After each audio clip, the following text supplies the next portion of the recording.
potentially taking Sergio Perez's place, which is why I don't think it's going to happen. Well, they've said that they're happy with Sergio Perez and they're going to stick with him, even though he is going through a bit of a tough spot at the moment.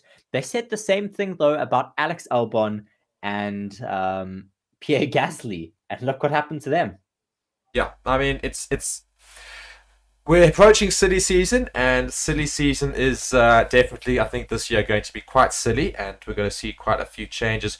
Who knows? Maybe we do get a rookie taking up that Red Bull seat, or maybe we see a different changes. Maybe we see somebody just comes back out of nowhere. Maybe, one last hurrah from Sebastian Vettel for half a season or something. Who knows what could happen with that Red Bull team? I doubt very much that sort of thing. My fanboy heart could not, everyone.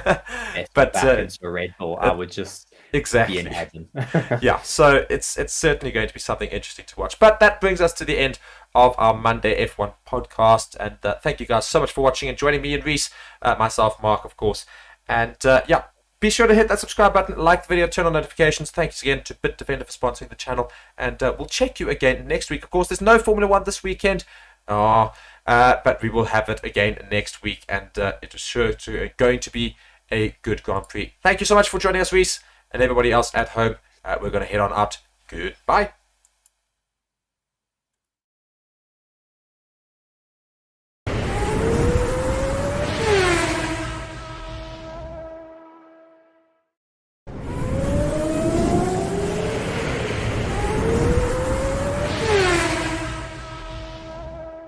Hello everybody and welcome to Forever Motorsports on Forever Sports. Today's guide on how to watch the 2023 Formula 1 season, which kicks off this weekend. The Bahrain Grand Prix will officially get the season underway, and there is just so much action between now and about November when the season will come to an end. Just races all around the world, more sprints, more races, a busier season than ever, and I think it's going to be a very interesting season to see exactly if Red Bull can continue to sort of assert their dominance, if you're going to see Mercedes coming back, what are we going to see? And the question is, how can you watch all the action throughout the season? Now, the first things first is that we will do videos for every single Grand Prix. We will do videos on how to watch that particular Grand Prix on a free-to-air broadcaster, which means that as long as you subscribe to the channel and you monitor us, you'll be able to sort of find out how to watch every single race on a free-to-air broadcaster. And so make sure you subscribe to the channel for that. Now, to be able to do that, though, however, there are very different broadcasters from around the world. So what you're going to do is you're going to get yourself a VPN. I recommend using ExpressVPN because we've tried and tested it and it just works. So what you're going to do, link in the description, get ExpressVPN, get yourself that year subscription as well. If you sign up for a year subscription, you'll actually get an extra 3 months for free, which means you'll be able to start watching from this weekend and it'll cover you up to about June next year. You're going to install ExpressVPN and it's going to come up something look like that. And you think if you click on the right hand side there, you're then going to get these this pop up, and those are all the locations of all the various places where you can connect to sort of servers. And what it does, it kind of geolocates your device. So for example, for Bahrain, there are free-to-air broadcasters in Belgium as well as in Austria. So you connect to those locations and you go to those sites. But if you totally wanted to watch the entire season, my recommendation would be to get F1 TV Pro. Now, it is only available in certain locations, that being the US, the Netherlands, Sweden, I think Spain, Germany. Then you'll need to use ExpressVPN if it's not covered in that region. And again, so what you do is you go on ExpressVPN, you go and select the United States, and then all you do is you turn it on. As soon as this goes green, it means that you are currently connected to a server in the United States. You're then going to go and sign up for F1 TV Pro, which is $45 for the entire year. Alternatively, it is $5 a month, which is really not a lot of money. And you can get so many more things. You can watch onboard footage with individual drivers. You get behind-the-scenes content. It really is the best way to watch Formula 1. However, you can only watch it in those regions. And that is where a VPN, like ExpressVPN, will come in clutch and enable you to really sort of get the most out of F1 TV. Check out the description for a sort of step-by-step guide on exactly how you can do it. Apart from that, we'll see you guys throughout the season.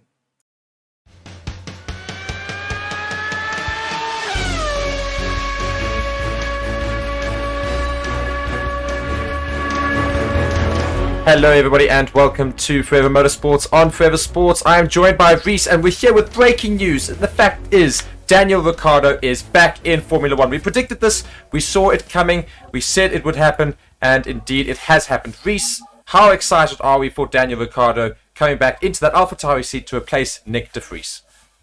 Yes, very excited to have Daniel Ricciardo back in Formula One. I mean, I'm sure a lot of people are going to be very excited to have his bubbly and super excitable personality back on the Formula One grid yet again. I mean, as you said, we did see this happening. We have been hearing rumors that it was going to happen before Zandvoort, which is after the summer break, but they have expedited it to Hungary next weekend. Yeah, I mean it's quite incredible. It just shows that Nick de Vries was clearly so was so poor, really, or underperforming so much that they've gone and done it 2 race weekends earlier than they would have liked to have. So that means that Daniel Ricciardo will be back straight away this weekend. I mean, he literally went and did the Pirelli tire test today. Apparently, was looking very good there, and yeah, And he's that, back. I think, is the reason why they've made the decision, because he's shown that he's very fast in the car still. I mean, there's some rumors going around that he was fast enough on the Pirelli tire test today to put himself on the front grid of the British Grand Prix, which is certainly very impressive. No, it's incredible. So hopefully he's got all of his form with him, and if he's going to go into a team that's backed by Red Bull, of course, he should get the support he needs, whereas he didn't really get that at McLaren last season. But let's quickly talk about the fact that Nick de Vries will now be leaving Formula One. I don't think I've seen as bad a season for a rookie ever. Well, I mean, if you think of bad seasons, you still have to think of, unfortunately, Mick Schumacher and Nikita Mazepin, sorry, not Mazepin, No, same. in the Haas, but I mean, that was more down to the car than to the drivers. But yeah, I mean, it was an absolutely dismal season for Nick de Vries, unfortunately, and he has gotten the axe. I think there are more reasons, though, just than his bad driving as to why he's been fired. I think they're bringing in Daniel Ricciardo to try and just ever so slightly uplift that team a bit more, get them further up in the standings, help them to develop that car further, because I mean, there's also rumors of them wanting to sell that team. If they are serious about that, then they're going to want to show that it is a middle to upper team, not necessarily all the way at the end of the grid. They'll be wanting to raise its value just a little bit more than what it's certainly sitting at now, all the way at the back of the grid. Exactly, and AlphaTauri has now confirmed, of course, this is all official news, that de Vries' exit will be happening and that Ricciardo will be stepping into the Dutchman's seat for the remainder of the 2023 season. And here I am quoting now. Scuderia AlphaTauri announces that Daniel Ricciardo will be joining the team on loan from Red Bull Racing for the remainder of the Formula One season, starting from the upcoming Hungarian Grand Prix, the team said in a statement. I'm very pleased to welcome Daniel back into the team, added team boss Franz Tost.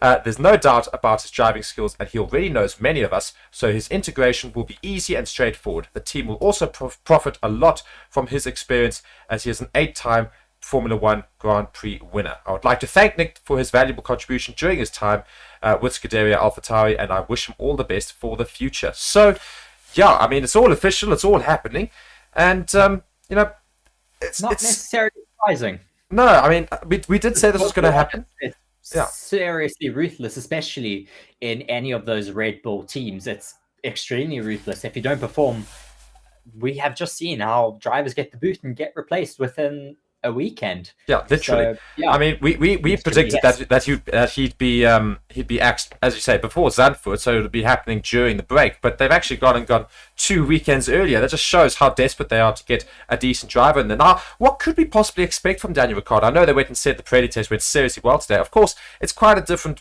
It's probably very different conditions, so we don't necessarily know if it's necessarily accurate to what they're saying. But he's also going to be a lot more comfortable in the Red Bull car because he's been racing on their Red Bull simulator at the factory, just doing sim work for them. So he's going to be used to how that car drives, which is why he was able to just get in and drive so well. He's going to have to adapt to the AlphaTauri car, but it is a derivative of that Red Bull sister car, of course. So it is still going to have some fundamental characteristics like the main team's car does have. Yeah, so Red Bull team principal Christian Horner has commented on the horse now, and it says, "It is great to see Daniel hasn't lost any form while away from racing and that the strides he has been making in his sim sessions translate on track. His times during the tyre test were extremely competitive. It was a very impressive drive, and we are excited to see what the rest of the season brings for Daniel on loan at Scuderia AlphaTauri." So yeah, there again, just proving that clearly they probably advanced the decision based off of his Pirelli times today, because it clearly shows that he's rapid still. Yes, clearly still looking very rapid. One driver that is certainly going to be bricking it is Sergio Perez. He is going to be absolutely sweating now. The pressure's on in his seat, because if he gets outperformed by Daniel Ricciardo in an AlphaTauri, good luck. Yeah, I think they might well go and say, you know what, we're just going to swap the two drivers. But that's a conversation for another day, of course. Not this weekend, but the following weekend, we will see Daniel Ricciardo back in Formula One. We're going to see that smiley Australian face alongside Yuki Tsunoda in that AlphaTauri team. From Reese and myself, Mark, you've been watching Forever Motorsports for this breaking news, and I hope to see you in the future as well. Please subscribe to the channel, like the video, and check out our partner, Bitdefender, as well. Until the next time, guys, thank you very much for watching. Goodbye.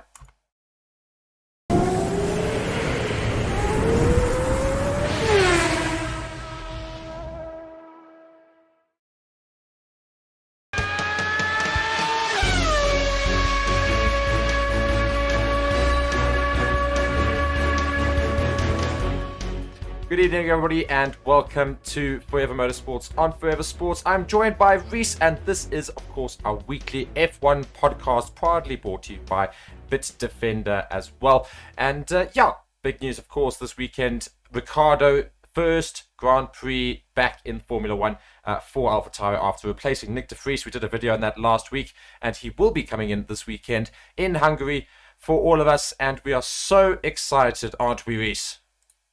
Yes, it's looking like it's going to be quite an exciting race weekend. I mean, though, even off the bat, we're just going to be upfront about it. Red Bull have major upgrades being planned for this race weekend, which could give them another couple tenths, Mark. Yeah, I mean, it's quite scary, you know, the strongest team in the whole field basically saying, oh, by the way, we've made our car better.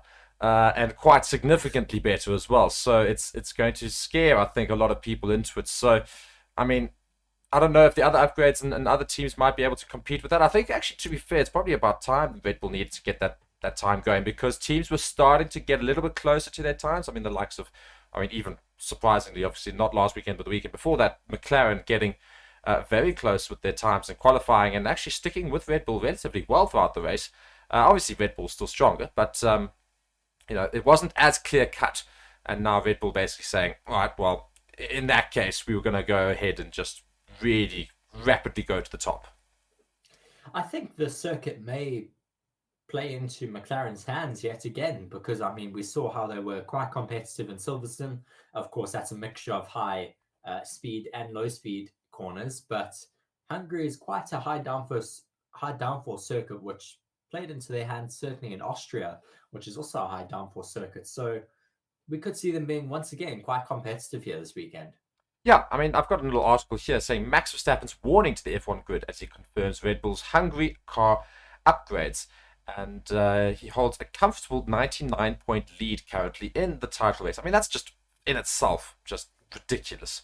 And Verstappen was just speaking to the media and saying that, you know, of course, Red Bull has announced the upgrade package being brought to this weekend. It says, Hungary presents a completely different track. We will implement some upgrades on the car there, and hopefully they will perform well. And regarding the focus of the upgrades, Verstappen ominously remarked, drag, low speed, medium speed, high speed, DRS effect, tyre wear, all of these areas. That's what we're working on. I'm not joking. So it's basically the whole shebang.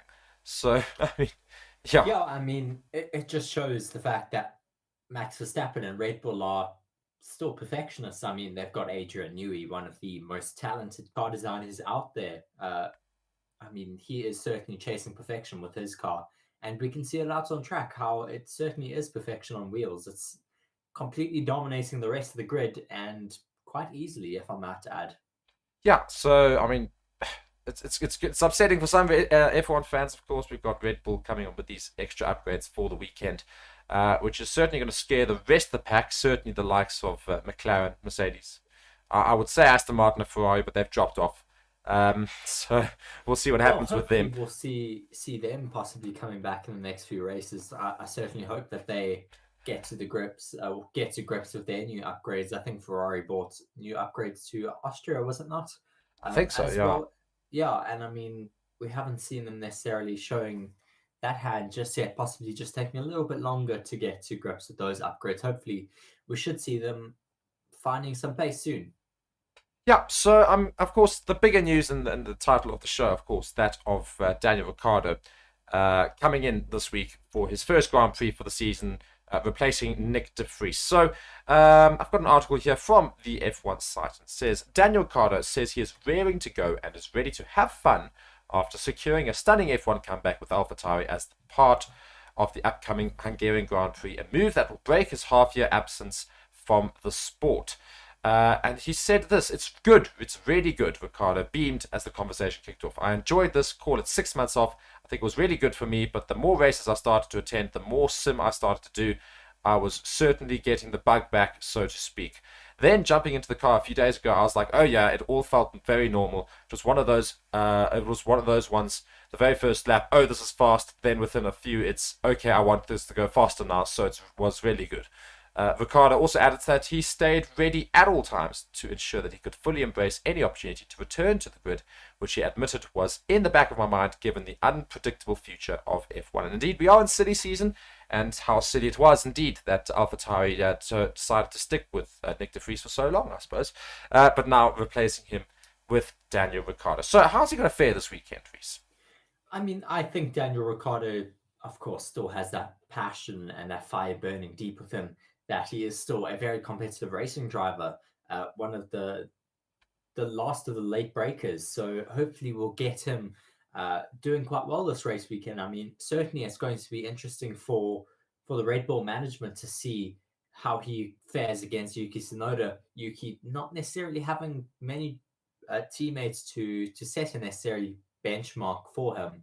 So I think the Red Bull management will certainly be looking to see if he is actually competitive against Daniel Ricciardo, or if he has just been taking place and space in that team, and whether he should also possibly be axed, really, because I mean, the sister team is supposed to be bringing drivers up from the junior formulas to get them ready for the main team in Formula One. So yeah, there's a lot of people riding on the shoulders of Danny Rick. I mean, there's also a lot of rumors, of course, about him uh, possibly going to be replacing Sergio Perez if he is able to outperform him at all. Yeah, I mean, that's what I was just reading here as well. It says Ricardo also knows that should he deliver with AlphaTauri, or at least perform relatively well with the sister team, as you say, there might be a route back to Red Bull in the future, though he is currently focused on the AlphaTauri job, of course. And he says that's why it feels a bit like back when I was working my way up through it in the Red Bull family, he added. That was it. If you get results, we'll keep pushing you. We'll keep pushing you. That's really the mindset. I know the team. It's been tough to get points to get a points finish this year, a top 10. This is AlphaTauri, of course. So to push this car and to try and get it inside the top 10, I think that would get everyone pretty fulfilled and excited. So, I mean, if Daniel Ricciardo manages in this first Grand Prix to come back and finish in the top 10, would you say immediately that that's an outstanding performance? Well, I mean, if he's able to get into the top 10, certainly that would be an outstanding performance for that AlphaTauri, which has been far off the pace this season. I mean, it's certainly not a copy and paste of the Red Bull car. It's completely different, I think, way underdeveloped as well, for that matter. And we've seen how Yuki Tsunoda and Nick de Vries have been struggling. So I think it may take a few races for Daniel Rick to have an effect on that team and hopefully steer them into the correct direction in terms of development of that car as well. Yeah. So if AlphaTauri can do something with Daniel Ricciardo, Sergio Perez is certainly going to come under pressure with regards to the media, the fans, and everybody else is going to go and say, well, if Danny Rick is performing for them, he's right there. You know, Sergio Perez is not performing for Red Bull. So how crucial is it that Sergio Perez finally does decently in qualifying this weekend and then also finishes the race well? I think it's a bit of a chess move from the Red Bull management there to kind of go to Sergio. Well, look, we've put Daniel Rick into the AlphaTauri. If you're not able to outperform him at least, then you're in big trouble here. I mean, we don't necessarily know what Danny Rick's going to be able to do. We'll see what happens here in Hungary, of course, but it's been, as we said earlier, 6 months of him out of an actual race car. He's, of course, done that Pirelli test now this last week, but still, we don't know what he's going to be able to do in that car. We've seen how Nick de Vries really struggled there, and he's a race winner in Formula E and Formula 2, but we'll just really have to wait and see what happens with Danny this race weekend. Yeah, and Martin Brundle is actually surprised that Daniel was going to be back because, I mean, he literally said, I mean, he's really pleased to see him back, but his honest reaction was just, wow, Daniel's going to go and do that, is he? So some people are surprised at his return. A lot of people not really surprised. I think we're of those two that aren't too surprised with his return. I was slightly surprised because he said he didn't want to come back onto the grid in an uncompetitive car, but I think being out of the car for 6 months, being on the grid for a lot of the races, you really do miss that feeling of being in a car, as well as I think he does sense the opportunity that he could get a drive in the main team if he is able to outperform Sergio. Yeah, and of course, that's all in the Hungarian Grand Prix, which we will, of course, be streaming here on Forever Motorsports. And speaking of the Hungarian Grand Prix, we've got a little bit of a weather forecast. And again, it's weather right at the beginning of the week. The weather will change, most likely. But right now, the weather could be quite interesting for Hungary. So Friday, it's predicted to be the worst day of the weekend, at least if you love the sun. Temperatures are going to be clipping 30 degrees Celsius and will feature throughout the week, and practice one will drops at 1:30 p.m. local time, so it'll start at lunchtime, so it'll be right in the hottest part of the day, and apparently it is going to be a scorcher. Saturday is going to say that we're going to have a bit of a green track because they actually reckon there will be rain in the evening. So thundery showers could be predicted on Friday evening. That's what it's saying. The second practice session could see some showers and rain, and so they're likely to have a green track for Saturday's qualifying, or at least practice 3. So lots of hot weather mixed with rain is pretty much what's predicted for the weekend.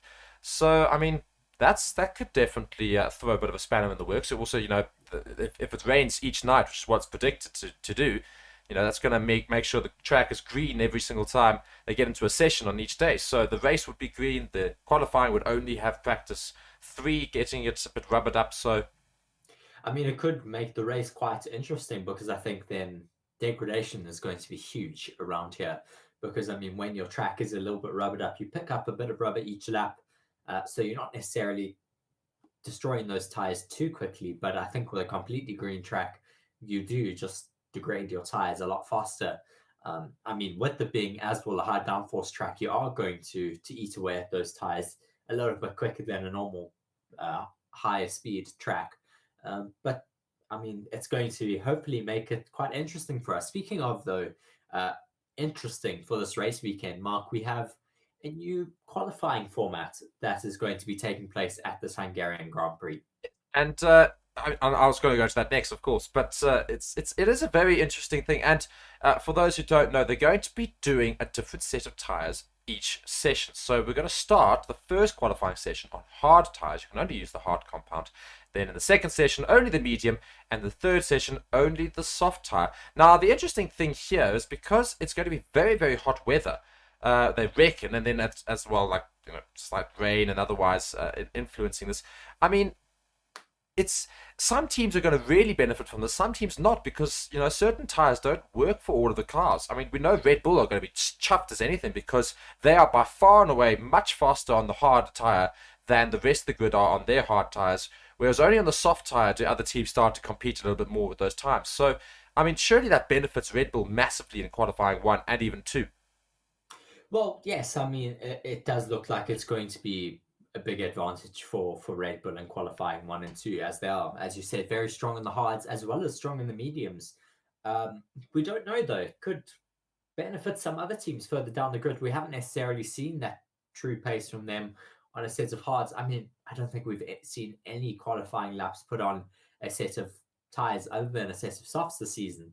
I mean, this qualifying format was set to take place in Imola earlier on this year. We, of course, saw what happened to Imola, some better than others. But yeah, it's going to be interesting. I understand why they have brought this format into play here. It's because, I mean, they bring so many sets of tires to a race weekend, and then half of them don't end up being used, which is why they have brought in this rule now that you have to use a set of hards during Q1, mediums in Q2, and then in Q3 are you allowed a set of softs. Yeah. Yeah, sorry, no, and I was just going to go and say, because you're going and saying earlier, they've got to use these tires and things like that. And they've never really done, as you said, and I was going to jump in, they've never really done qualifying attempts on a hard tire. So now, that in itself, is that going to just like really cause drivers to be a little bit of concern, of course, because the soft tire's got the most grip, medium tire a little bit less, and the hard tire less than that. But of course, the hard tire's made to last a lot longer. Medium tire's said to be, of course, in between the two of them. The soft tire has the most grip around the track usually. So with the hard tire now, I mean, do you think drivers could actually end up like spinning and otherwise coming off the track a little bit, pushing those tires a little bit too much for what they're made for? Or do you think that it's actually just going to be just slow laps? I mean, I think it's going to be a bit slow. These drivers, of course, run so close to the limit every day, and they're able to keep the cars on track. At least the majority of them are. But I don't think it's necessarily going to affect them in terms of that. But of course, the lap times will be a lot slower than your sets of mediums and your softs. Yeah, it's not really going to affect it all that much. Your top teams are still going to be just as fast on the set of hards. It could just create a little bit of a mix up down the midfield, as you could get teams that are a bit stronger on the hards than were expected. But I do think that if your team is fundamentally fast, they're going to be fast on any tire out there. But the interesting thing now, of course, comes to players park firm, because now these hard tires are going to be used, these medium tires are going to be used, and these soft tires are all going to be used in the qualifying session. So you're going to use at minimum 3 sets of tires, and more likely 6 sets, because in each qualifying session you're going to go out in hards, and you might well go out in a new set of hards again towards the end of it, to try and get a little bit quicker at the end once it's rubbered up a bit more, and then similarly in Q2 and similarly in Q3. So now you're going to go into the actual Grand Prix with almost all of your tires for the allocation of the weekend being used. So no real new tires to speak of coming onto into the race weekend and even in qualifying. So that's going to also affect strategies, surely. I mean, I think we'll get people saving up tires throughout the weekend. They won't go on as many runs as they necessarily need to throughout practice 1, 2, and 3. I think we could get people maybe running on a set of tires for the majority of the session instead of going on multiple new sets. In order to save tires, of course. They do have less tire sets than in the past in order to save on those costs of transporting them all around the world, of course. But I mean, I think it's a good move for Formula One. It pushes them in a certain direction as to use all of those tires. And as you said, it could make it quite interesting in terms of strategy on the Sunday. Yeah, I mean, if the tires have been used and you're going on to used hard tires, they're not going to last as long. You maybe those pit stop strategies for a 1 stop they change to a 2 stop. Those 2 stops change to 3 stops and things like that, because the tires don't last as long, and that could really, really affect the race. And I'm all for changes that could potentially make the racing more interesting, and that causes a bit more thinking in all of the teams and strategies to change and different variables. The more variables, the better for me, because of course then you've got more likelihood of things changing. So yeah, that's certainly going to suit some teams more than others. We know Red Bull probably smiling with new upgrades, and they know they're much better on hard tires and medium tires than the rest of the good. Not to say that they're not better than the rest of the good on soft tires as well, but they're at least a little bit closer most of the good, though Red Bull and those hards especially, I think, are going to be very beneficial in Q1. Now, a team that could be very much a disappointment yet again, and that is Ferrari. We always talk about Ferrari in terms of being the big disappointment, but Charles Leclerc has come out honestly and has said that he trusts the Ferrari team, and that yes, they do disagree sometimes, but he still trusts the team. And he says, I say to the team what I think, and the team say what they think. This is the way to move forward.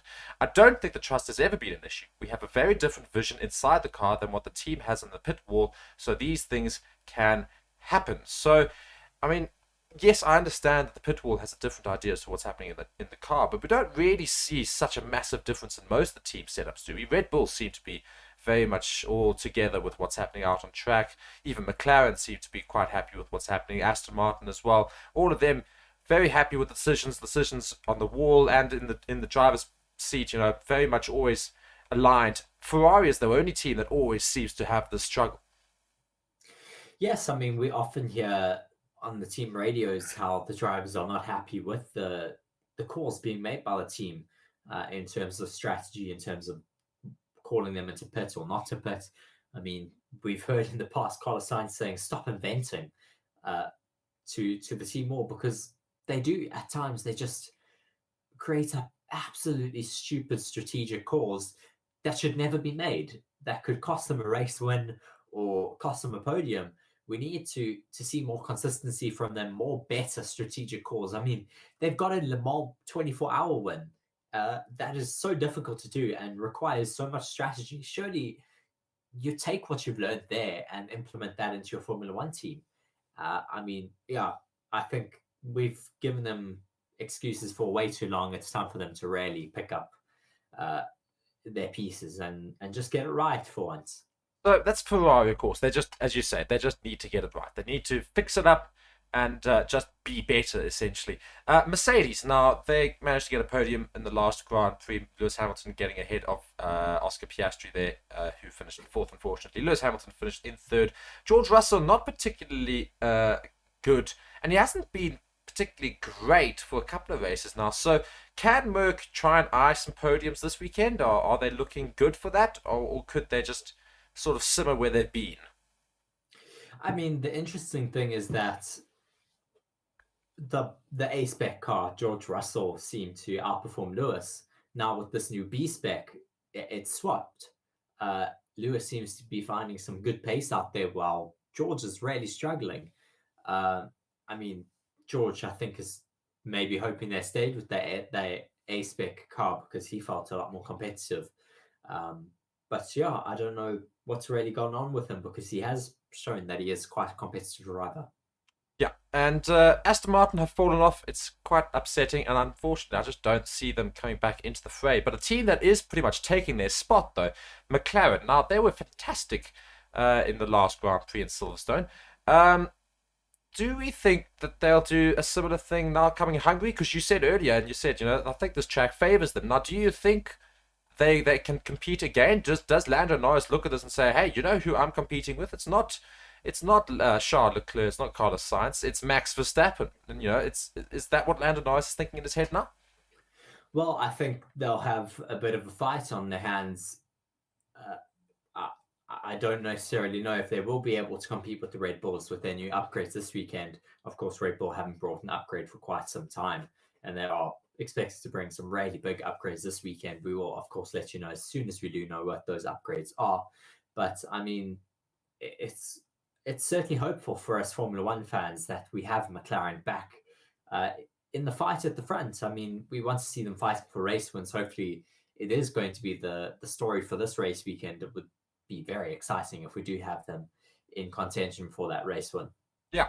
And do you have any other news for us for this podcast this week? Is there anything else you'd like to chat about as we start to wrap things up? Well, we had Goodwood over the race weekend. Well, not race weekend, but this past weekend we had Goodwood Festival of Speed, which is a very prestigious event where a lot of auto manufacturers take their newest models of cars. I mean, we had Sebastian Vettel doing a show run in two of his old Formula One cars. He has one of Ayrton Senna's old cars, and he has also an old Williams car that he was running through that race weekend, running on sustainable fuels, which is great to see Sebastian Vettel back out on track in a car yet again. I certainly hope to see him on the Formula One grid very soon. We did see him last week, though, as well, at that Red Bull Pirelli test with Daniel Ricciardo. He was there doing some test laps as well with his cars.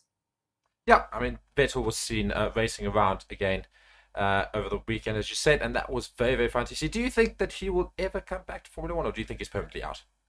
He has apparently teased that he will be back on the grid very soon, whether that's in the I'm sure that's managerial position. I mean, I think he could certainly be brought into the sport as some sort of sustainability position. I don't know whether that would be to make sure that the sport is going in the right direction, or I don't know. It would be very interesting to see him back in the sport. I certainly hope that he finds his way back into the sport very soon. Yeah.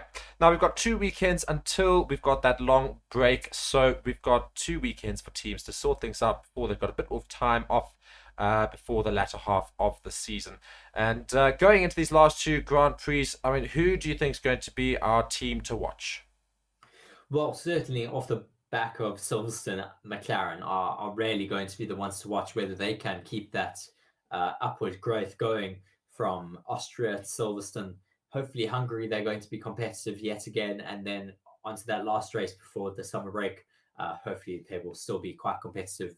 Maybe some of the other teams will also be wanting to make some developmental gains. We'll have to wait and see whether they'll be able to fast track some of those upgrades. Indeed. And yeah, we're going to start wrapping things up here in the F1 podcast. Of course, we do this every Monday, so be sure to come and join us with it and come and have a conversation with us and ask us some questions. We do it live, of course, with me and Reese. And the show is partly brought to you by Bitdefender currently. And you find it on the channel Forever Sports. So be sure to like the video, subscribe to the channel, and comment after the video, of course, if you watch it in replay, as to your thoughts, ask us some questions, and yeah, go and tell your friends about us as well. Maybe we can get a good chat going coming into the future. Of course, we've got Hungary coming this weekend. We will be streaming all of it and coming with a preview on Thursday as well. So be sure to subscribe to the channel and check that out as well. Reese, thank you so much for joining us. From me and Reese, you have been watching Forever Motorsports, brought to you by Bitdefender. And we will see you again very soon for the Hungarian Grand Prix. Thank you so much, guys. Cheerio.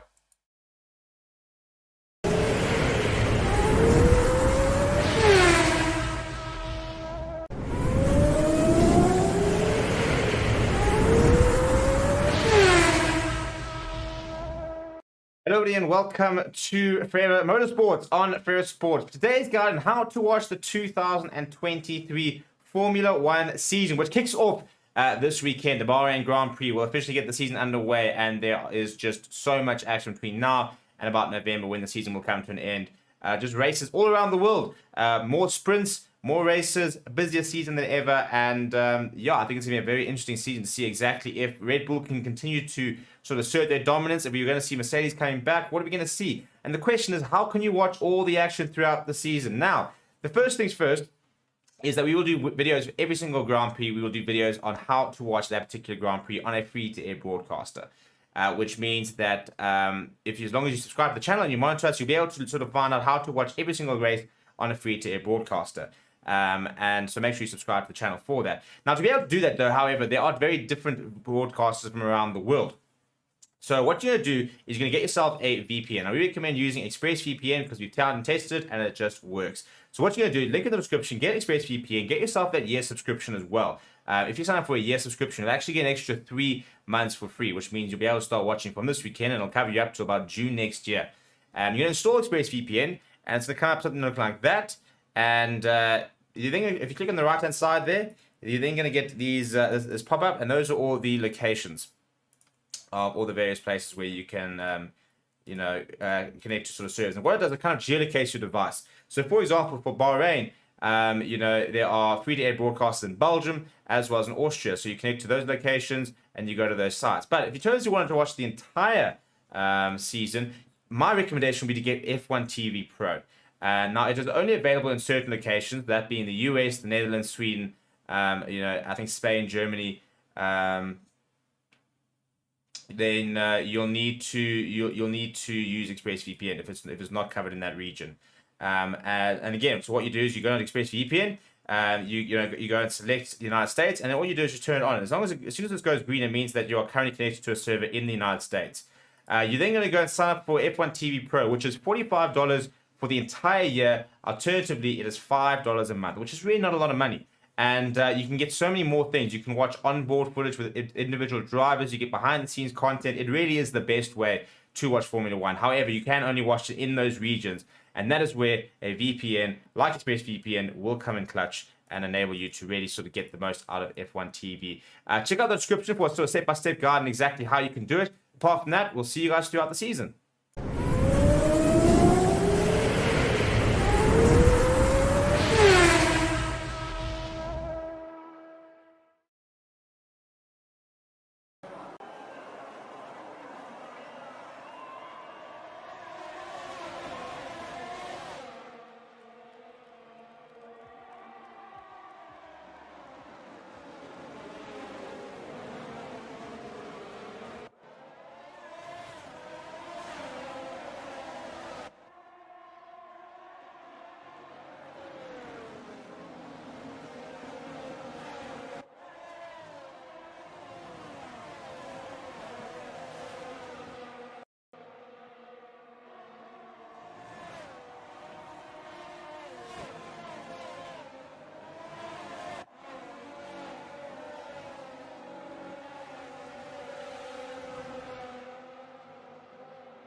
Hello everybody and welcome to Forever Motorsports on Forever Sports for this, the F1 podcast. You're joined by Reese and myself, Mark, of course. And title of the video, and I think one of the first topics that we will be speaking about today. Of course, we'll get into a whole lot of other things, but we do the show every week. Title, Ferrari are done. I think that's pretty much for the season in terms of whether they can compete anywhere after yesterday's result. I think they're pretty much firmly out of the race. It's going to be very, very difficult for them to get back in. Yeah, they were beaten by Williams. That is certainly unexpected. At this point in the season, we expected them to have a little bit more pace off the back of last season where they were extremely confident. And I mean, what has happened to Ferrari? Yeah, I mean, one does have to go and ask the question, what on earth has happened to Ferrari? Because, I mean, surely we were expecting them to do relatively okay this weekend. Because, you know, there was a little bit of chats. They started making some improvements the last few weekends. In Canada and Austria, that made some significant gains. In qualifying, they'd done all right. Granted, the McLaren was very ahead of them, but they'd done all right in qualifying. Good enough to certainly go and fight it out near the top. But then come to the race, and strategy once again falls through the floor. But not only that, their pace was just so slow. Yeah, I mean, it was a circuit that I expected to play into Ferrari's hands. I thought they were going to be quite competitive and possibly be more competitive than the rest of the grid, excluding the Red Bull. I say Red Bull because it's just Max, really. Yeah, Sergio Perez also not having a great weekend. We'll definitely be talking about him and what is going to happen in that sister Red Bull seat. Still a lot of speculation about Sergio Perez's place in Formula One, or certainly in that Red Bull seat. I mean, though, back to Ferrari, why do you think they are struggling? I mean, I've got a couple of thoughts of my own as to why they are struggling. But give me your thoughts, Mark. I mean, yeah, it's strategy. I think is a big problem for them. They just never seem to get that underway. And I mean, even like yesterday, I think I laughed about it so much whilst we we're doing the stream. But I suppose it does sort of sum it up because clearly they're thinking probably way too much with regards to strategy, and they're just not going with a basic option. I mean, Carlos Sainz came onto the radio and said, you know, we're thinking we're going to go switch to Plan B, and he said, well, what's Plan B again? I mean, how many plans do they have that they have to think about? The number, you know, as he forgets just the second idea. I mean, I think we've seen in the past they've gone to like Plan E and F. So I think, as Carlos Sainz said, I think earlier in this season, he said, stop inventing. And they need to just use more traditional strategies and stop trying to make up places in the strategy and just do the talking on the track. I mean, of course, you can make a bit of a leapfrog in the pits, but sure, make a good call, but don't do stupid things like they did yesterday where they boxed them so early and then just left them high and dry on a set of hards when there was a safety car. I mean, I understand it can give you track position, but you can calculate that, and they could have seen that it wasn't going to work. Yeah, I mean, it is a very, very, very odd one. I mean, also, I mean, we didn't even really get to talk about Charles Leclerc yesterday and where he finished up. No, he was just lost. Yeah, I mean yeah. It's a bit of a problem. Other things that, of course, happened yesterday, you know, just very quickly, I suppose we can go on to that. And we'll come back to Ferrari and otherwise. But as Beast was telling me about, you know, it's been doing the media runs and being on the news this past day, I suppose. That is with regards to Cara Delevingne and yes. Martin Brundle and their little exchange that they had on the grid beforehand. And I think, as Martin does make reference to when he goes and meets with her, he says, you know, when you're on the grid, you have to be talked to, you have to expect. And I think that's my biggest thing with regards to yesterday, is if you are going to be on the Formula One grid, do your due diligence and learn about the fact that this is what happens in the sport. I don't think it even goes as far as to be, you're on the grid, be a nice person. No, you're a celebrity in the public eye.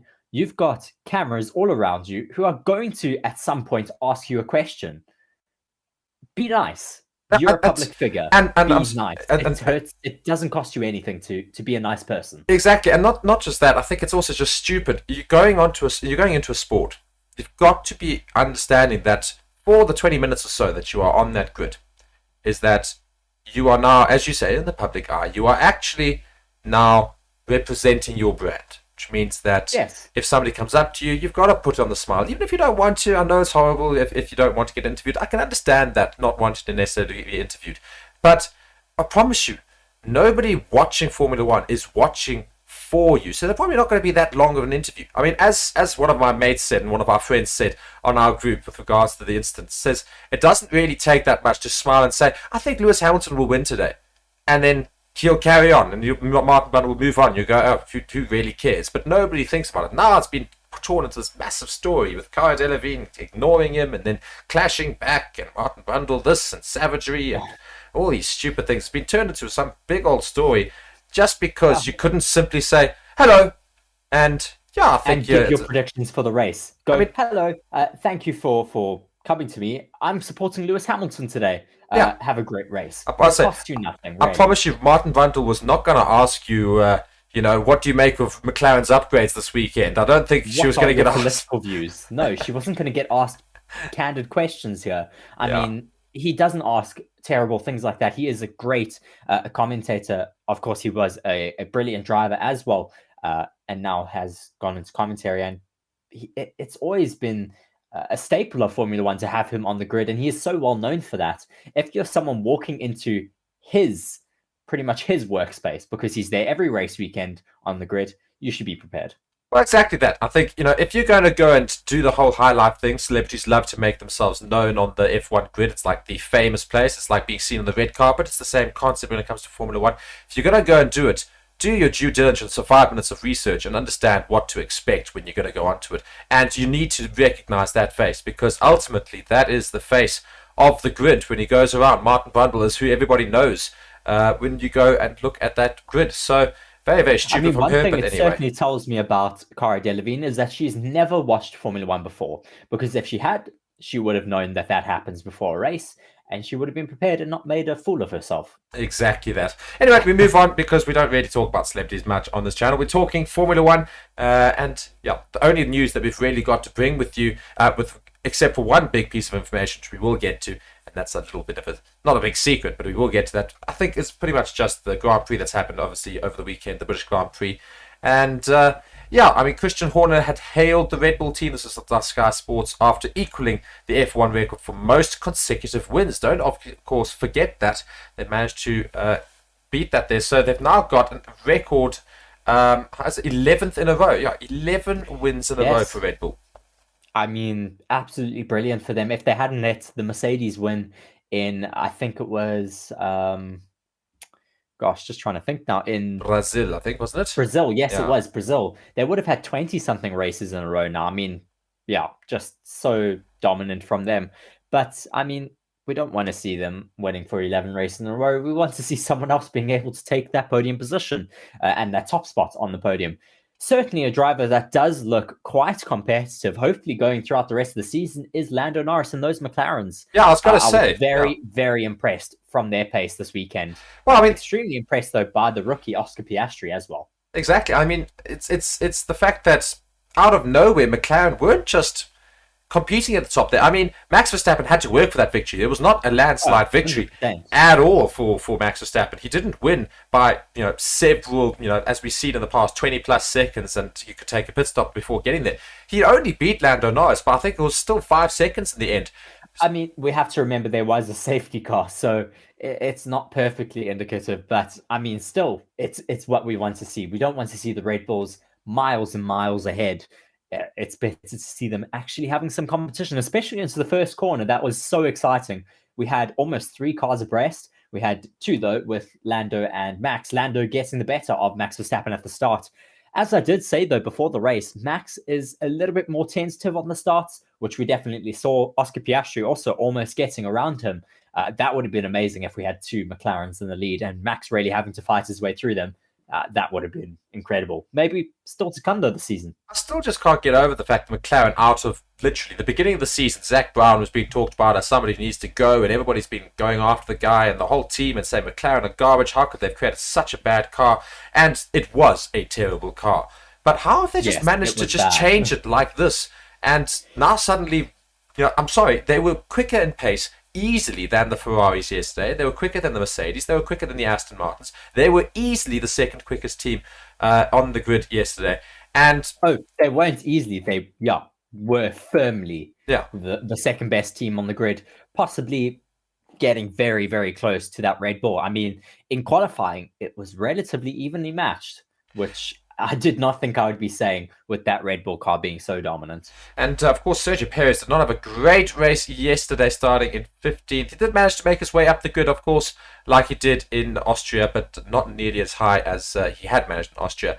Yet again, a terrible weekend, really, for him, not finishing on the podium yet again in this season. And as somebody in our comments has asked, or Tsitsida, or I don't know, I have no idea, 3301, that one, and saying, do you think Charles can potentially move to Red Bull? Now, I think you have your answer. I have my answer. You go with yours first. Short and sweet, or do you want me to give a long explanation? Short and sweet, and then a medium explanation. No, that's the short explanation. Medium explanation is I don't think it's going to happen because they're both number one drivers. They will want to be number one drivers at their team. Max has a number one driver policy kind of written into his contract that he will be the number one driver at any team that he is in. So we don't expect someone as strong as Charles Leclerc to come into that team. Whether Charles will be able to even challenge Red Bull or challenge Max in his own team, that is highly unlikely. Yeah, I mean, we'll have to see what happens with regards to contracts and things, because we are now finally starting to get into silly season. We've got 2 more Grand Prix before that big break. And that big break, we're already seeing talk, and that's what I was going to get to. Our major topic outside of the fact that Ferrari are just not looking very good at all is the fact that Nick de Vries, it looks like his Formula One season is over. Done.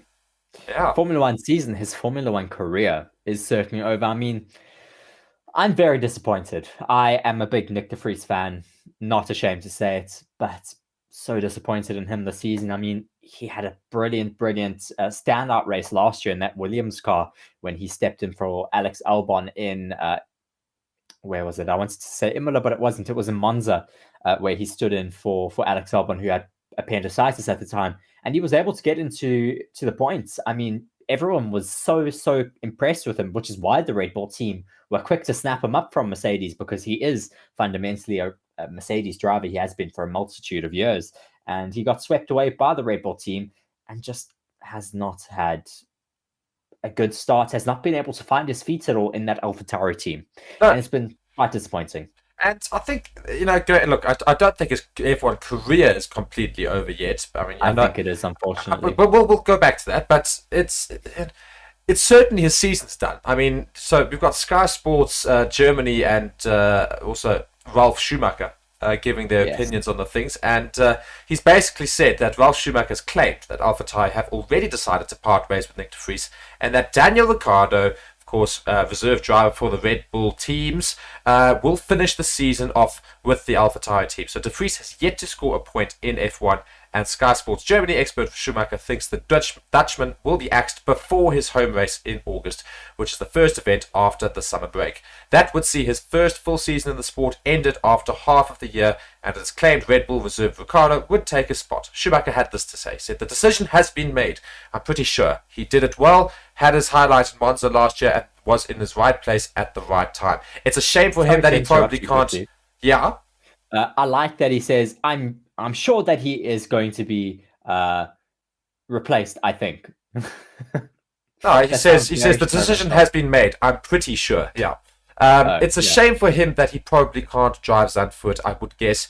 But also good for Daniel Ricciardo and for the team. AlphaTauri is really bad on the road and could use a little experience. Nothing is fixed, but everything is possible. So it does look like Nick de Vries. I mean, this is not the only report that's come out about him. It looks like he is gone. So what I've heard in the rumor mill, at least the Formula One rumor mill, which is always turning and always very, very busy. Of course, there's always so much drama surrounding Formula One. What I've heard is that Daniel Ricciardo has a Pirelli test this upcoming week with Red Bull. Based on his performance in that Pirelli test, they're going to make a decision. I'm sure you probably will see Nick de Vries drop out, because it's too many races without him doing anything. And we know Daniel Ricciardo's been there and done that. Yeah. And they're very, very far back in the points for Constructors' Championship at the moment. And every single point is millions of dollars. So they'll be wanting to to get as many points as possible. If that means sacrificing Nick de Vries for a season, so be it. I think they need to be able to afford to keep developing that car and to keep that team afloat. I mean, there is a lot of rumors also going around that they're going to be wanting to sell that team. So yeah, we're going to have to wait and see what happens. It's going to be interesting. Although seeing Daniel Ricciardo back in an F1 seat, I think would be better for Formula One than having Nick de Vries there. Because also, apart from anything else, I know it's not what you should judge sportsmen on. They're there to drive, but unfortunately, Nick de Vries is struggling with the driving aspect, and he doesn't bring anything else. He's not an interesting personality on the grid. He doesn't chat. He doesn't like to be seen in the media. Nobody really knows who he is or what he does. All they know is that he's been disappointing this season, and at least having Daniel Ricciardo back, even if he doesn't do as better than Nick de Vries, you've got someone there who's going to help Formula One. He's a good ambassador for Formula One to have back on the grid. So. Yeah, it's I mean, that's very true that you say that, because I mean, if you think about all the drivers down the grid, George Russell, Lewis Hamilton, Max Verstappen, even, they all have I want to say offline persona, but an off-track persona. They still engage with their fans. Nick de Vries, he doesn't necessarily seem to have that engagement with the fan base of Formula One, and he does get a little bit lost down the back of the grid. And with him underperforming, it's just getting a lot of criticism from the fans at the moment to put a driver in that they actually prefer and want to see in the sport. I mean, Yuki Tsunoda and Daniel Ricciardo in the same team is certainly going to be very, very interesting. You're going to have one of the most, you're going to have one of the most happy and joyful Formula One drivers we've ever had on the grid, next to what is essentially a very, very angry Japanese man in Yuki Tsunoda, who is still so, I thought it would fix the season, but still so immature and just shouts at everybody at any given stage of the day. I mean, it's hilarious. Yeah, I mean, he's certainly, as much as we say Nick de Vries isn't a personality, Yuki's a massive personality and makes up for when Nick de Vries doesn't have any personality. I mean, Yuki is so animated on the radio, albeit the team doesn't necessarily enjoy it. We enjoy it from our side because it's quite funny to laugh at times. But yeah, we'll have to see whether they will swap him out with Danny Rick. I certainly hope so. As much as I do like Nick de Vries, he squandered that season a little bit, unfortunately.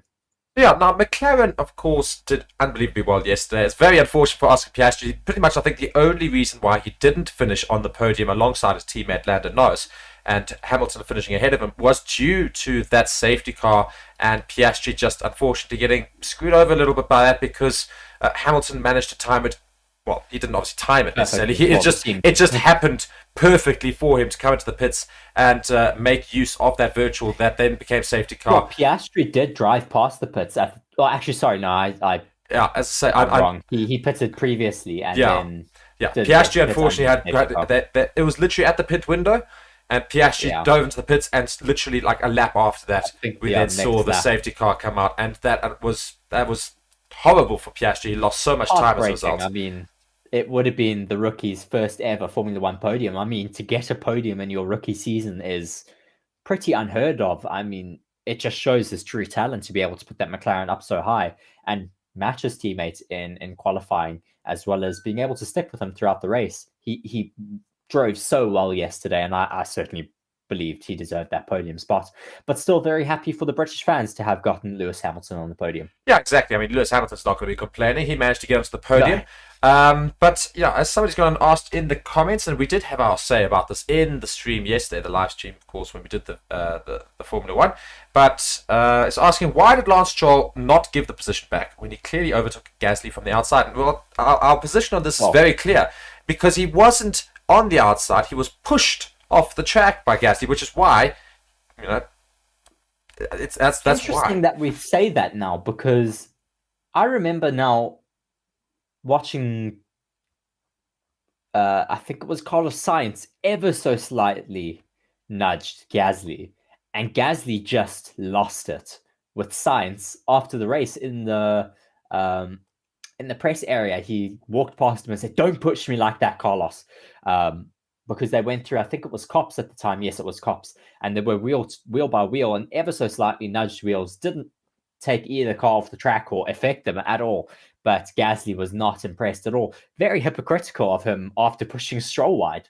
Yeah, I mean, he pushed Stroll off the track essentially because Stroll was alongside him and more than halfway up the car's bed, Yes. which means that you've They got were to give completely space. side to side. You've got to give space to him, and Lance Stroll was waved off. So that's why we saw Gasly and Lance Stroll allowed to stay there because Gasly then, they looked at it, and yes, black and white flags were waved for Lance Stroll because he went off the track ever so slightly, but they knew that they couldn't do anything else. So it was like a sort of mix of the two. And also karma does come back to Pierre Gasly. Of course, both Alpines did not finish the race. So I think, the Formula One spirit said, you know what, unfortunately, it's exactly how it works.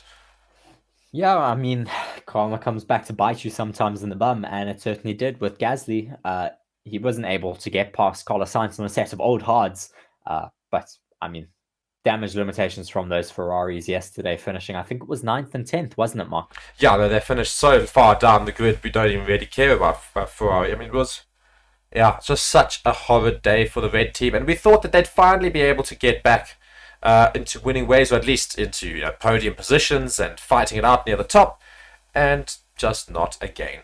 So, yeah, it's a bit disappointing. I didn't give my reason as to why I think Ferrari are struggling this season. I think it's because they've had a shift of ownership, of course, with the new team boss. It does upset, I think, the entire order of things it throughout was the even team. worse last season.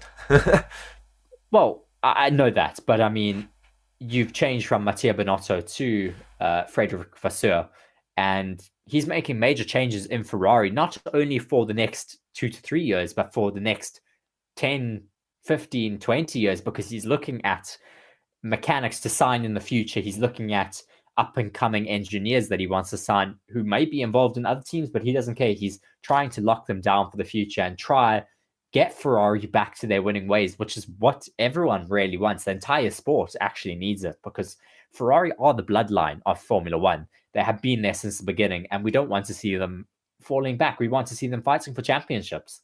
So, I mean, essentially our question for the stream was, are Ferrari going to be able to compete at any point during the season, or is their season done?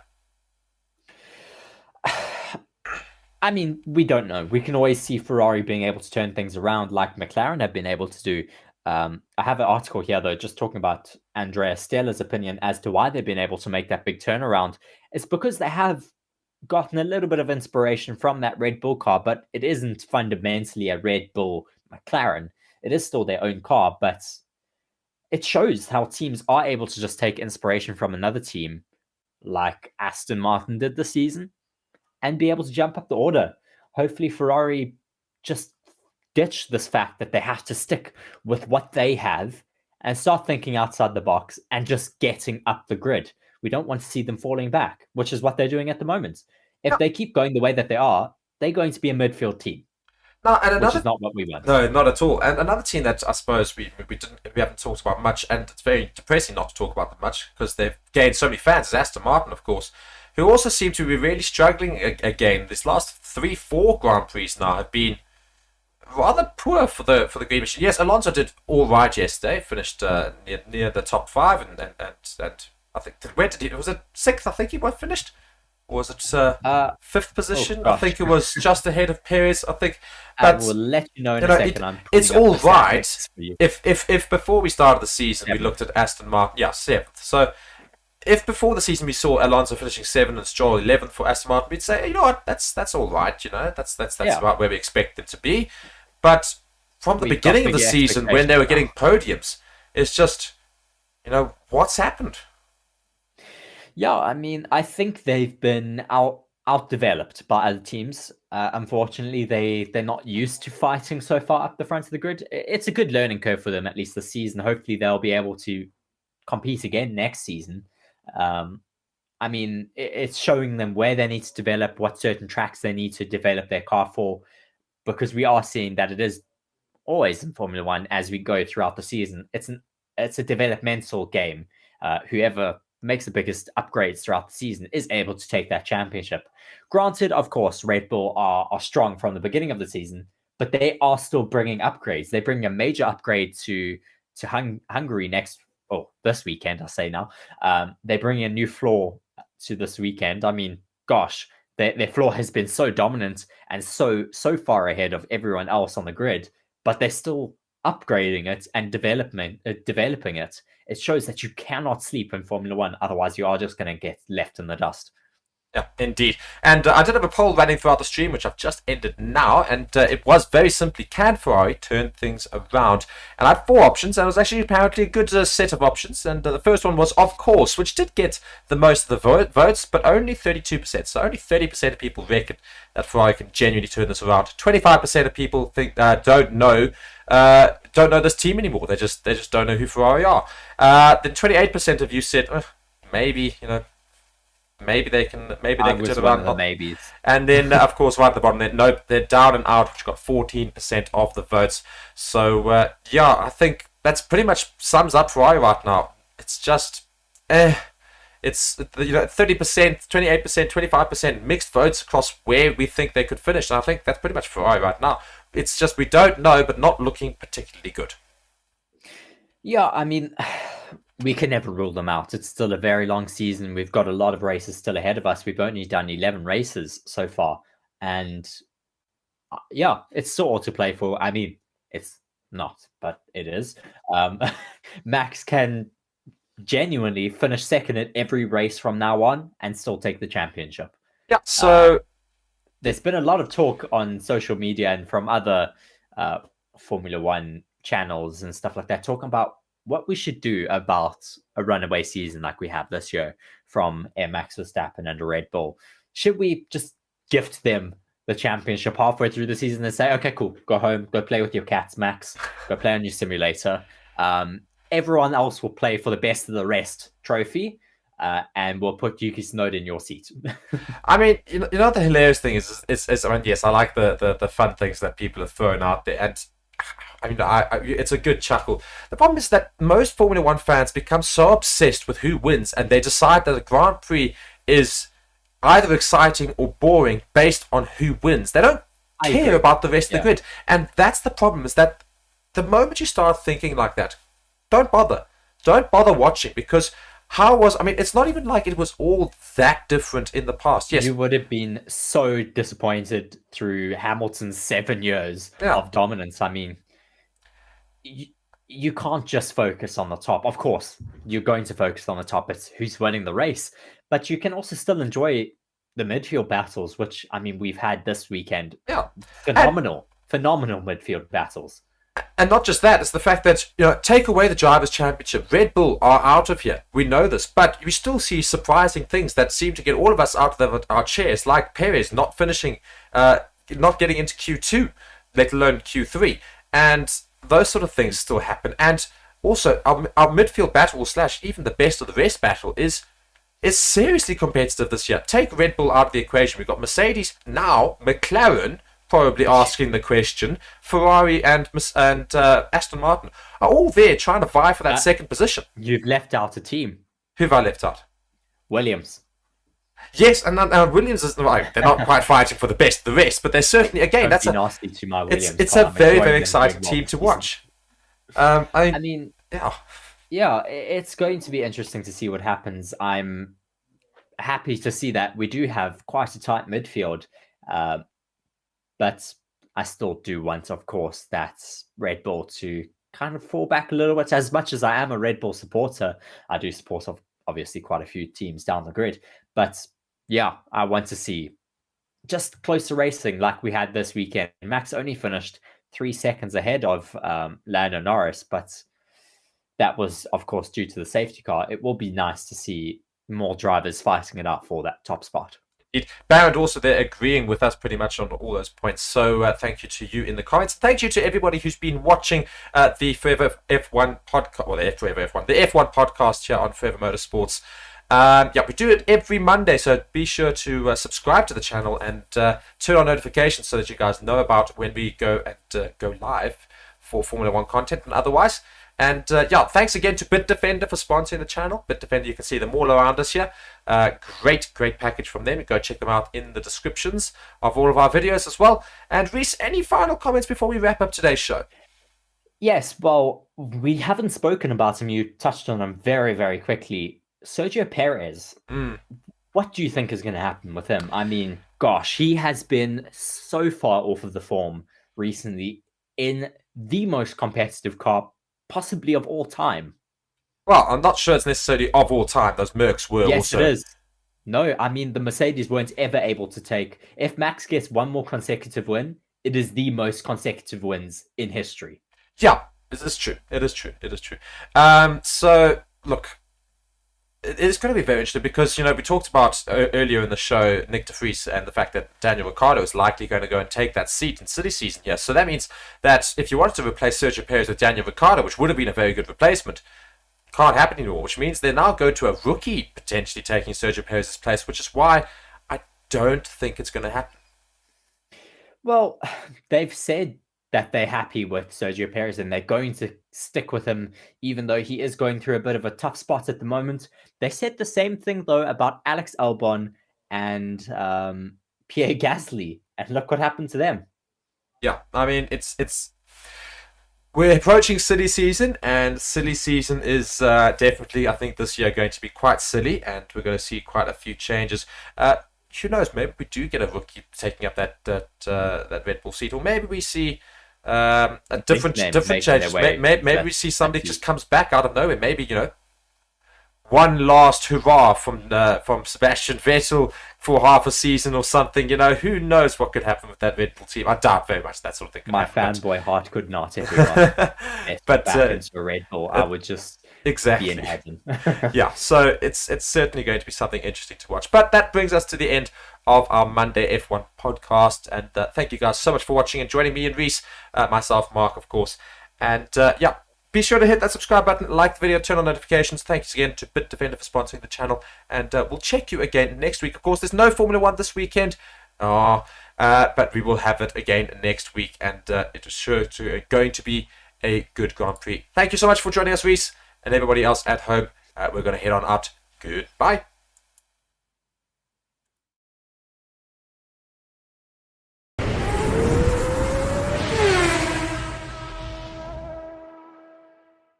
Car will be quicker, so I'm sure this car will be quicker, but we're just 7.5 minutes away from Q1, and of course it's a very different qualifying format. In case those people watching do not know, we've got a very different qualifying format to usual. So qualifying 1 only allowed the hard tire, qualifying 2 only the medium, and qualifying 3 only the softs. It's the first time we're trialing this. I think it's going to be very exciting. I think it's going to be very good to obviously not waste so many tires that you don't use the weekend. And also, it shows the pace of all the cars and the different tires, so you can see if a certain tire suits a different constructor, which we've never really seen before. So we get to see exactly how much quicker each car is on each different compound. So it's certainly going to be a very, very interesting watch. I mean, we saw in FP3 how fast the Red Bulls and the McLarens were on the mediums. I think they are certainly going to be rapid through Quali 2. I don't know how everyone's going to manage those hards, though, because they're not the best quality tire. Those Alfa Romeos look quite comfortable on them, though, but I think some of the other teams are going to struggle. And it's going to be very interesting, of course, because if a top team does tend to struggle on the hard tire, they might not even make it out of Q1, and in which case they can't even take advantage of their medium and soft tire pace, and it could really completely fumble their plans for the day. So it's so crucial that you have pace on all 3 different compounds. Of course, you're likely to still perform as the constructors go. Your Red Bulls will still probably perform the best on the hard tire versus the soft tire, but it's something certainly going to be different, and difference is exactly what we want. We want more variables in racing. It allows for different things to sort of happen. And I suppose when talking about Red Bull especially, we do have to ask the question, though, does Sergio Perez make it out of Q1? Oh, gosh. I think if he doesn't, we're going to have some serious conversations over the next few weeks, because I think that the higher-ups at Red Bull are certainly going to lose even more confidence in him. And we'll be looking towards the likes of a Daniel Ricciardo, a Yuki Tsunoda, possibly an Alex Albon. Yeah, I mean, obviously there's a bit of rumors about Alex Albon saying firmly that he will not be going back to Red Bull, and that is firmly in the past, but...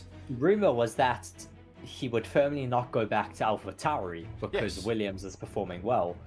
I think he would be open to a Red Bull seat yet again. He has been proving himself, and I mean, they still technically own him he's still a Red Bull contracted driver. Yeah, I mean, it is true. So, yeah, we could see all manner of things sort of happening. But I can see our viewers are climbing very quickly and very steadily here. But I see our likes are not. Guys, as we keep saying, be sure to like the video as you are watching. It certainly helps the stream. If you guys go smash that like button, we get a lot more people on the stream. Then we get better discussions going and we can have an even better stream going and some fantastic chat. And if you guys are new, be sure to subscribe to the channel, like the video, as I say, and turn on notifications. And join me and Reese as we watch qualifying. And if you guys are really passionate about it, be sure to go and consider joining the members club. It's really not all that much money, and you get a nice little thing next to your name to show how important you are. You're far more likely to get a response from us as well in the comments, and otherwise, yeah, just do it for the bands. And otherwise, we're all here to have a good time. We're almost up to 400 viewers. Let's get those likes going, guys. Let's get up to 100 likes as quickly as possible.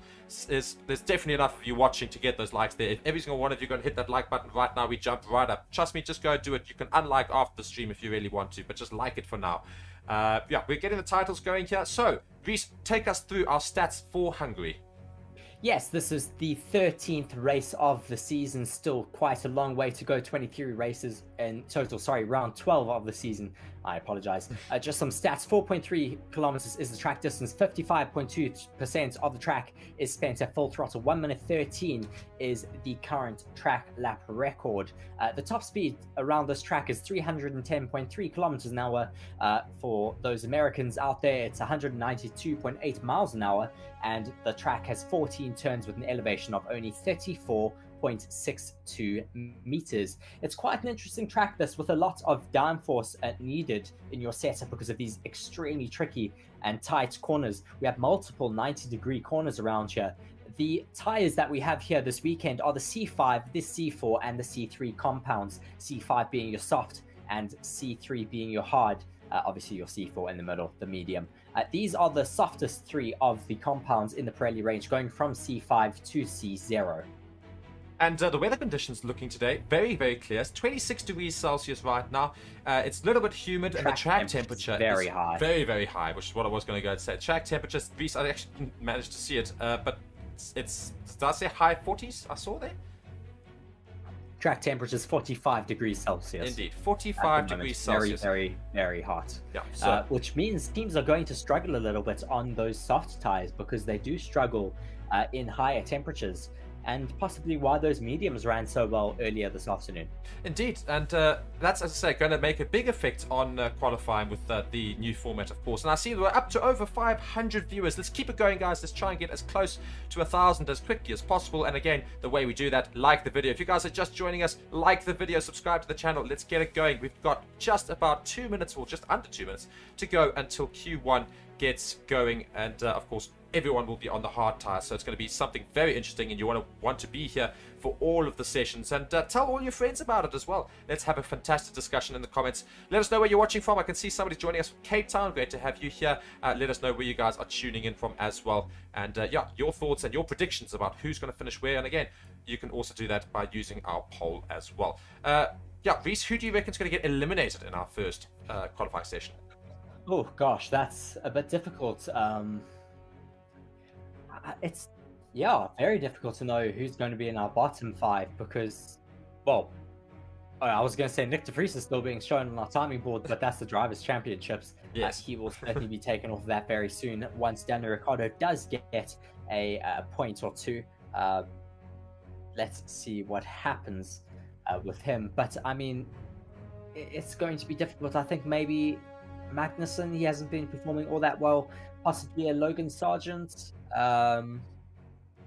Yuki Tsunoda. Maybe Yuki, I don't know. Who knows? I'm very hesitant about saying Danny Rick because I really don't want him to be eliminated in No, Q1. I think it would be a great return back to Formula 1 if you can make it at least into Q2. That'd be a great return. Yes. I think that's automatically in the good books if Danny Rick can get into Q2, but it's going to be very difficult.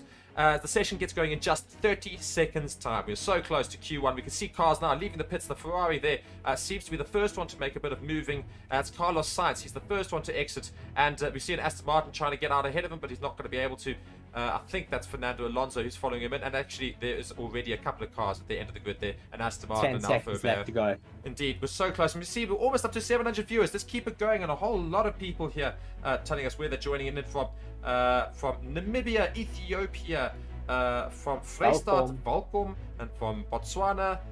Yeah, keep it coming, guys. And somebody from Australia there as well. So great to see everyone here. And we are going. Q1 has begun, and only the hard tyre is allowed. And Alpine will be driving us out. I think that's Ocon. Indeed, it is Ocon in that bright red helmet. So we will be led out by Ocon. So yeah, 18 minutes of the session. For those of you who may be wondering why everyone has to go out on a set of hards this weekend in Quali 1, we are trialing a new qualifying format this race weekend to use up more tyres. This allows, of course, the teams to use more tyres that are brought to a race weekend, lessening the amount of wastage in fuel to bring across these tyres that then end up having to get brought back and don't get used on the track at all. So teams have to use a set of hards during Quali 1, have to use a set of mediums in Quali 2, and then if you get into Quali 3, you're only allowed to use a set of softs. Indeed. And the fans are out in their huge numbers here at the Hungary ring. Just 16 minutes and 50 seconds left, and every single car is out with the exception of Hamilton, Hülkenberg, Russell, Albon, and Sargent. Although, as I say that, I see somebody else has just come out of the pits now, and I'm sure we're going to see everyone on track. So it's going to be a very, very busy track, and I think that could also cause a few problems there. Sergio Perez, huge qualifying session for him. He's really struggled in qualifying of late, so let's hope that he can get out of Q1. He hasn't done so in quite a while. Yes, it's been quite difficult for him at the moment. He's been struggling, I think, a bit in the mental game of confidence, for sure. I mean, he's been lacking in that department. I'm sure that his incident that he had on Friday in FP1 will not be helping in qualifying today, but hopefully he's able to put in a good lap at the end. I see we have passed over 800 viewers now. Thank you very much for joining our stream. Please do be sure to hit the like button. It does help us get recommended by more people from the algorithm, if you believe in that stuff. But, I do believe in it, trust me. Yes, we do. Indeed. And people joining us from the Philippines, there's no chance of rain. From Nepal, from the French Caribbean island, from Germany, and Cebu in the Philippines. Sorry, Reese, you were saying. Just watching Sergio Perez on his first push lap, he has put in a purple first sector. He is one of the first drivers to go out on a push lap, so that is to be expected. But let's watch what he can do throughout the rest of this lap on a set of hards. Will he be able to stay within track limits? He looked very close there into turn 8, coming through turn 9 now, approaching that mid-sector marker. Let's see what he can do through turn 10 and 11. Daniel Ricciardo also on a hot lap at the moment. A personal best in the first sector. Let's watch what he can do throughout the rest of that lap as well. Sergio Perez setting a purple middle sector. Someone has stolen his fastest first sector though. I wonder who that is. I think it is Valtteri Bottas of all. Yeah, it's Valtteri Bottas of all the drivers. And I've said that Alfa Romeo were looking very good in the earlier sessions. So let's see what they can do. Valtteri Bottas with a purple first sector. Perez now crosses the line with our first time of the board, a 1:19.2. And in hard tyres, it's quite a good time. Ricciardo, let's see what he can do in this first qualifying back since, of course, being taken out of Formula 1. He's now back, of course, with AlphaTauri. Now he crosses the line in quite a slow lap. He's going to have to do that again at 1:20.8. Quite a little bit behind his teammate, 0.4 seconds behind Tsunoda. Maybe he just needs a few more laps to get up to pace. With Valtteri Bottas coming now to finish up his lap, he had a brilliant first sector. Not bad middle sector. Let's see where this puts him. He goes up into pole position for this session so far. Yeah, I know, it's fantastic. 0.4 seconds up on Perez, notably. That is brilliant for him. Verstappen, though, no purple sectors from him at all. This could be quite interesting. Yeah, I mean, the Red Bulls, they didn't really have many attempts on the hard tyre earlier, so maybe this is going to play into the fact that they didn't have the practice, so it's not as quick as they might have thought it would be. Bottas currently sitting very firmly in first at 1:18.8. Verstappen, though, does go second at 1:18.89. So just behind him, though. So Bottas is still the quickest driver on the grid, as we have just hit 1,000 viewers. Thank you so much, guys, for watching. Keep sharing it. Let's keep growing. Let's try and get to 2,000 today. That would be fantastic. And how do we do that? Like the video. There are 1,000 people of you and not nearly as many likes. Hit that like button right now. And again, you can unlike after the stream. But just like for now, let's get as many people into the stream as possible. So many people joining us from all over the world. North Carolina, USA, Hungary, How's the weather in Hungary? Sorry, I thought you were joining from there. I was like, why are you not watching? It's very, very sunny in Hungary today, so it's quite hot. Hamilton on a hot lap. At the moment, 0.2 down on Bottas's fastest time at the moment. George Russell also on a hot lap, also 0.2 down on Bottas's time. So a lot of people putting in some very, very competitive times at the moment. These should, those sectors should put the two Mercs in between Verstappen and Piastri. Wow, I didn't notice Piastri and Norris put in some brilliant laps there. And as I say that, Hamilton does split Verstappen and Piastri, 0.3 down on Bottas's time. Russell puts himself between Verstappen and Hamilton. Just splitting those two. Watching a replay here of Kevin Magnussen, I think he just loses in one of the race control has noted that track limits at turn 5. Magnussen's time has been deleted very, very wide. Magnussen went there, so no complaints whatsoever. Very, very wide. So his lap time has been deleted. So drivers without lap times: Alex Albon, Kevin Magnussen, and Logan Sargent. They still need to get around. We've got 12 minutes left of Q1. Gasly's currently 0.4 seconds behind Bottas on his hard push lap here, so it's not looking very good for him. And now watching Albon and Sargent on their attempts. Albon's been racing so well of recent. Let's see how he fares. First sector, he's 0.25 seconds behind Bottas, so not too bad, but he still needs to pick it up around the rest of the track. Yes, interesting to see just how mixed it is in the top 10 at the moment as Pierre Gasly puts himself into P9. Brilliant lap from himself. Albon's coming through the final corner at the moment. Let's see where this lap time puts him. DRS now wide open, and across the line it puts him up into 8th position. Well out of that bottom 5. The current bottom 5 is... I was going to say Logan Sargent, but Sargent moves himself up into 12th. It is Esteban Ocon, Carlos Sainz, Lance Stroll, Yuki Tsunoda, Daniel Ricciardo, and Kevin Magnussen. Yeah, Stroll currently on a push lap here. Let's see how he does in his sector 2 compared to Ocon's time, of course, is being compared to. He's up on Ocon's time, but only just. And that's not going to be fantastic, though, because it doesn't really take him out of that danger zone with just 11 minutes left. Alonso now also following. Let's see, he's being compared to Bottas's time. His sector 2 time just about to come up now. Let's see how quick he is compared to Bottas. And he's just behind him, 0.226 seconds. So this could be quite a quick lap for Alonso. Stroll now crosses the line and only moves himself into 12th position, so still in danger there. Alonso now following his teammate, currently sits in 13th position. Bottas goes even faster. My word, Bottas is just doing unbelievable things. Out there. Here comes Alonso. Let's just see. Sorry, I will come back to that. Alonso's DRS is now open, comes across the line, moves himself into 5th position. Not too bad from him. Oscar Piastri has had his track time deleted for track limits at turn 12. Aww. Track limits could become another issue here this race weekend. Piastri, as Oscar Piastri puts in another lap time to put himself into P4. Yeah, so that's fine. His lap time was deleted, but he put in another better lap. Indeed. So the McLaren's looking relatively decent for their time so far. Red Bull are still not first. Alex Albon's track time has been deleted again.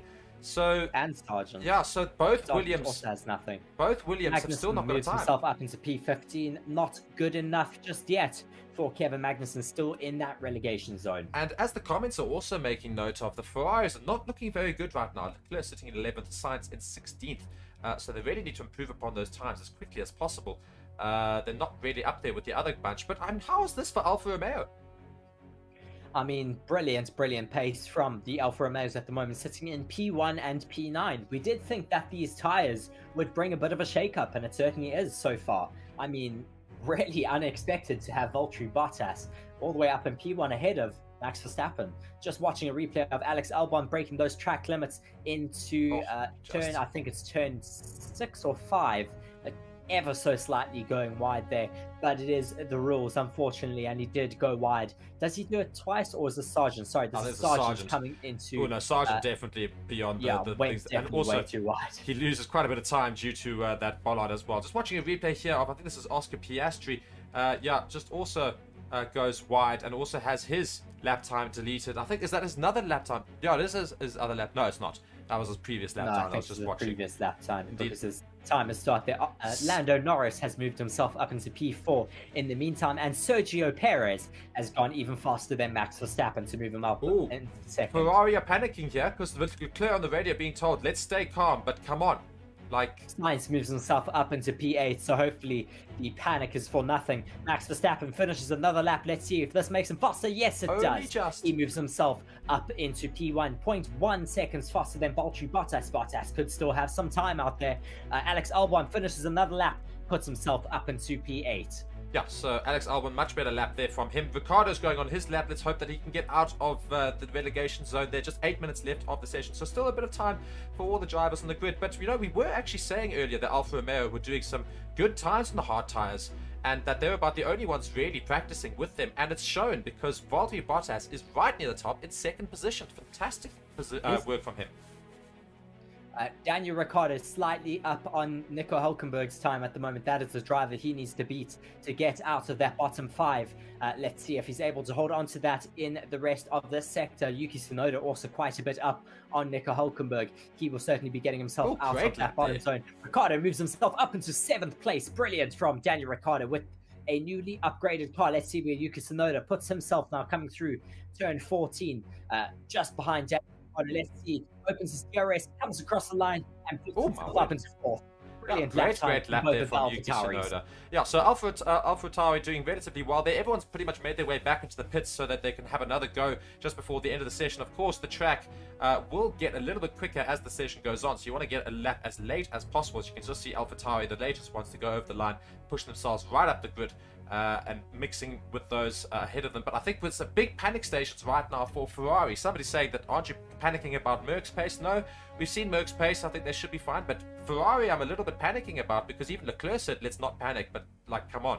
You know, because Ferrari is very much right near the danger zone there in 15th and 11th. And they weren't looking like they weren't giving it all. They were certainly giving it all. So I think panic stations in the red machine. Yes, I mean... They are a bit close for comfort there with Leclerc in 15th. I think he'll certainly be sweating a little bit.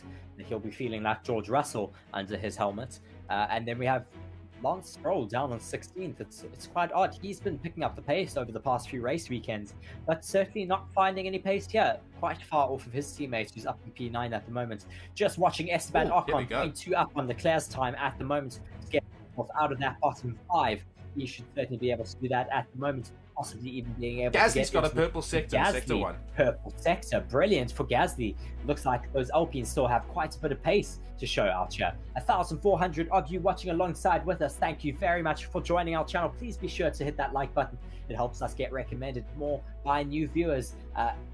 Yeah, please do also subscribe if you enjoy the content that we are putting out for you. A long race weekend still ahead of us. We have the race tomorrow, as well as all the Formula 2 and Formula 3 races as well. Gasly going 0.04 up on Max Verstappen in the middle sector.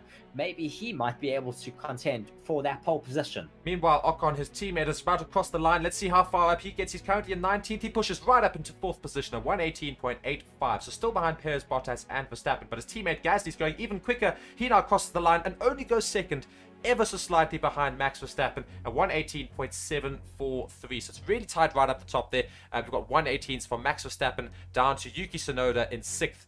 So great laps from them. And yeah, all the other teams are going to really want to get out there. But Leclerc currently now sits 16th, which is the relegation zone. So Ferrari in a little bit of a panic right now, I think. But hopefully they won't get relegated. Yeah, just 4 minutes and 45 seconds left. Charles Leclerc currently on an outlap with those hard tyres, gearing up to start his fast lap as he's coming around the final corner now. Reese, talk us through his lap. Yes, this is the point where he has to make or break it. DRS now wide open, approaching that start-finish line. He does start his next hot lap. Let's see what he can do through this first sector. Approaching that braking point, hard on the brakes through turn 1. We see how drivers go so wide over the apex here. DRS wide open yet again in that second DRS zone. Approaching that tricky third corner, braking late there, getting on the power yet again, and then through turn 4, looking neat and tidy so far, coming towards that first time marker. He is 0.3 up on Zhou Guanyu's time with the fastest first sector of everyone so far. Let's see what the Ferrari can do. Hopefully there is no need to panic just yet. They may be able to take that fastest lap time away from Max Verstappen. May the Ferraris still be in contention this race weekend. Yeah, I mean, it's a fantastic first sector. Let's see if you can back it up in sectors 2 and 3 and also stay with the track limits, which has been a bit of a thing so far this session. Not as big as, of course, in Austria, but certainly a big thing. Still, 0.45 up in time. Of course, that's not up on Max Verstappen. Perez goes quickest. Was even faster. Yes, fantastic lap there from Perez. 1:18.3. So Zhou now goes fastest. Goes even faster. Brilliant from Zhou Guanyu, the Chinese driver in his second Formula 1 season, goes fastest in qualifying. Charles Leclerc fighting the steering wheel in that final sector. He goes third fastest overall so far with a 1:18.4. 0.2 down on Zhou Guanyu's time. Stroll goes 7th ahead of his teammate. Then we have Alonso coming across the line. Where does he put himself? He goes up into P4.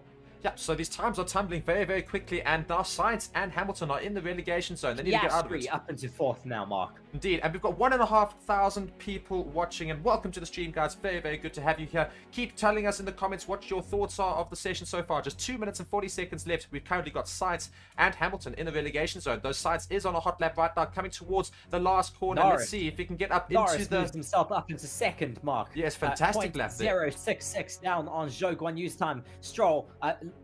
Sainz comes across the line now ahead of his teammate up into P4. Yeah, so great laps there from the Ferraris. They've sort of climbed their way out of that relegation zone, but I'm not sure if they're necessarily safe. As we just see now, Norris has had his lap time deleted. That's what I said. Lando Norris' time has been deleted, which means that he falls into danger. Just 2 minutes left. It's quite crucial that he gets back out there.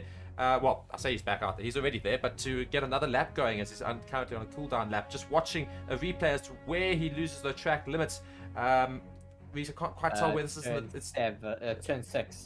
There, you can just see just got a hand of oversteer, and unfortunately that took him over the white lines there. Very unfortunate. It was not really in his control, but the rules are the rules, and he ever so slightly went over that white line there.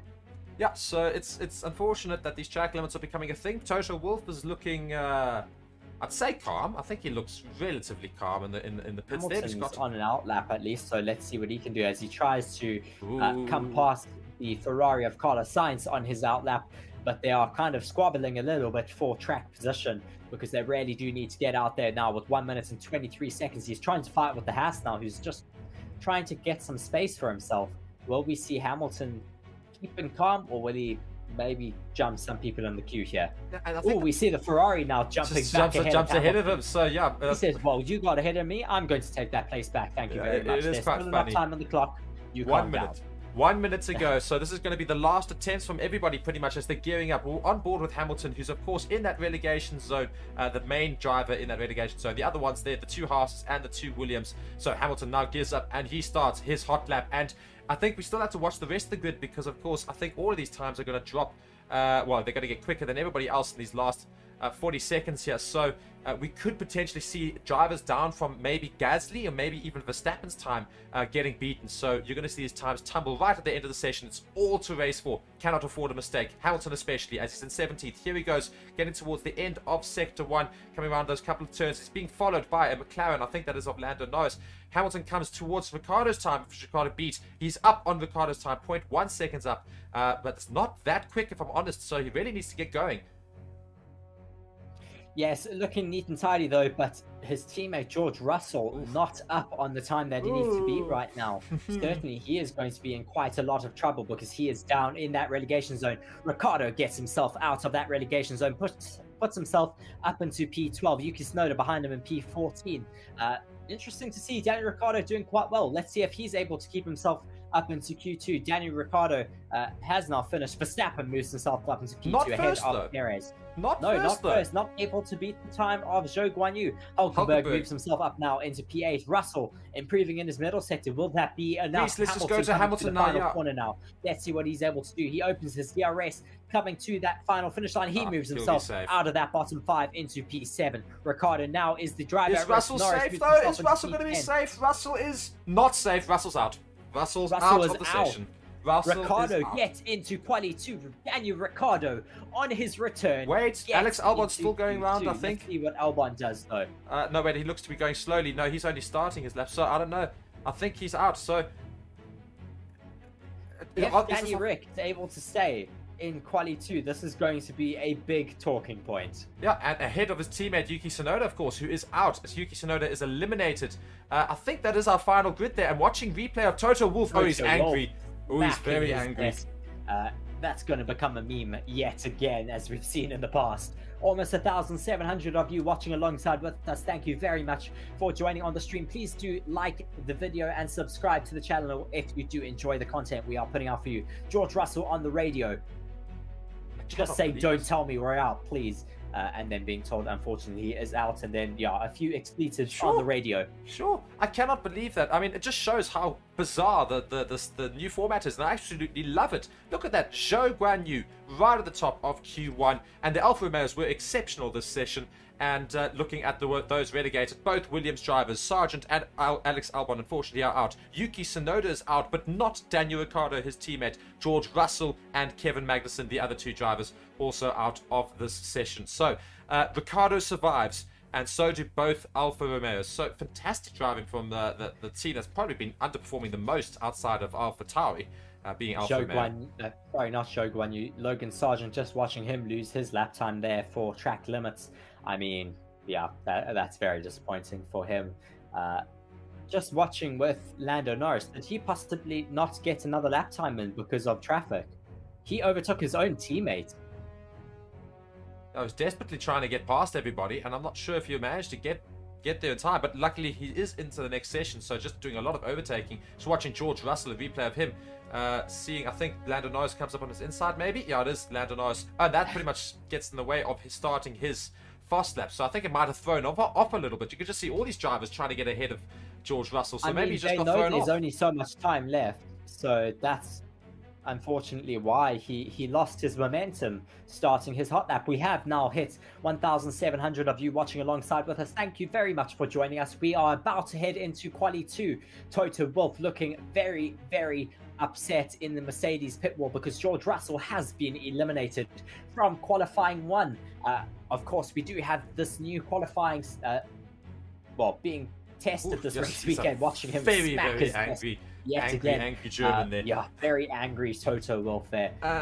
Well, it's going to be very interesting. Is he Austrian? He's Austrian, isn't he? Yeah, so. Yes, he's Austrian. But Toto Wolff as well, I think... I'm interested to know if he's... I mean, Yuki Tsunoda also, once again, looks very upset. And I think he's also got to be very upset. His teammate, his brand new teammate, who's not been racing the entire year, has beaten him into Q2. So, I mean, that's a huge statement in itself as well. But going back to Toto Wolff, I mean, he almost looks like he's not necessarily angry with George Russell. Do you think he's going to have a moan about the new format? Possibly. I mean, he also likes to have a moan, so I'm sure he will. Just watching the 5 drivers here walking down the grid. That's Kevin Magnussen, Yuki Tsunoda, Alex Albon, Russell, and Sargent. So, yeah, as Prix says, the walk of shame. You have to walk past everybody on your way down to go and get Wade, I think it is. Yes. So, those drivers are out. But again, notably, Ricciardo is still in. Both Alfa Romeos are still in. Hulkenberg is still in for the Haas. And the Ferraris did salvage it. But most importantly, Russell is out. Watching a replay now, Pierre Gasly, I think also just watching all this traffic ahead of him trying to start his lap. Gets caught behind, I think that is Oscar Piastri. And then tries to get, oh my word, so much traffic that they have to put up with right at the end. But this is why you don't leave it to the end. Zhou Guanyu went over very early compared to everybody else. And look at his time compared to everyone else. That's why you go early.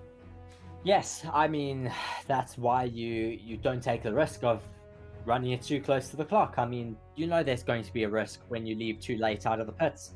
So, yeah, just be better. Yeah, so now we're just about to get going with Q2. Lewis Hamilton, of course, now the only remaining Mercedes driver, so it's quite crucial that he does well in these next 2 sessions. And this session is now, of course, going to be on the medium tyre. So let's see how the cars fare. And I think Alfa Romeo, big hats off to them because they did it intelligently. They practiced on the hard tyre. They made sure the hard tyre was good, and it got them out of Q1. So they're both of them into Q2. Let's see how they can fare on the mediums this time now. Yes, Phil saying there's no way Zhou had a legal lap. He must have cut a corner somewhere. I mean, the stewards are extremely strict this year, so it certainly would have been legal. But just very, very impressive from Zhou Guanyu. I mean, it's only a 17 season in Formula One. We have William Russell joining us yet again in the chat. Thank you very much for joining us. Great to have you here. We're about to hit 1,800 viewers.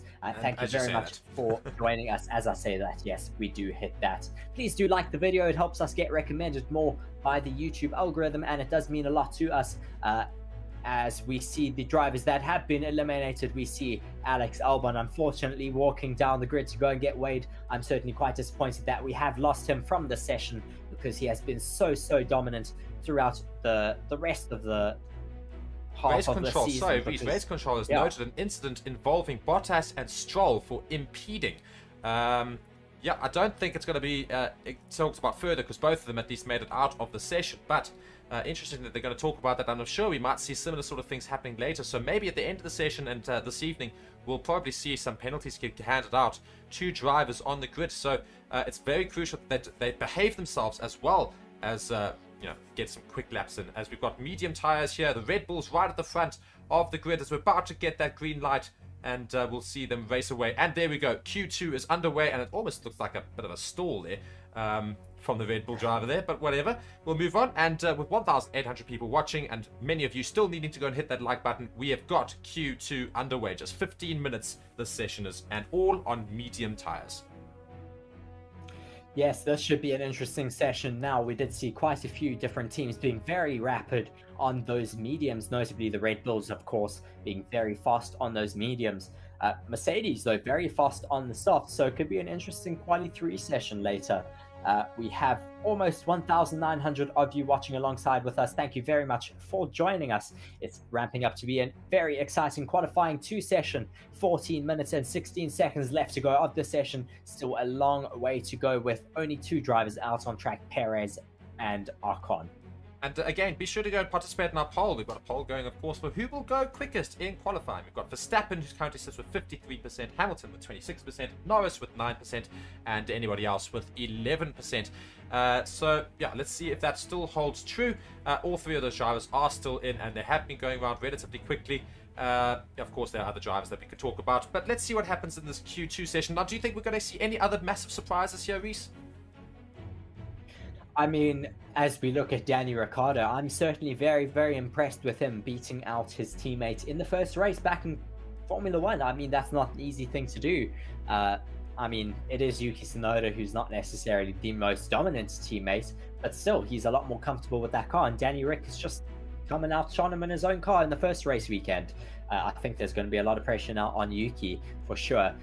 But if Danny Rick can get a good qualifying session out and possibly outshine Perez, he may get that Red Bull seat quite soon. Well, it's going to be difficult with Perez having put in the third fastest lap. Sorry, it was the second fastest? Well, anyway, one of the top 3 lap times in Q1, and we're currently on board with Perez, who's finally made it out of Q1, first time in a while.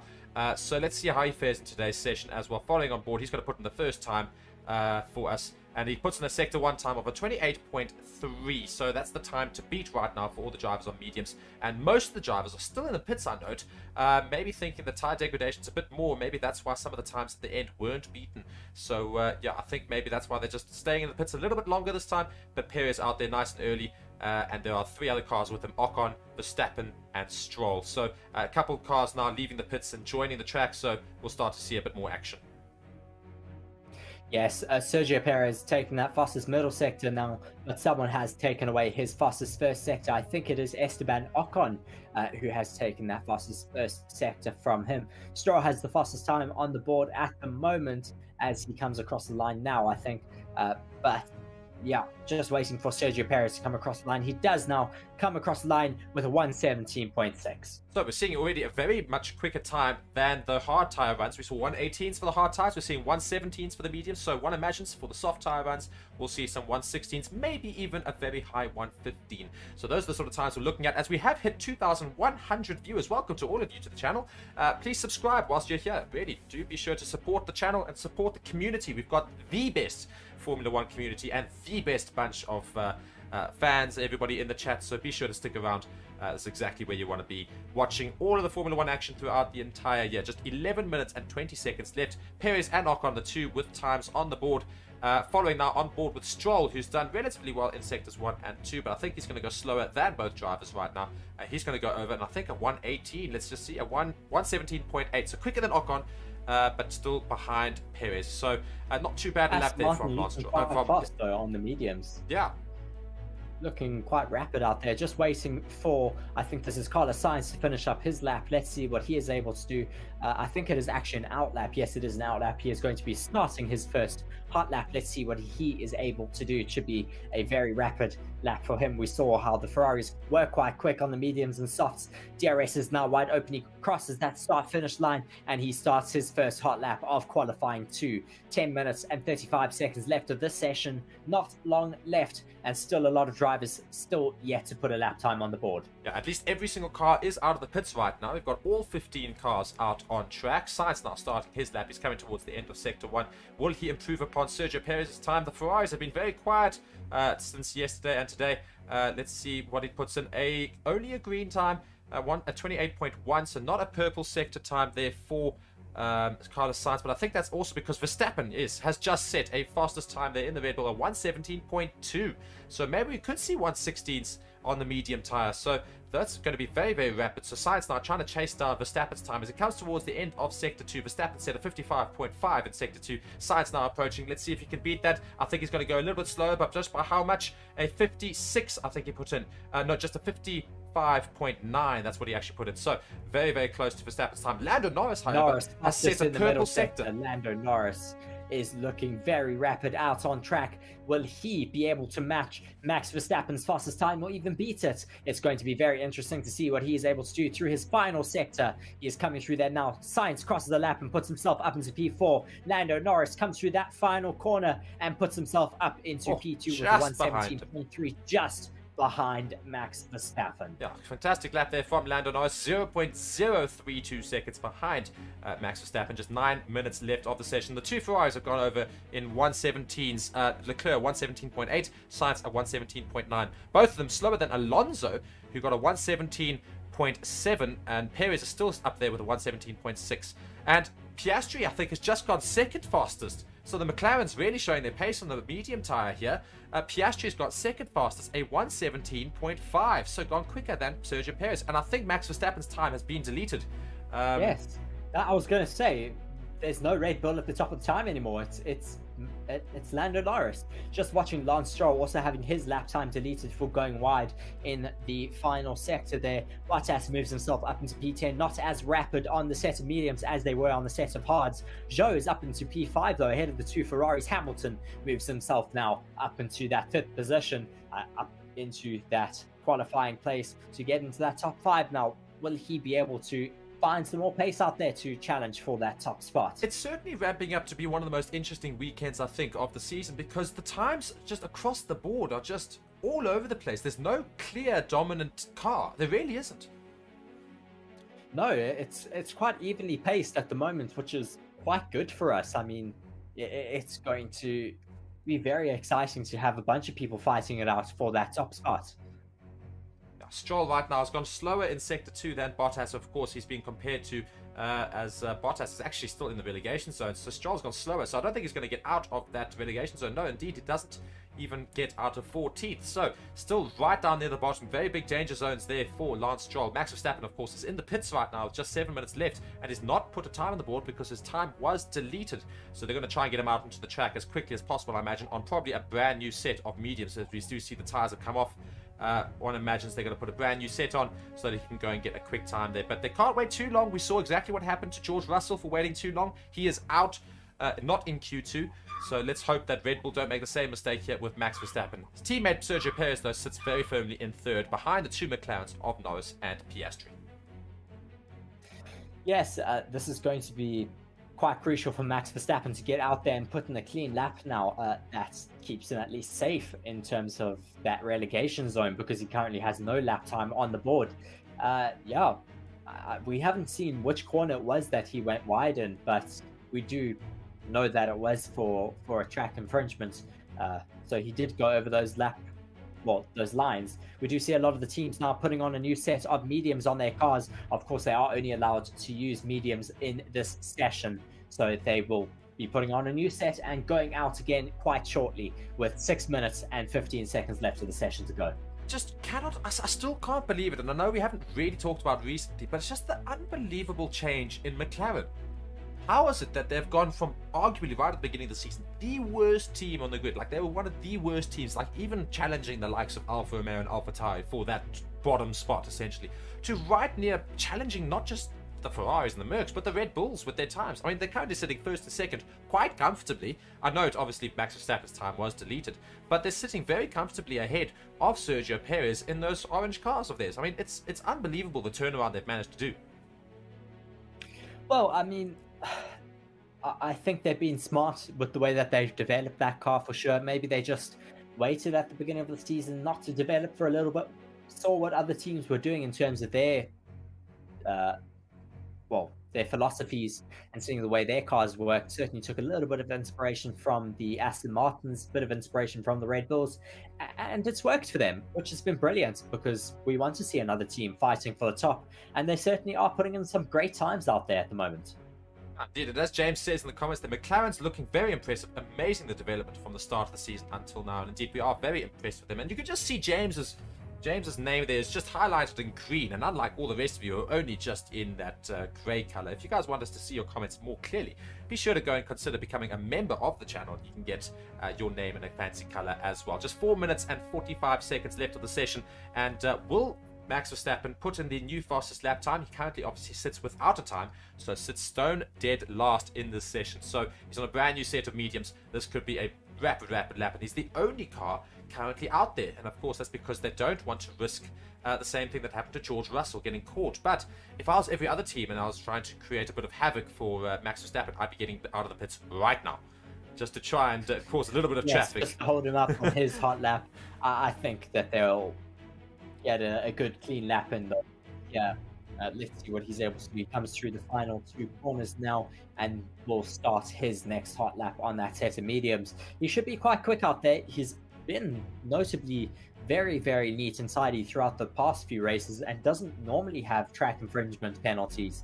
So it's quite surprising to see him have a lap time deleted here. Goes into the braking zone, into turn 1, nice and late, 301 kilometers an hour. There's top speed as he goes back on the power. DRS wide open yet again, braking into turn 3. We see how close his head gets there to the headrest as he goes through there. Lots of G's on the body as he comes through turn 4 as well, through there at 250 kilometers an hour, approaching turn 5. 0.1 up on the fastest lap time at the moment with that purple first sector. Let's see what he can do through sectors 2 and 3.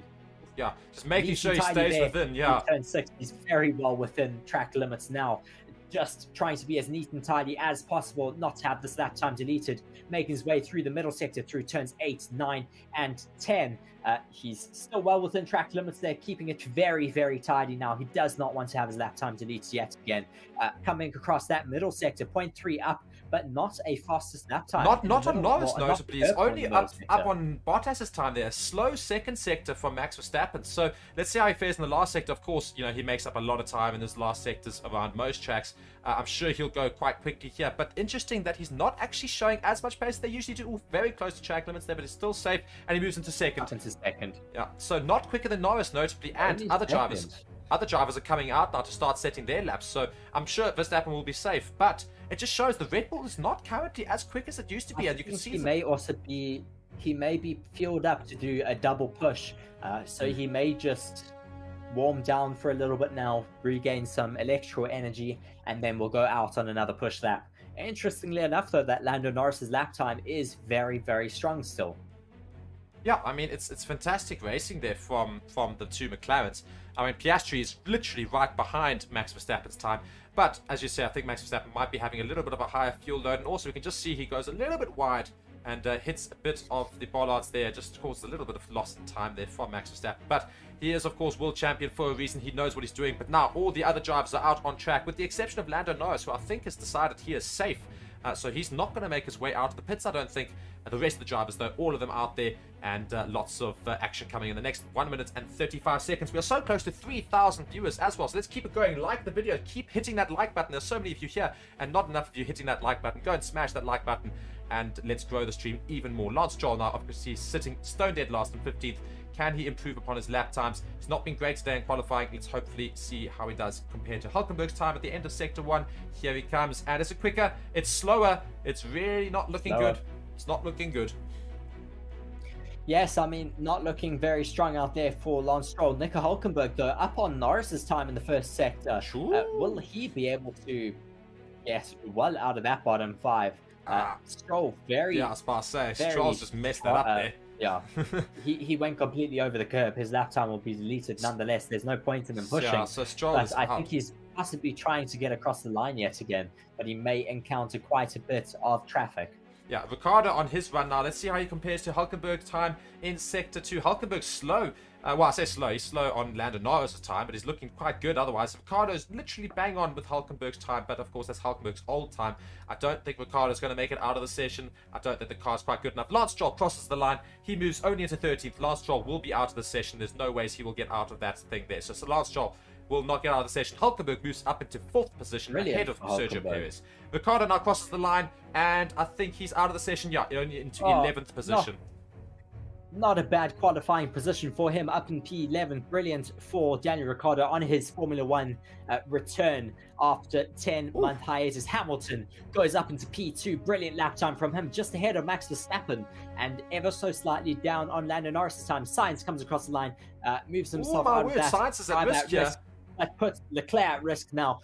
Charles Leclerc is out in qualifying 2. Charles Leclerc has been eliminated. No, he's not. He's still going on his lap. It's Sainz that's very much in danger. Sainz has finished his qualifying. I think if Leclerc goes quicker, Sainz is going to be out. That's the Ferrari we need to watch here. Ocon has gone round. He only finishes in 11th, so he is out of this session. Leclerc now coming across the line. Let's see how he fares. And will he put his teammate out of this race? He moves into 6th. Yes. Carlos Sainz now is officially out, Reese. That's the Ferrari that's out. Carlos Sainz is out of the session.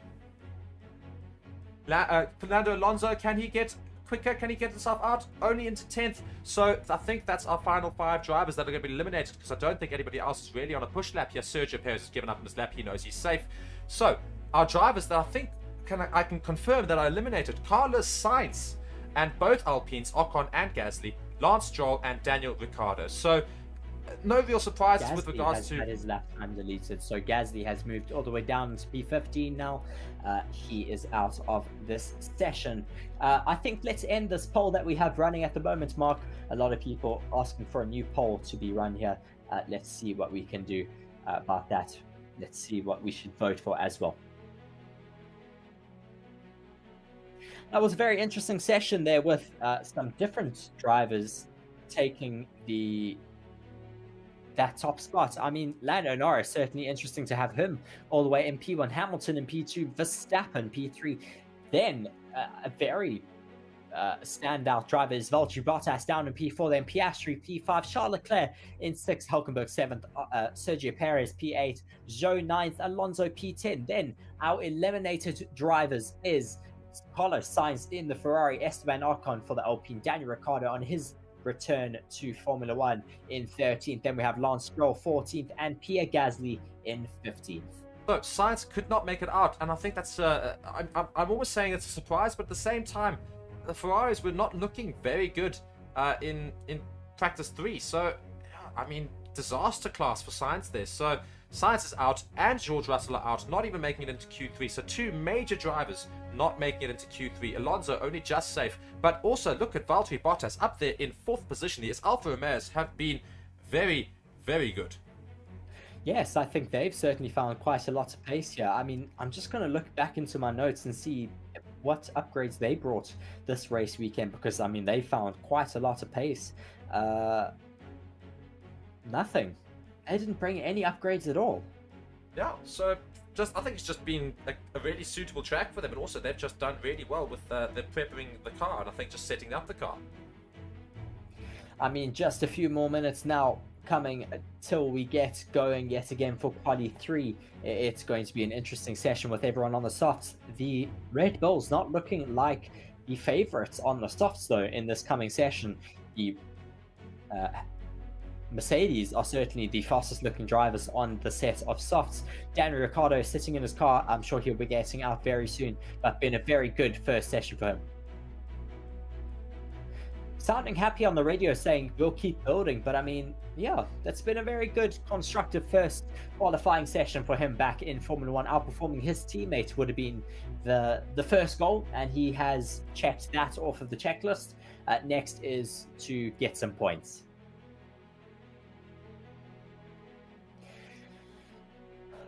Not long left until we get going yet again for Quali 3. This will have all of the drivers out on a set of softs.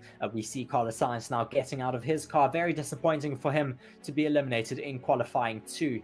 He'll certainly be quite disappointed in himself. Just not getting into qualifying 3, qualifying down in P11. Indeed. And Lando Norris, I think, as James says, could potentially take pole here. I mean, he's been very quick in all weekend and currently sits very firmly in first position after that Q2. So in Q3 now on the soft tires, which weren't looking brilliant earlier, if we must be honest, could he go and take pole? Well, I mean, he's looking very competitive out there, so it could be a possibility. We'll see what happens in the session. If he is able to compete with the Mercedes and possibly Red Bull. The Mercedes are looking quite rapid out there on the set of softs. We didn't see a true representation, though, from McLaren. We only saw their medium runs, so they could still be very, very competitive on a set of softs. Yeah, I mean, it's really all to race for in this last session, because we can't even really say there's been a particularly dominant car. I still think Max Verstappen is going to be right up there, of course. I think first or second. But it's been so interesting to see this session play out. I've really loved the format, the hard to medium to soft tire thing, because you don't actually have an idea, because you know what the hard tire runs are, but the medium tire runs can be completely different. I mean, they could result in completely different sort of racing. I mean, the Alpines looked relatively good in the hard tire, and then both of them out in Q2 on the medium tire. So, I mean, it just leaves that question mark over everybody with regards to what's going to happen. Yes, it really does leave a bit of a question mark over everybody, because it could still cause quite a shake-up in Quali 3, as we said. We were looking forward to this new qualifying style being trialed out here, and it certainly brought us a lot of entertainment this weekend. So I'm glad they have trialed it out. Maybe they should bring it to more Grand Prix throughout the year. I mean, if they trial it in the middle of it, can they not just implement it for the rest of the year? I think they could. I'm sure they could. I really like it. I don't know about everybody else in the comments, but I really like this format. It just makes it so interesting, and it's so great to have both Alfa Romeos as well in Q3. Let's just hope that they've got good race pace. We also see Sergio Perez is out there nice and early yet again, and a whole 2 minutes until Q3 starts, and he's already out there on those soft tires. I think it's because these soft tires do heat up very, very quickly, so I don't think he has to worry too much about keeping them warm. One out lap on the soft tires should be able to get them up to the temperature that he wants them to, so he can make his way to the end of the grid. Just 1 minute and 25 seconds to go, and yeah, just keep liking the video, guys, and subscribe to the channel if you're new. This is Forever Motorsports on Forever Sports. You're joining me, Mark, and Reese, of course, for this content, and we're very, very glad to have all of you here chatting amongst ourselves in the comments, and keep the discussions going. We love having some good discussions. Please don't spam the chat, but be sure to participate with some meaningful conversation. A lot of chat about contracts at the moment going on in the comment section. Certainly a very big talking point at the moment. I am putting together a video about the current silly season that is taking place. I will hopefully get that done before the summer break. It will be a very interesting video about just a lot of suspected driver moves that are possibly coming. And we do have Fernando Alonso also waiting behind Sergio Perez in the pits at the moment. 38 seconds left to go until we get the green light. Yeah, and a lot of people joining and showing their support for many, many people. Lots of Lando Norris fans, Max fans, and a couple of Hamilton fans. Somebody there saying, South Africa loves you. Well, we very much appreciate it. Yeah, and a whole lot of people joining us from all over the world. Absolutely love it. And also, I'd just like to let you guys know, if you guys are looking for a way to watch Formula 1 for free and legally, do be sure to go and check the description of the video. You can go and use our partners Bitdefender and ExpressVPN, and you can go and do exactly that. And there's a little instructions video on the channel as well. Go check that out. You guys can watch all of this alongside us. So be sure to go and check that out. And we do have the start of Q3 now, and Sergio Perez is the only car out on track. Everybody else still in the pits. Just 12 minutes long this session is.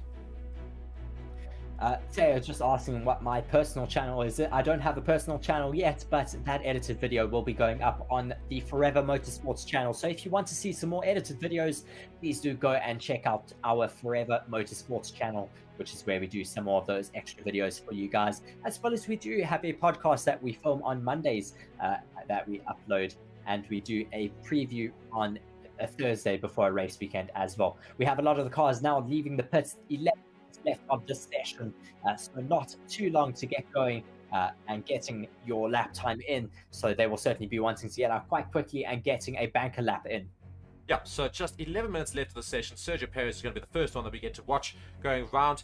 Everybody is out of the pits except for Lewis Hamilton, who is just lagging a little bit behind, and I'm very, very intrigued to see what sort of times we're going to see from all the drivers here. Lando Norris and Max Verstappen, I think those two are going to be challenging each other for that pole position, and with an outside chance, I think Lewis Hamilton.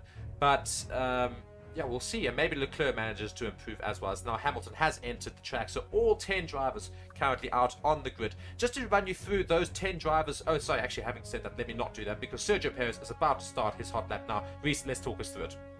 DRS is now wide open. He comes across the line to start this lap, approaching turn 1. It's a tricky braking section. You don't really hit the apex there because you like to get a nice wide line. Saying that though, Sergio Perez does like to hit the apex, but he does get a big snap of understeer through there, fighting at the wheel. Now coming through turn 3, braking there, getting close to the apex through there as well.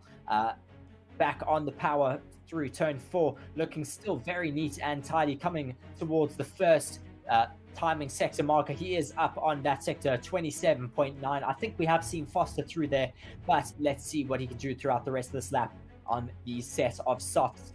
Coming through turn 6 and 7, the tricky chicane where we saw Lance Stroll just going over the curbs a bit earlier on, running his fast lap.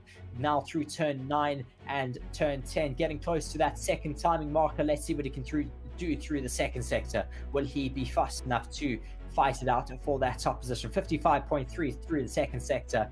Now the final sector is where it all counts. Passing his teammate, getting into that braking zone through turn 13. Now approaching the final corner on the track, turn 14. Someone has already stolen his first fastest sector though. That is Lando Norris. I think it's actually Charles Leclerc.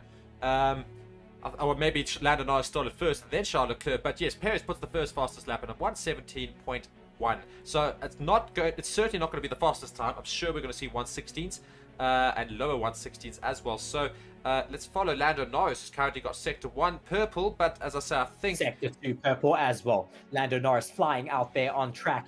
Someone has stolen his fastest first sector though. That is Charles Leclerc. Let's see what Leclerc can do throughout the rest of his lap as well. Lando Norris now coming through that final sector, approaching turn 14, looking very neat and tidy through there, hitting that apex ever so perfectly. DRS now wide open, comes across the line and puts himself comfortably into the first 1:16 of the race weekend. 1:16.9 for Lando Norris in the McLaren. Leclerc slightly down in the middle sector, but Alonso, sorry, I just want to say Alonso, a 1:17.0. He moves up into second position. Max Verstappen, as you say, has got a purple first sector, but my word, great lap there from Fernando Alonso. We have hit 3,000 viewers now. Thank you very much for joining us. Please do like the video and subscribe. Max Verstappen ever so slightly up in the middle sector. What will he be able to do in that final sector? Will he be able to fight with Lando Norris for pole? He is coming through turn 13 now, approaching turn 14. Let's see what he can do through this final corner. Will he be able to hold on to that position from Lando Norris? Oh, sorry, we're just losing Reese a little bit there, and Max Verstappen does cross the line in a 1:16.6. Great lap there from Max Verstappen at 1:16.6. And now here comes Hamilton as he's coming across the line, and also a 1:16.7. So right behind Max Verstappen. A great lap from him there. Reese, your thoughts about those two laps? Yes, very, very good from those two drivers. Hamilton putting in a brilliant lap at the end there as well. Lando Norris didn't have a great final sector, so it's possibly still a little bit of time for him to find out there on track. Yeah, and there's certainly a bit of time to find. So 7 minutes left of the session, so we've got 5 minutes of the session. Helmut Marko looking very unfazed there in the Red Bull pit.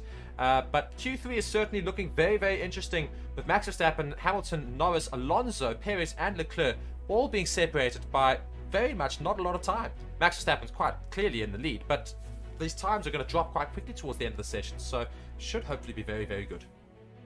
Yes, I think we still have a bit of a shake-up to come. Maybe we could have a first, for a while, a first non-Verstappen pole. That would be quite exciting to have someone else on the pole. But I mean, it also bodes well for the race tomorrow. And a lot of teams certainly looking to be quite competitive on not only the soft tyres.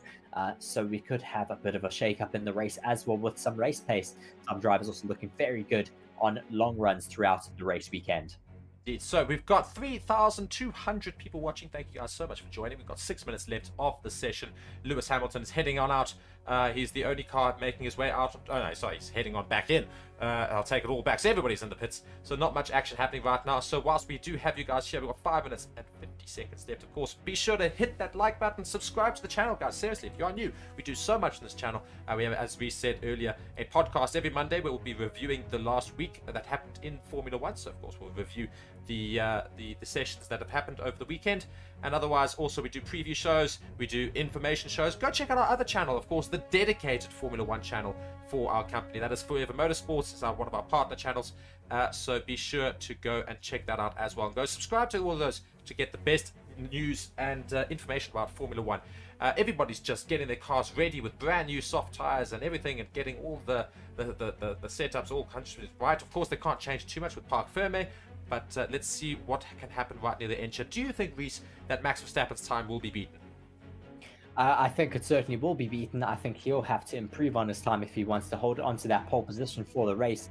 We will have to see if he is able to do that. Let's see what happens. With 5 minutes left to go of the session, not a lot of time left for drivers to be able to improve on their lap times. They should be doing a quick turnaround, and we'll see what happens. Yeah, and people just discussing the format right now in the comments. A lot of people asking in the formats whether or not it's right, and people having a big argument about whether or not it is. Some people saying they don't like the format, some people saying they love the format. And I think me and Reese both feel that we like the format more than we don't. I think the reason why people don't enjoy the format is maybe because we are losing some drivers that we wouldn't normally lose, because they weren't necessarily as quick on the hard tires. They probably would be compared to everybody else on the soft tires. So I don't back that argument, because quite frankly, if you're not quick enough on the hards, you don't necessarily deserve to show how quick your pace is on the softs. Well, I mean, it certainly is very difficult to perform on those hards. They're not a qualifying tire at all, but it means it just shows you who the true qualifiers are. If you're able to nail every sector on a set of hards, then you should be able to do it on a set of softs, and vice versa. I mean, yeah, it just makes you use your talents a little bit more, as we do see a bunch of drivers getting out on track at the moment. We have Hülkenberg, Perez, and Norris all on outlaps. Yeah, so a whole lot of drivers making their way out now. Yeah, no problem. All these drivers making their way out. Just 3.5 minutes left here. I think they might well have fuel enough for 2 push laps, one imagines, Reese, as everyone's leaving with just about 3 minutes. So that's enough time to have a push lap followed by a well, I suppose a second push lap. So it's not a lot of time for these drivers, so it's going to get right towards the nitty-gritty end of Q3, and it really is all to race for. I still think I'm going to stick with my prediction. Max Verstappen first, Lando Norris second, and Charles Leclerc 3. Let's see if that actually does play out. I think, Reese, you said the same thing, except I think you had Hamilton in third, didn't you?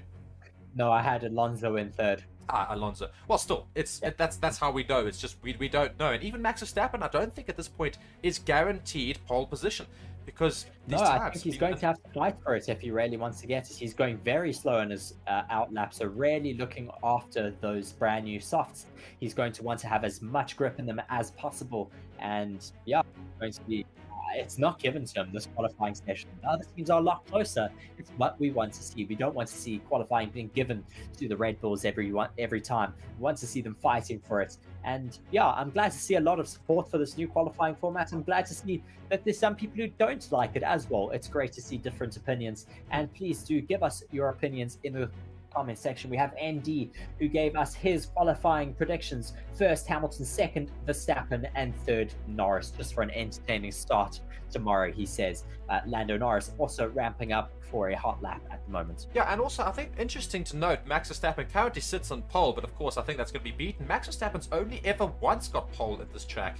The last 5, it's actually gone majority to Mercedes. Last year, George Russell managed to get pole here, and of course he got knocked out in Q2. And I think maybe that's also why Toto Wolff was so angry, because George Russell did very well here last season and not so well today. So yeah, let's see if Hamilton can try and represent the Mercedes brand and get himself onto pole. But meanwhile, we're following Ferrari, who of course only got Leclerc in this session due to Sainz getting out in Q2. Sorry, I meant Russell's now in Q3 even. Leclerc starting his fast lap now. Can he beat Max Verstappen's time, Reese? DRS open now as he gets on that curb a little bit, approaching turn 3. Let's see what he can do throughout this lap. Looking neat and tidy through there. Will he be able to keep this momentum up though throughout the rest of this lap? Coming up the hill now towards turn 4, a very tricky left-hander. 0.081 down on Verstappen in the first sector. He certainly improved quite a lot. This should put him in contention. Oof, my word. So close to track limits. I think he's fine. I think he just stays in. But it's going to be very close. There. Wait to see what the stewards say. Coming through the middle sector now through turn 9 and 10. Verstappen on another hot lap, not faster in the first sector. He may just be doing a...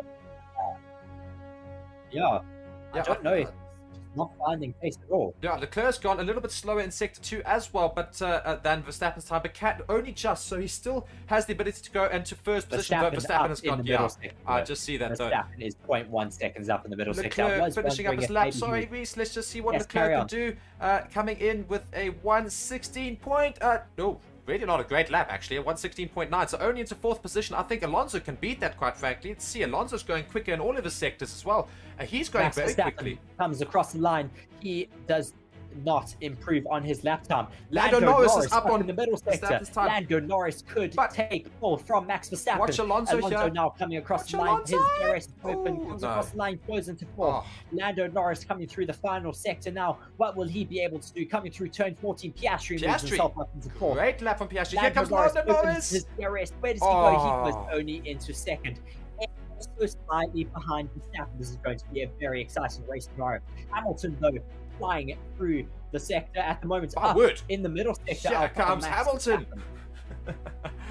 As the famous commentary was. Certainly going to be playing for it today. He's certainly looking like having a lot of pace, a little bit of oversteer through. Sorry, just losing Reese a little bit there, and here he comes across the last couple of corners. Let's see, will he beat Max Verstappen's time? He goes quickest. Lewis Hamilton is on pole. He is on pole in Hungary, so he does keep it up. Max Verstappen, once again, does not get pole here in Hungary. Sorry to cut you off there. Only by 0.003 seconds. Reese, unbelievable. Brilliant from Lewis Hamilton to take pole by 0.003 seconds. That is less than a blink of an eye, really. That is absolutely phenomenal for Lewis Hamilton. The first pole position that he has had in a very long time. Very exciting for Lewis Hamilton and Mercedes. One driver taking pole position, another driver eliminated in Quali 1. That is certainly a bit of a polarizing day for the Mercedes, but I'm sure they will be very happy with the pace of their number 1 driver, Lewis Hamilton. Hamilton on the radio. Yeah, sorry. And just look at McLaren as well. 3rd and 4th. Great drives there from Lando Norris and Piastri into the 1:16s. And also, look at Guan Yu Zhou in 5th, ahead of Charles Leclerc, and Bottas also in 7th. An unbelievable day for the Alfa Romeos and for McLaren. Just a fantastic qualifying session. I've absolutely loved this format, and it's really, really fantastic to have seen how everyone's driven today. And just everyone in the comments is also just as surprised as we are. What a great qualifying session we had there. Certainly was a very, very exciting qualifying session there. A couple of Hamilton fans there in the grandstands looking very excited. Max Verstappen, though, number 1, is in P2. Not something we see very often, is him being out-qualified. I wonder if they just need to get to the bottom of these upgrades still a little bit, but still with some great pace out there. Only 0.003 behind Lewis Hamilton's fastest time.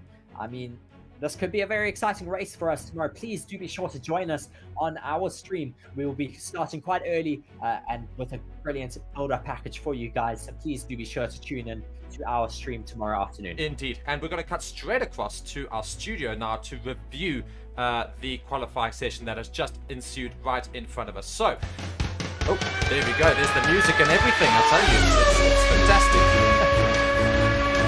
Wait for the music to go there. Great session there that we just had there, Reese. Welcome to Forever Motorsports on Forever Sports. You're joined by me, Mark, and by Reese as well for the Hungary qualifying review.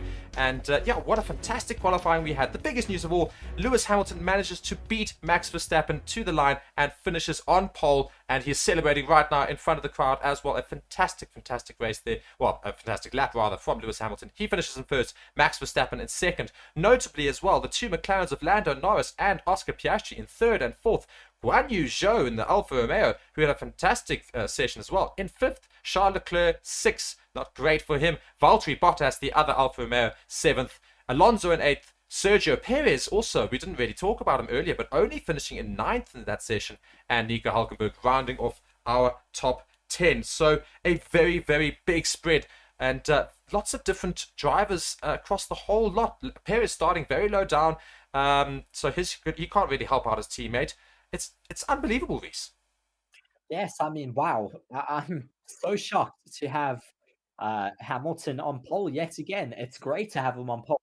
It's, as I said, we don't want to see the Red Bulls taking pole every single race weekend. It's nice to have another team taking it, especially great to have Lewis Hamilton once again on pole. He does quite like this Hungary track. And I mean, Max Verstappen will have a little bit of work to do tomorrow, but I'm sure they'll still have some great race pace there. But hopefully, it'll be a good race with some battling between the Mercedes and the Red Bulls. And don't forget, those McLarens are also showing some brilliant race pace. And just in general, they've got some good pace out there, starting in P3 and P4. And I'll take my hat off to somebody in the comments during our stream as well, because he went and said the exact front three. He went and said Hamilton first, Verstappen second, and Lando Norris in third, just for, as he said, an interesting start tomorrow. But it is going to be a very interesting start, because we do know in the past couple of race weekends, Max Verstappen gets away a little bit slower than the Mercedes and the McLaren. So could Lando Norris take Verstappen into the opening corner? Could there be a little bit of a collision between the two? It's going to be a very, very interesting first corner. But let's just go through that session there. So we had qualifying one, only the hard tyre allowed. And the big, big name that we lost there was the other Mercedes, Lewis Hamilton's teammate, George Russell, who got pole last year, not this time, finished all the way down in 18th position. I mean, terrible day for George Russell.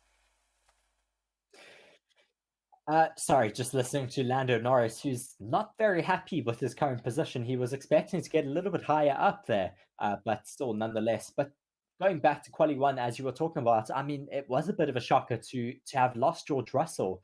I mean, I certainly didn't expect to have that, but we've lost him and his teammates gotten on pole. That's going to put a bit of pressure onto him for sure. Yeah, so George Russell's got lots and lots of work to do. So the other drivers we lost in that Q1 session was Logan Sargent, Kevin Magnussen, George Russell, of course, Yuki Tsunoda, and Alex Albon. So those were our bottom five drivers that we lost in the first session. Of course, the only real surprise there, George Russell. And then going into Q2, great to see Daniel Ricciardo, of course, his first weekend back. He managed to get into Q2, more to the point.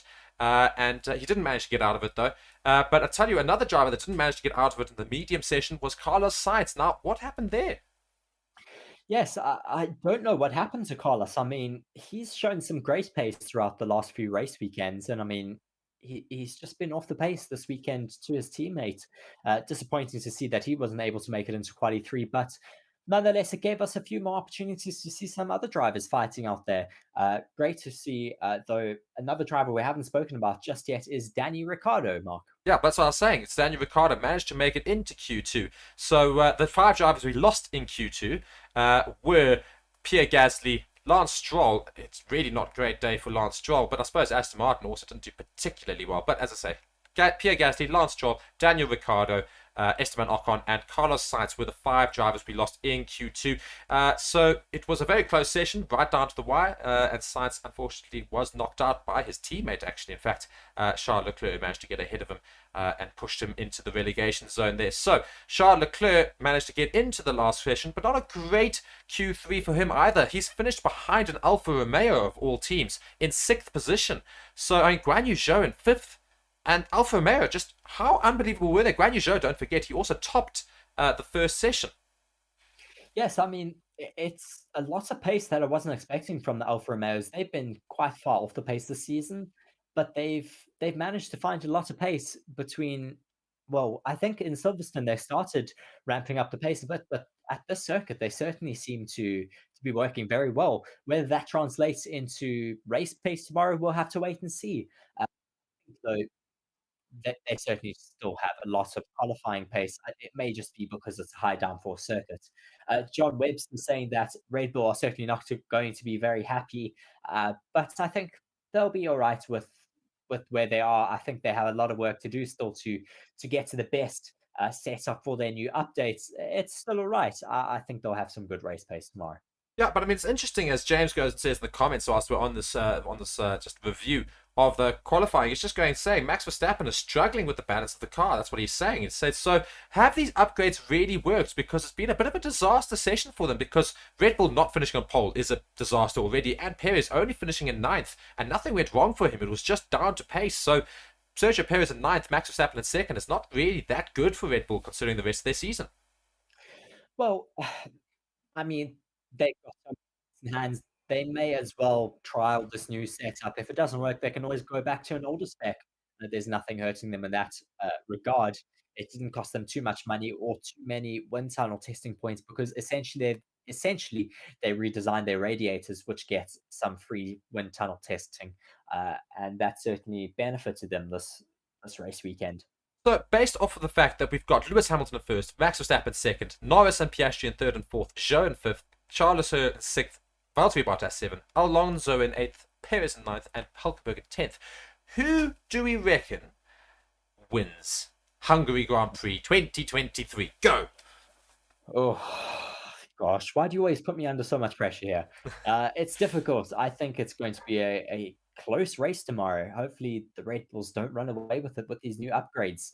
Yeah, it's going to be close. I think the McLarens may have some good race pace, though. I'm going to say Lando Norris. Yeah, I was exactly as you're going. I think I'm actually going to back McLaren in this scenario, because I do think Hamilton's a great racing driver, but I do think he's taken that car a little bit further than where it necessarily is, whereas those McLarens have certainly shown that they know what they're doing at the circuit, and for all that Norris played it down, they're looking very primed and ready for tomorrow's race. I could be completely wrong, but I reckon what happens tomorrow is Lando Norris and Oscar Piastri get a fantastic start, and they probably both of them start challenging Max Verstappen. I think Norris probably takes Max Verstappen into turn one. Piastri maybe fights him for the rest of the first lap, and otherwise Hamilton will probably also lead it out, and I think Norris will be hot on his heels. I think Verstappen's going to struggle tomorrow a little bit in terms of trying to get past them, but he'll probably still finish right up there. But I think I'm probably going to back Lando Norris, as you say. Either way, it gives us a good race tomorrow, so please do be sure to tune in for that. It's going to be very, very exciting. Indeed, guys, thank you so much for watching Forever Motorsports and for all of our videos today. Of course, we're going to continue on, and you guys are going to join us for our live stream tomorrow, or depending on when you're watching this, for the Hungarian Grand Prix 2023. It's sure going to be an incredible race, and we are all of us so excited. Be sure to tune in and join me and Reese tomorrow, or as we'll say, depending on when you're watching it, maybe today, for the Hungary Grand Prix, and join us on the channel. Guys, thank you so much for watching. From me and Reese, we have been Forever Motorsports. Subscribe to the channel. Turn on notifications. We'll see you. Cheerio. Let's go transition. Cheerio.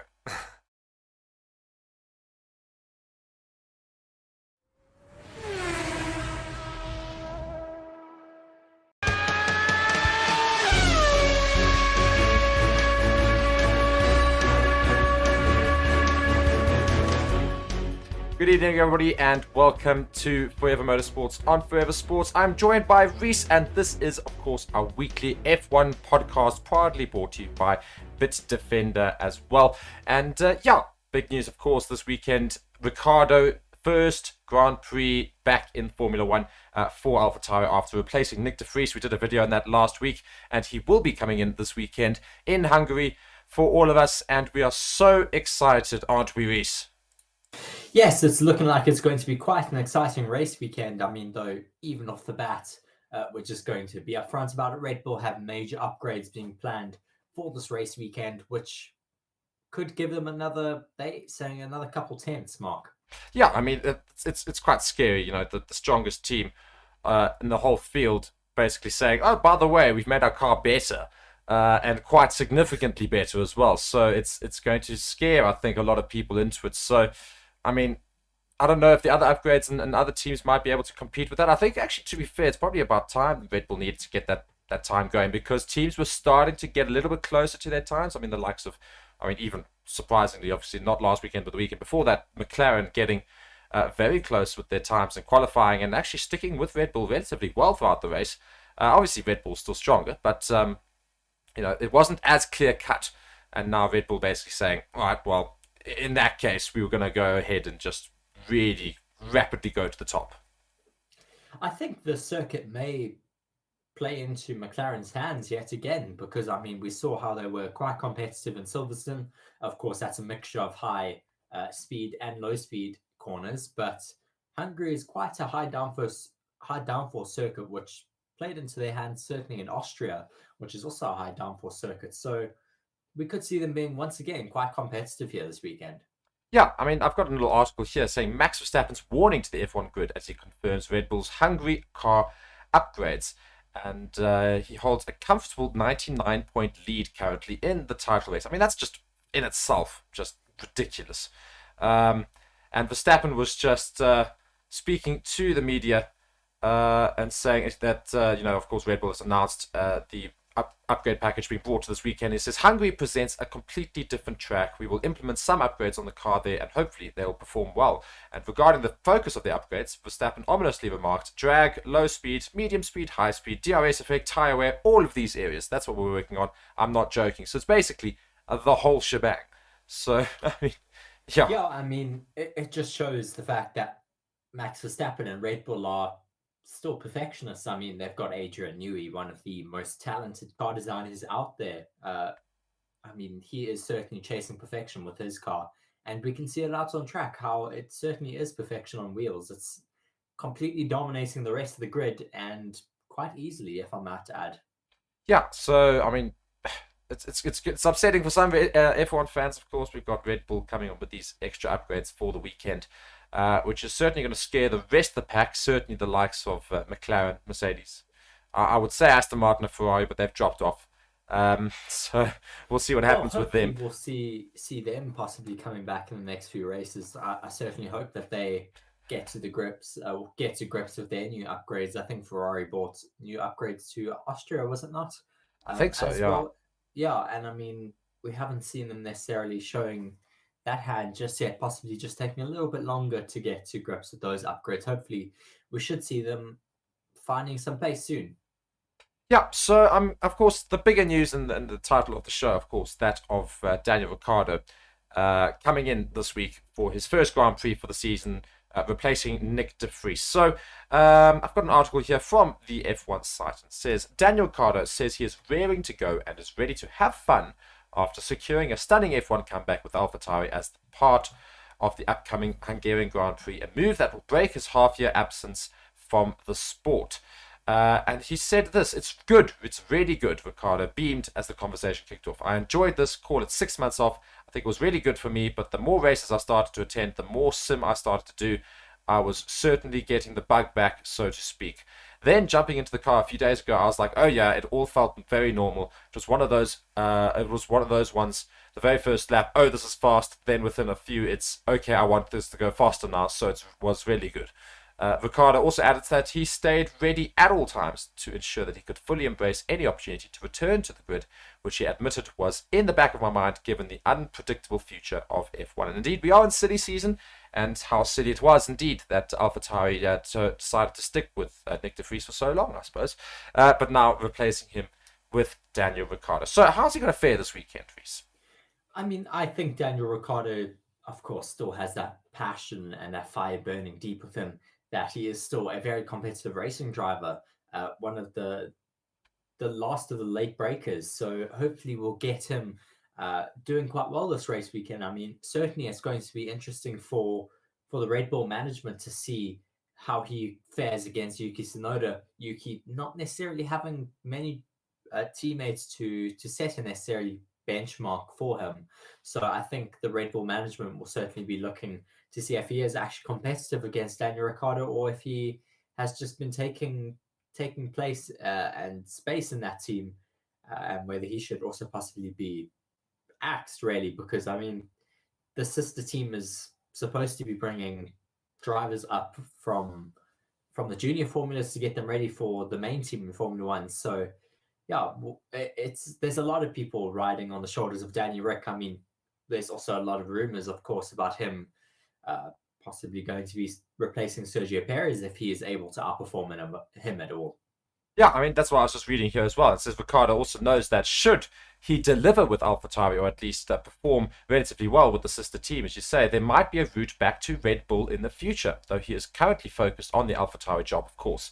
And he says that's why it feels a bit like back when I was working my way up through it in the Red Bull family, he added. That was it. If you get results, we'll keep pushing you. We'll keep pushing you. That's really the mindset. I know the team. It's been tough to get points finished, points finished this year, a top 10. This is AlphaTauri, of course. So to push this car and to try and get it inside the top 10, I think that would get everyone pretty fulfilled and excited. So, I mean, if Daniel Ricciardo manages in this first Grand Prix to come back and finish in the top 10, would you say immediately that that's an outstanding performance?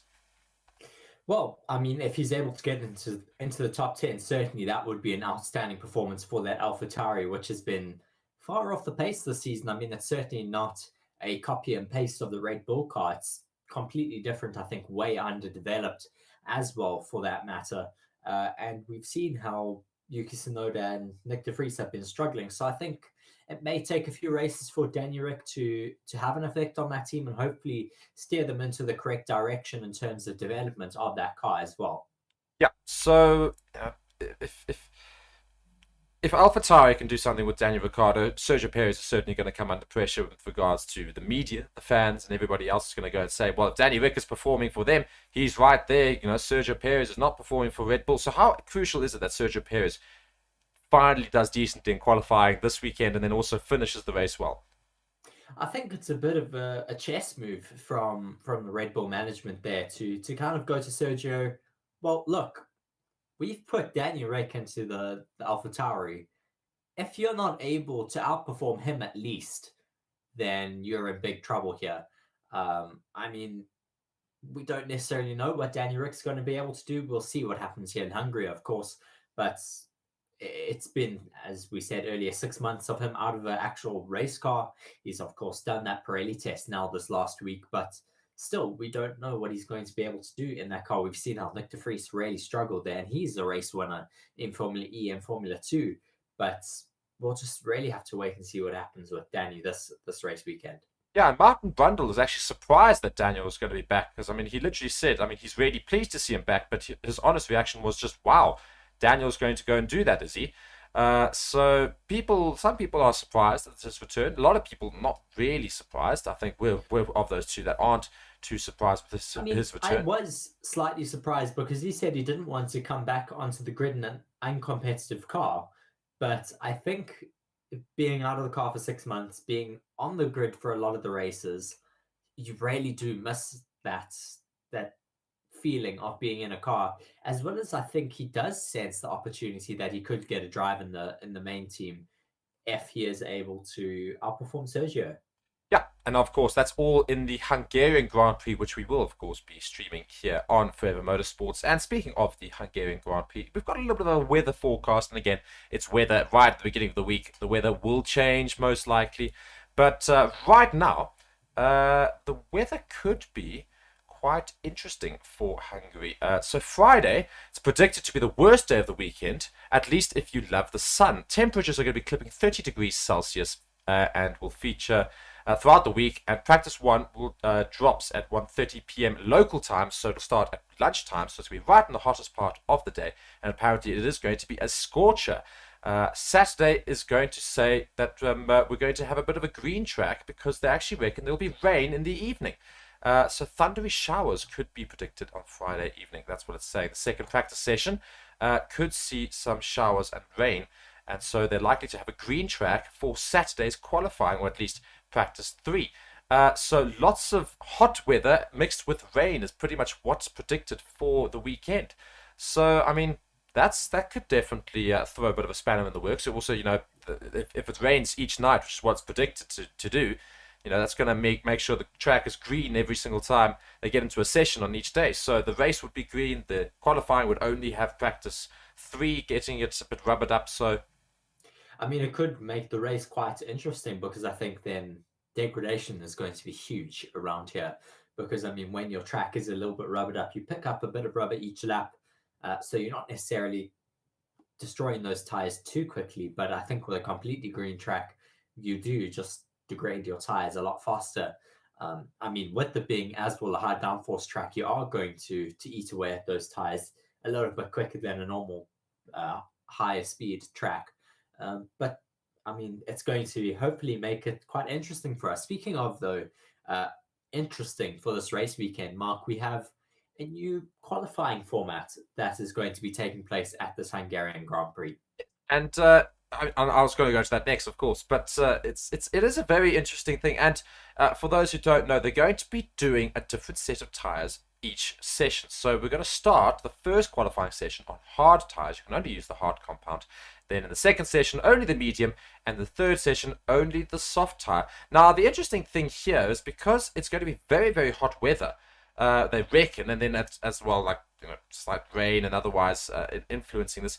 I mean, it's some teams are going to really benefit from this, some teams not, because certain tires don't work for all of the cars. I mean, we know Red Bull are going to be chuffed as anything because they are by far and away much faster on the hard tire than the rest of the grid are on their hard tires, whereas only on the soft tire do other teams start to compete a little bit more with those times. So I mean, surely that benefits Red Bull massively in qualifying 1 and even 2. Well, yes, I mean, it does look like it's going to be a big advantage for Red Bull in qualifying 1 and 2, as they are, as you said, very strong in the hards as well as strong in the mediums. We don't know, though. It could benefit some other teams further down the grid. We haven't necessarily seen that true pace from them on a set of hards. I mean, I don't think we've seen any qualifying laps put on a set of tires other than a set of softs this season. I mean, this qualifying format was set to take place in Imola earlier on this year. We, of course, saw what happened to Imola, some better than others. But yeah, it's going to be interesting. I understand why they have brought this format into play here. It's because, I mean, they bring so many sets of tires to a race weekend, and then half of them don't end up being used, which is why they have brought in this rule now that you have to use a set of hards during Q1, mediums in Q2, and then in Q3 are you allowed a set of softs.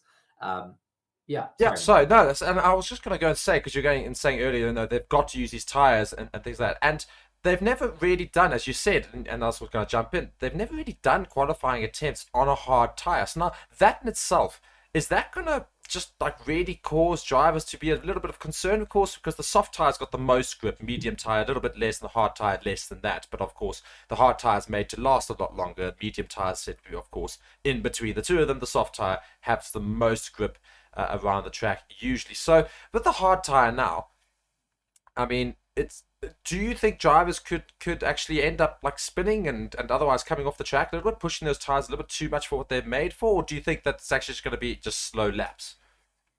I mean, I think it's going to be a bit slow. These drivers, of course, run so close to the limit every day, and they're able to keep the cars on track. At least the majority of them are. But I don't think it's necessarily going to affect them in terms of that. But of course, the lap times will be a lot slower than your sets of mediums and your softs.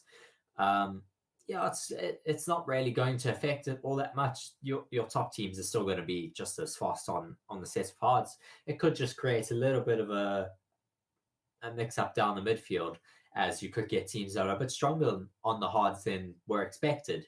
But I do think that if your team is fundamentally fast, they're going to be fast on any tire out there. But the interesting thing now, of course, comes to players park firm, because now these hard tires are going to be used, these medium tires are going to be used, and these soft tires are all going to be used in the qualifying session. So you're going to use at minimum 3 sets of tires, and more likely 6 sets, because in each qualifying session you're going to go out in hards, and you might well go out in a new set of hards again towards the end of it, to try and get a little bit quicker at the end once it's rubbered up a bit more, and then similarly in Q2 and similarly in Q3. So now you're going to go into the actual Grand Prix with almost all of your tires for the allocation of the weekend being used. So no real new tires to speak of coming onto into the race weekend and even in qualifying. So that's going to also affect strategies, surely. I mean, I think we'll get people saving up tires throughout the weekend. They won't go on as many runs as they necessarily need to throughout practice 1, 2, and 3. I think we could get people maybe running on a set of tires for the majority of the session instead of going on multiple new sets in order to save tires. Of course, they do have less tire sets than in the past, in order to save on those costs of transporting them all around the world, of course. But I mean, I think it's a good move for Formula One. It pushes them in a certain direction as to use all of those tires. And as you said, it could make it quite interesting in terms of strategy on the Sunday. Yeah, I mean, if the tires have been used and you're going on to used hard tires, they're not going to last as long. You maybe those pit stop strategies for one stop suddenly change to a two stop. Those two stops change to three stops and things like that because the tires don't last as long, and that could really, really affect the race. And I'm all for changes that could potentially make the racing more interesting and that causes a bit more thinking in all of the teams and strategies to change and different variables. The more variables, the better for me, because of course then you've got more likelihood of things changing. So yeah, that's certainly going to suit some teams more than others. We know Red Bull probably smiling with new upgrades, and they know they're much better on hard tires and medium tires than the rest of the good. Not to say that they're not better than the rest of the good and soft tires as well, but they're at least a little bit closer most of the good, though Red Bull and those hards especially, I think, are going to be very beneficial in a Q1. Now, a team that could be very much a disappointment yet again, and that is Ferrari. We always talk about Ferrari in terms of being the big disappointment, but Charles Leclerc has come out honestly and has said that he trusts the Ferrari team and that, yes, they do disagree sometimes, but he still trusts the team. And he says, I say to the team what I think, and the team say what they think. This is the way to move forward. I don't think the trust has ever been an issue. We have a very different vision inside the car than what the team has on the pit wall, so these things can happen. So, I mean, yes, I understand that the pit wall has a different idea as to what's happening in the car, but we don't really see such a massive difference in most of the team setups, do we? Red Bull seem to be very much all together with what's happening out on track. Even McLaren seem to be quite happy with what's happening. Aston Martin as well. All of them very happy with the decisions on the wall and in the driver's seat. You know, very much always aligned. Ferrari is the only team that always seems to have this struggle. Yes, I mean, we often hear on the team radios how the drivers are not happy with the calls being made by the team in terms of strategy, in terms of calling them into pit or not to pit. I mean, we've heard in the past Carlos Sainz saying stop inventing to the team more, because they do at times. They just create absolutely stupid strategic calls that should never be made, that could cost them a race win or cost them a podium. We need to see more consistency from them, more better strategic calls. I mean, they've got a Le Mans 24-hour win. That is so difficult to do and requires so much strategy. Surely you take what you've learned there and implement that into your Formula One team. I mean, yeah, I think we've given them excuses for way too long. It's time for them to really pick up their pieces and just get it right for once.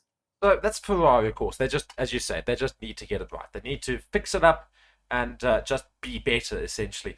Mercedes, now, they managed to get a podium in the last Grand Prix. Lewis Hamilton getting ahead of Oscar Piastri there, who finished in fourth, unfortunately. Lewis Hamilton finished in third. George Russell, not particularly good, and he hasn't been particularly great for a couple of races now. So can Merck try and eye some podiums this weekend, or are they looking good for that, or could they just sort of simmer where they've been?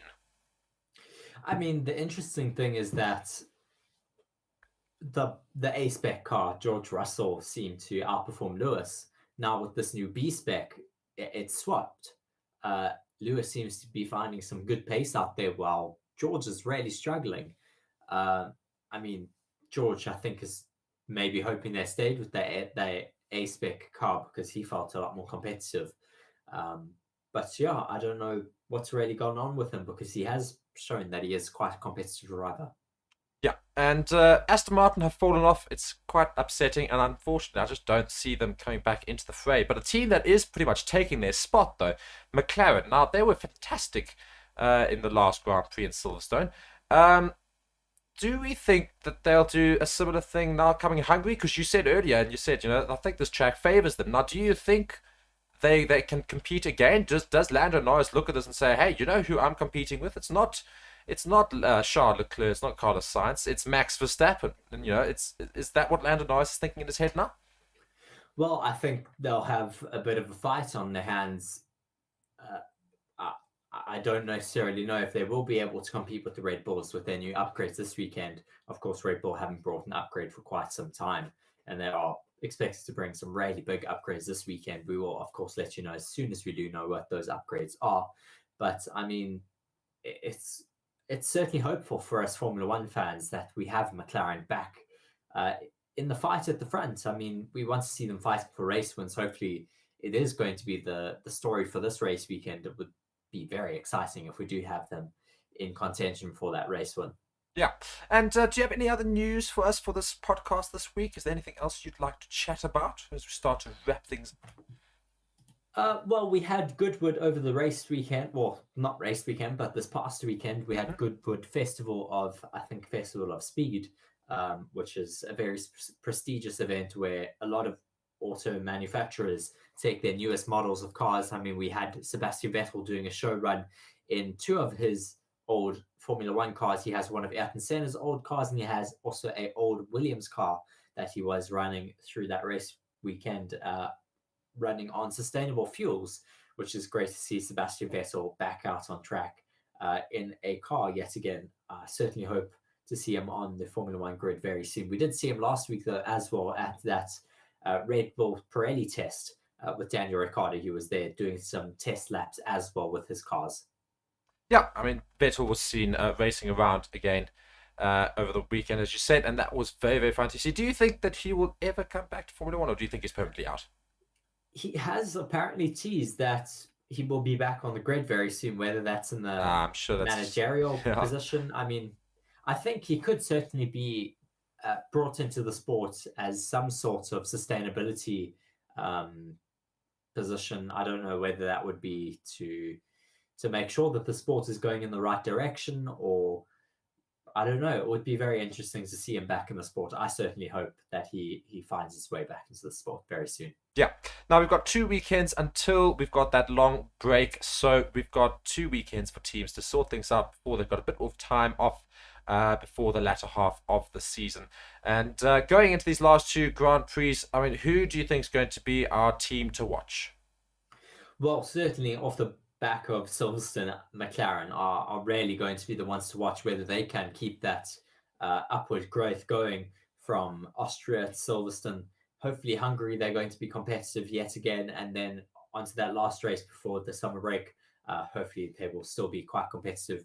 Maybe some of the other teams will also be wanting to make some developmental gains. We'll have to wait and see whether they'll be able to fast track some of those upgrades. Indeed. And yeah, we're going to start wrapping things up here in the F1 podcast. Of course, we do this every Monday, so be sure to come and join us with it and come and have a conversation with us and ask us some questions. We do it live, of course, with me and Reese. And the show is proudly brought to you by Bitdefender currently. And you find it on the channel Forever Sports. So be sure to like the video, subscribe to the channel, and comment after the video, of course, if you watch it in replay, as to your thoughts. Ask us some questions, and yeah, go and tell your friends about us as well. Maybe we can get a good chat going coming into the future. Of course, we've got Hungary coming this weekend. We will be streaming all of it and coming with a preview on Thursday as well. So be sure to subscribe to the channel and check that out as well. Reese, thank you so much for joining us. From me and Reese, you have been watching Forever Motorsports, brought to you by Bitdefender. And we will see you again very soon for the Hungarian Grand Prix. Thank you so much, guys. Cheerio.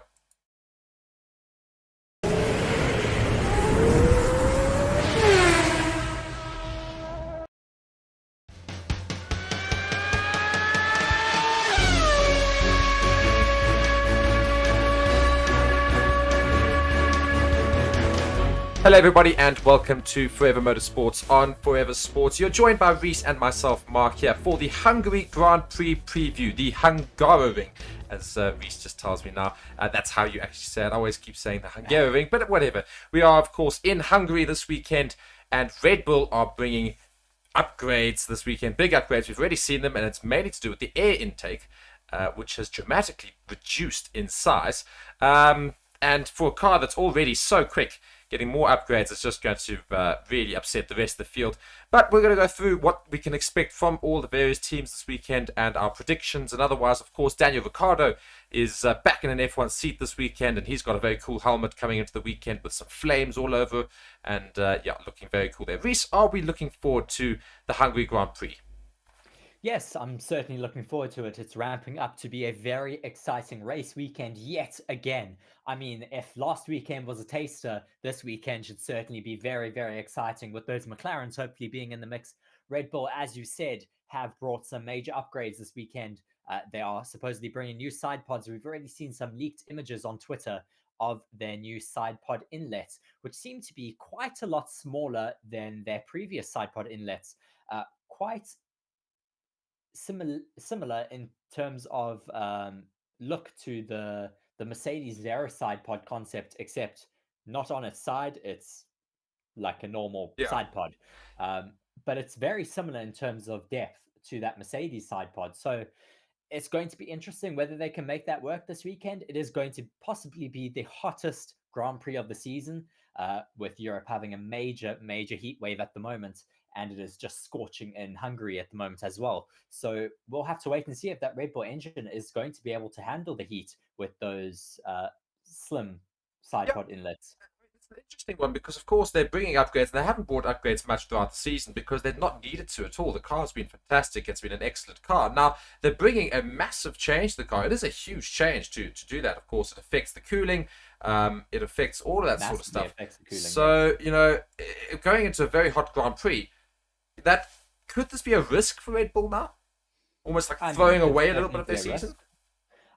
Well, I don't think you can say throwing away and season in the same word with Red Bull, because they are just eons ahead of everyone else at this point.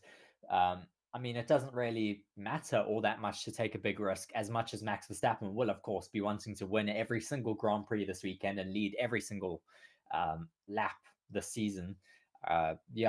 It's not going to happen all the time. Maybe they might take a risk and it might not play out for them, but that could make it that much more exciting for us at home. Exactly. So the Hungarian Grand Prix, it's been held 38 times in total. It was first held way back in 1936. The most wins for all of the drivers in history is Lewis Hamilton with 8 wins here. And the most wins for constructor is not for once Ferrari. It is in fact McLaren with 11 wins at the circuit. And I think that's quite appropriate and apt because McLaren seem to have found their feet a bit. So maybe McLaren can do something this weekend. Indeed. I certainly hope so. Yeah, foretelling indeed. Circuit length is 4.381 kilometers. The race length is 306 kilometers. And there are 70 laps in total. In the last race, George Russell finished on pole for Mercedes, getting the quickest lap around here last year, and Max Verstappen won the race. Lewis Hamilton came second, and George Russell came third. So it was a great Grand Prix for Mercedes last year, of course, for them who didn't have the best car during their season. So they started to ramp up this season again towards the end. If we remember, Mercedes started to get a lot better towards the latter half of the season last year, and maybe we'll see a similar sort of thing happen again. And last year they did very well. Maybe this year they do just as well again. Well, I mean, they'll have some good information, at least from last year when they were here, to correlate with their new setups and their new upgrades. So hopefully they will be able to find some time, because they have been not lost in the past few races, but I mean, certainly not contending for the race win, which at least McLaren were able to do last weekend. So possibly we'll be seeing a bit of a three-way fight this race weekend if Mercedes are able to pick up the pieces. And just very, very important for both Mercedes drivers to not have issues with each other or decide to go into each other, as we have seen from the Mercedes team in the Hungarian Grand Prix previously, of course. Very, very famously, Lewis Hamilton and I think it was Rosberg, did have a big incident here in Hungary between 2014 and 2016. I can't quite remember which one it was. Spain. It was in Spain. Wasn't Spain, but I'm reading here. Maybe they did have a tussle here as well. I think they've had tussles here in the meanwhile, but yes, no, it was Max and Daniel Ricciardo tussling into turn 3 a couple of years ago, where Max took off Daniel's wing when those two were fighting it out for P1 on the first lap. But I certainly don't remember the Nico Rosberg one. Sorry, yeah. did happen if you're saying it does. Yeah, well, I'm just reading here, and it's just saying in this article as well. I was just going to try and sorry, I was just cutting across there, but just simply because, we do see this article here in Sky Sports does bring up the fact that lots of incidents seem to have been brought up between not just Lewis Hamilton and Rosberg, but teammates generally in Hungary tend to get a bit feisty and otherwise getting in their way. And a couple of small incidents have happened over the years for multiple teams, including Red Bull, Mercedes, McLaren, and Ferrari, of course, as well. So, Mercedes... there was a big crash a few years ago into Turn 1. Turn 1 certainly going to be a big watching point for the Grand Prix because we often have so many big accidents here with that 90-degree corner. It's similar to Spa, which we have coming up soon as well, with that first corner, where we just see a lot of accidents taking place there. Yeah, and Mercedes, of course, Toto Wolff is now playing down the expectations for this weekend, even though they did very well last year. And he's saying the order is fluctuating almost every weekend. We need to keep adding performance if we are to close the gap to the front and fight for victories. Several teams have made big gains recently, of course, those being McLaren and Mercedes as well. This has brought some into the fight with us, especially McLaren. It has been impressive and gives us encouragement that we can also continue to find gains. Of course, both of them using the same engines. That's why he's saying that's encouraging. And it says, we relish the challenge and will bring our own steps in due course. The Hungaroring is a circuit that is quite different in nature to Silverstone. It will be interesting to explore how our latest upgrades perform in the long radius, slow speed corners. So, Mercedes are diving down expectations a little bit, but I think they're quietly hoping they're going to have a good Grand Prix. I mean, they've been so hit or miss at the last few Grand Prix. They were quite good, at least out in Silverstone last weekend, or the weekend before, sorry. But I mean, we'll have to wait and see what happens because I don't think we've really gotten a true reflection of the Mercedes pace. Yes, we did see them in Austria, but I don't think we've seen the true pace of a Mercedes at a high downforce circuit. This is the first true, like really, really high downforce circuit. So hopefully the Mercedes will be able to find a lot more pace here with their new side pods. And another team looking to find a lot more pace that we've not seen for the last two Grand Prix, that being Aston Martin. Of course, Aston Martin's dropped off a little bit from where they started at the beginning of the season. Fernando Alonso's now got two Grand Prix without a podium. So he's going to be quite upset, not since Canada, of course, where he managed to come in second place. I think it was Canada, But they do reckon that Aston Martin should be very much well suited to this track because they've seen that out of all the cars, the car that seems to handle hitting curbs and tight corners such as that and riding the curbs and otherwise is Aston Martin's actually the best team out of the lot. And that includes Red Bull. Their car manages hitting these curbs and otherwise these quite bumpy parts of the track a lot better than almost everybody. So, whilst they were quiet at Silverstone and Spielberg, this is on the Sky Sports now, they do reckon that the AMR 23 strengths and change of direction and its ability to ride the curbs should fare a lot better in Budapest. The track temperature is also set above 40 degrees Celsius this weekend, which will also help Aston Martin since they seem to do very well in hot conditions. So, I think Aston Martin are also quietly maybe going to make a little bit of a comeback here. But we're just seeing here an interview here where Alonso was asked by Sky Sports. He says, we are realistic. We have always been. We have never been dreamers. Sorry, this is Mike Crack. So it says, so we will look at the track and we will look at our car and how to set it up for that. If you're looking for the characteristic, it should play better into our car than other circuits that we have been to. Qualifying is key, though, especially in circuits where you struggle more to pass, like the one that will come. Although it was now a bit easier than it used to be. So I think he's also saying that we're not gonna say anything too much yet, but this track should suit us better. And if it does suit them better, we've seen what Aston Martin can do on tracks that suit them. So hopefully we'll see something similar. Well, I mean, I think it's a little bit optimistic at the moment. Those Astons have been, as you say, just off the pace for the last few weekends. It's very optimistic to think that they're going to be able to fight this weekend. Maybe they might surprise us. I'll be quite happily surprised because I am silently rooting for the Aston Martins to do quite well. It's been disappointing to not have Fernando up there because, I mean, we've had Lando Norris and Lewis Hamilton fighting up at the front. Imagine a three-way fight between those three, including Alonso. That would be incredible. Indeed. And, To be fair, it's only 2 weekends they've not done particularly well. Prior to that, of course, in Canada, they did very well. Fernando Alonso finishing right up in second place. So Aston Martin could hopefully make a comeback here. It's a track that suits them a lot more. And they, of course, brought big upgrades to Montreal, and it worked quite well for that track, not for the subsequent two, but it should be better suited to this track as well. So Mercedes hopefully going to do well. McLaren hopefully going to continue their great form from Silverstone, and Aston Martin hopefully in the fold. But a team that's just fallen off and that we never get to talk about as improving and showing us all wrong is the famed Ferrari. And their form is once again up in the air. Who knows? What do we expect from Ferrari this weekend? Oh, I mean, Ferrari, gosh, if you have to describe their season as one word, it's certainly disappointing. Off the back of last season, they were so close in terms of the championship points until around now in the season, which is where they started to really fall off. But this season, I mean, the wheels weren't even on the car to start with. It's just been bad all around. Coming into this Grand Prix weekend, I'm certainly hoping they can pick up the pieces a bit more. But yeah, I'm not very optimistic because I don't want to be let down again. Indeed, and it's saying that basically don't be surprised if you see Charles Leclerc and Carlos Sainz fighting for pole position in qualifying, which they do tend to do. They've got very good qualifying pace in those Ferraris, but only they'll fall away come Sunday because the race pace of the Ferrari is nowhere in comparison to its qualifying time, and it's surprising that there's such a big gap between qualifying and the race itself. And also strategy does play a part to that, don't get me wrong. So, I mean, is it the less that we talk about Ferrari that they'll do better, hopefully? I mean, it's so difficult. They've got just every resource available to them, including a Le Mans winning team. I keep reiterating this point over all of the Grand Prix weekends.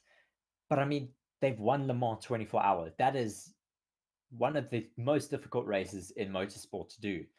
Surely you take some of those lessons and move it into your Formula One team. Hopefully, they have already started to do that, and we'll see the progress quite soon. But I mean, uh, just the constant strategy, bad calls is just it's beyond a joke at this point. They just are not seeming to learn from their mistakes. No, not at all. However, we talk about McLaren, and I did say McLaren were going to drastically improve. Well, they did drastically improve rather in Silverstone, and we could see some great things from them in Hungary. But Lando Norris is saying probably not, because McLaren, he says, are terrible when it comes to slow corners, and of course. The Hungaroring's got plenty of these, got lots of high downforce corners. And it says, in an interview here, he says, I would say pretty terrible in the slow speed corners with regards to the McLaren fighting and matching with the Red Bull. Extremely difficult to drive. I feel if we're getting excited, and I accept that, but we're going to go to a couple of tracks coming up where I'm sure people are going to be saying, what have you done now? Like, has it got it's got bad all of a sudden? So he says, we've improved a lot of things. Tire degradation, there are things you want to try, and tire cooling and blah blah blah, but nothing big from that side. It's just Silverstone allowed us to look after the tires nicely, keep them in good condition, simple as that.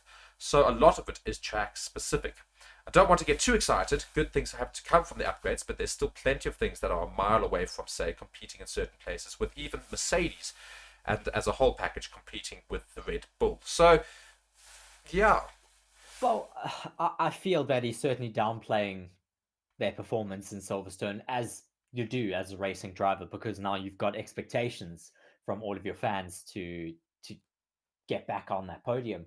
I mean, that car certainly, I think, still has the pace off of Austria. Austria isn't necessarily a very high downforce track, but it does have some of those corners where you do require a lot more downforce than, say, Silverstone.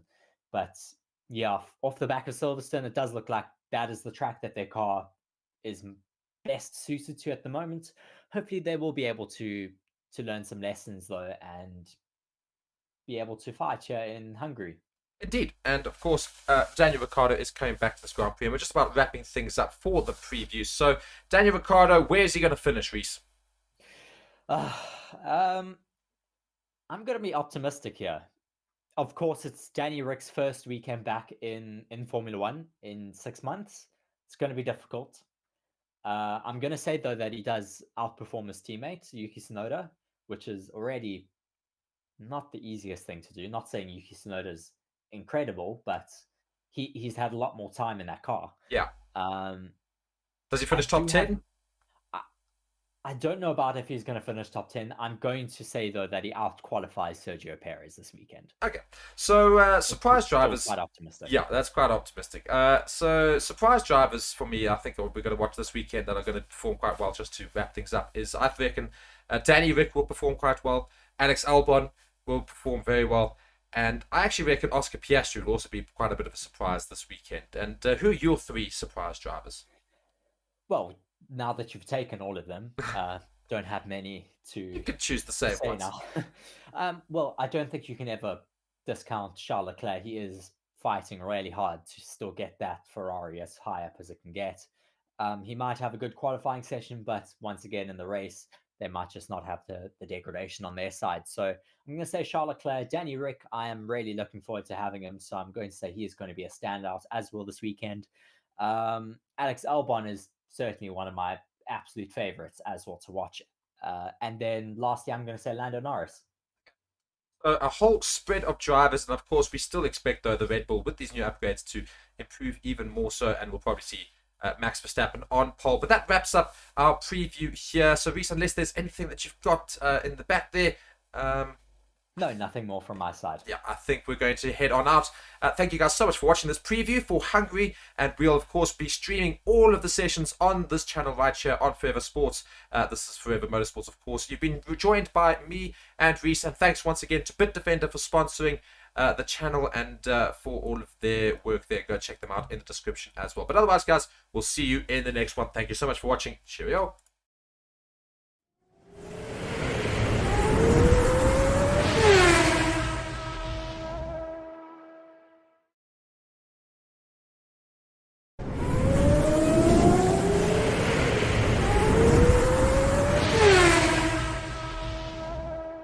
Hello everybody and welcome to Forever Motorsports on Forever Sports. Today's guide on how to watch the 2023 Formula One season, which kicks off this weekend. The Bahrain Grand Prix will officially get the season underway, and there is just so much action between now and about November when the season will come to an end. Just races all around the world, more sprints, more races, a busier season than ever, and yeah, I think it's going to be a very interesting season to see exactly if Red Bull can continue to sort of assert their dominance, if we're going to see Mercedes coming back, what are we going to see? And the question is, how can you watch all the action throughout the season? Now, the first things first is that we will do videos for every single Grand Prix. We will do videos on how to watch that particular Grand Prix on a free-to-air broadcaster. Which means that as long as you subscribe to the channel and you monitor us, you'll be able to sort of find out how to watch every single race on a free-to-air broadcaster. And so make sure you subscribe to the channel for that. Now, to be able to do that, though, however, there are very different broadcasters from around the world.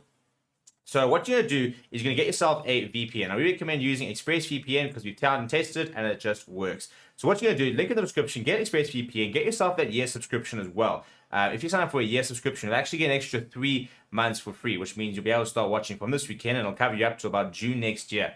You're going to install ExpressVPN and it's going to come up something look like that.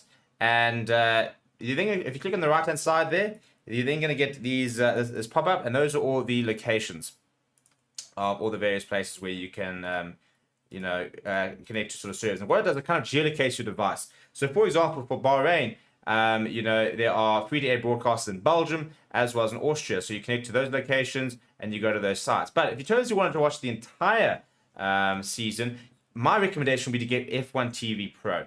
Now it is only available in certain locations, that being the US, the Netherlands, Sweden, I think Spain, Germany. Then you'll need to use ExpressVPN if it's not covered in that region.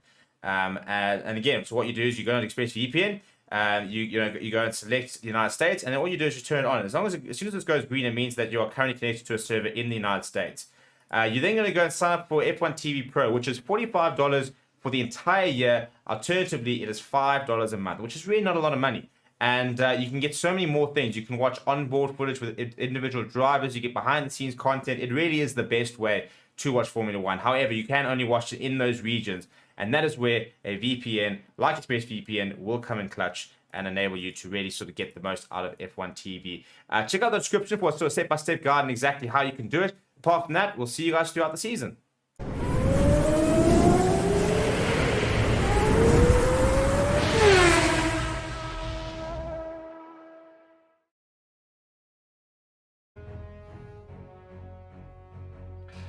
Hello everybody and welcome to Forever Motorsports on Forever Sports. We are now live for the Hungarian Grand Prix Watchalong here on Forever Motorsports, and you are joined by me and by Reese as well. And welcome to all of you. We've got a whole lot of you watching right now, and be sure to let us know in the comments where you are tuning in from. We'd love to know where everybody is tuning in for today, and more importantly, go and hit that like button right now. There's a whole lot of you watching and not nearly as many likes as there are watching. If you guys go and smash that like button, we get even more viewers, and then we get some fantastic discussions going. And yeah, it's going to be a great race. And Reese, what are we most looking forward to today? Well, I think it's going to be a very exciting turn one here. I mean, we've seen some incidents here in the past with the likes of Valtteri Bottas taking out some big names, with the likes of Max Verstappen getting taken out by him. I think it was in 2021 or 2020. Yeah, it's going to be, I think, 3 people that first corner: Max Verstappen, Lewis Hamilton, and of course Lando Norris, who's also starting down in P3 and has had some brilliant starts in the past few races.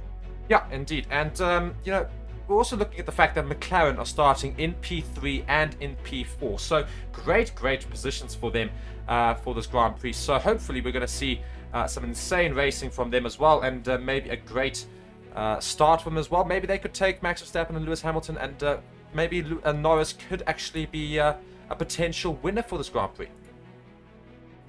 Yes, I mean, their pace is certainly looking quite strong out there, especially on the medium tyres. I wonder what they're going to start with for the race. I would expect a set of mediums, because tyre degradation around here is quite high, so it could be quite difficult to go too long on a set of softs. And as I say, if everybody is new to the stream and you guys have not been on the stream before, be sure to hit that subscribe button as well. Maybe consider joining our membership club, as well as if you guys look in the description of the video, we tell you exactly how you can watch Formula 1 for free, utilizing our partners ExpressVPN and Bitdefender. And yeah, so be sure to go check that out. And again, guys, go hit that like button over there. And we see a whole lot of our regulars joining, and a whole lot of people joining us in the comments. As I say, let us know where you guys are all watching from. Lots of support for Max Verstappen there. Lots of support for Lewis Hamilton. I see Norris supporters. I see Leclerc. I see Checo. It's hammer time, some people are saying. Super Max. And yeah, lots of people letting us know who they're supporting. And as I say, Reese, you know, you usually try to be a little bit unbiased in this channel, but of course there's a little bit of bias towards certain drivers. We are a watch-along channel, not just a commentary thing, so we do happen to support certain drivers. But who are you rooting for today? Well, as I take a sip of Red Bull, I'll be a bit unbiased and say that I do support Max Verstappen. I would like him to, of course, have a good race, and I'm actually not going to be too upset if he doesn't finish first yet today. I think Lewis Hamilton hasn't had a race win in a long time. He's certainly deserving of a race win, having worked so hard to get these new upgrades working on that Mercedes. Let's see what he is able to do. Indeed, and let's try and get to 1,000 viewers, everybody. Let's try and get there as quickly as possible, maybe 1,000 before the Grand Prix starts. It gets going in just about 14 minutes time, and we see that the anthems are being played right now here in Hungary, and weather is looking very dry. It's going to be quite a hot race, I think, as well. And for once, though, oh no, I was going to say if the wind isn't, but the wind is indeed still going, and we've got a whole lot of children on the grid doing the thing. It is the anthem right now that's playing, correct? Yes, it is the anthem that is currently playing. Some people just saying, what do you think about the conversation about the fact that Red Bull has seemingly lost their DRS advantage to everyone else? I think that's what we were kind of waiting for, was for everyone to catch up to the Red Bull's advantage and harness that double diffuser style setup that they've got that allows them to be so fast down the straights. And they've seemingly figured it out now and have caught up to the Red Bulls, which, as I said, I was expecting to happen anytime soon. Yeah, and you know, Red Bull have looked a little bit slower than they usually are the entire weekend. Hence, I mean, Max Verstappen didn't finish on pole yesterday. He's only starting in second. He did make it quick to notice when he was interviewed that he has started in 10th and won here before. So it's not like he's very scared or otherwise under pressure. I don't feel he feels he's under pressure, but certainly knowing that it's not going to be an easy race for Red Bull. And also Checo Perez, really not a great qualifying again yesterday. At least he made it out of Q1 and Q2, but in Q3 only finished in 9th position. And how's that for the Alfa Romeos, who finished right up there? Zhou Guanyu is highest ever finished in qualifying and in the Formula One in 5th position. I think we could see some real great race pace from them as well today. I mean, they were rapid in qualifying on the hards, which could see them maybe starting on a set of hards and going as long as they can and just gambling it, I guess. They don't have anything to really lose, so may as well. Yeah, and we see our numbers are climbing very, very quickly here. Let's keep it going, guys. Go and share this with all your friends and otherwise. And again, go and check out the description of the video if you guys want to try and watch F1 for free. Toto Wolff now getting interviewed by the F1 team. Reese will listen in and see what he's going to say about all of that. But whilst he's listening in, I'm just going to go back to the comments here. See a couple of you joining for the conversation before the race. People joining from Cape Town, South Africa. And Tia here is in the comments. I see a Pure Blood is back in the comments here. Quite a few of our regulars. Yeah, so just keep it coming, guys. Let us know where you're watching from, where you're tuning in from. And, of course, go and participate in our poll, which is currently who will win the Hungary Grand Prix 2023.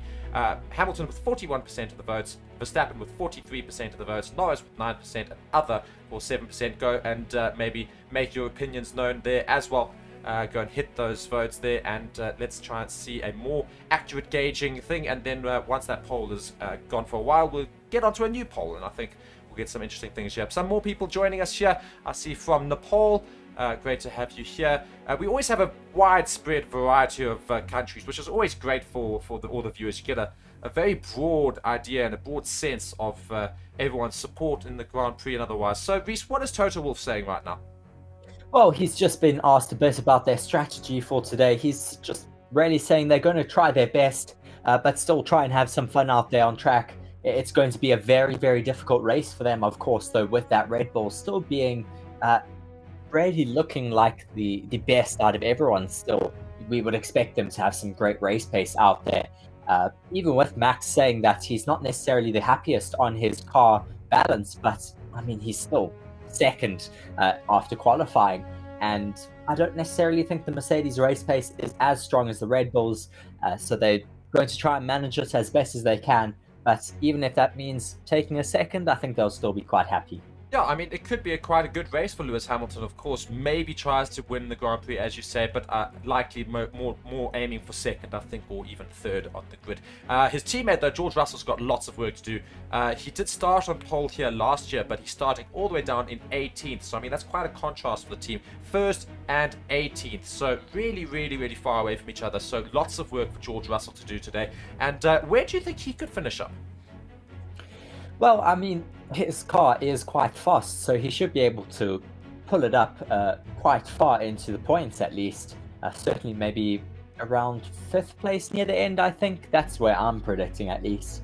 I think they may leave him on a tyre for quite some time and try to do as little in the pits as possible, maybe taking advantage of some safety cars. Yeah, We've seen Mercedes are quite good with their strategies, so that they could do quite well here. And yeah, we're also looking at other teams here. Ferrari, we've really not talked about them much. They didn't have a great Q3 yesterday, and of course, Sainz didn't make it out of Q2. So, I mean, Sainz starting relatively low down, and Leclerc also not great. I mean, he's starting behind an Alfa Romeo of Guan Yu Zhou. I mean, for a Ferrari, that's absolutely pathetic, really.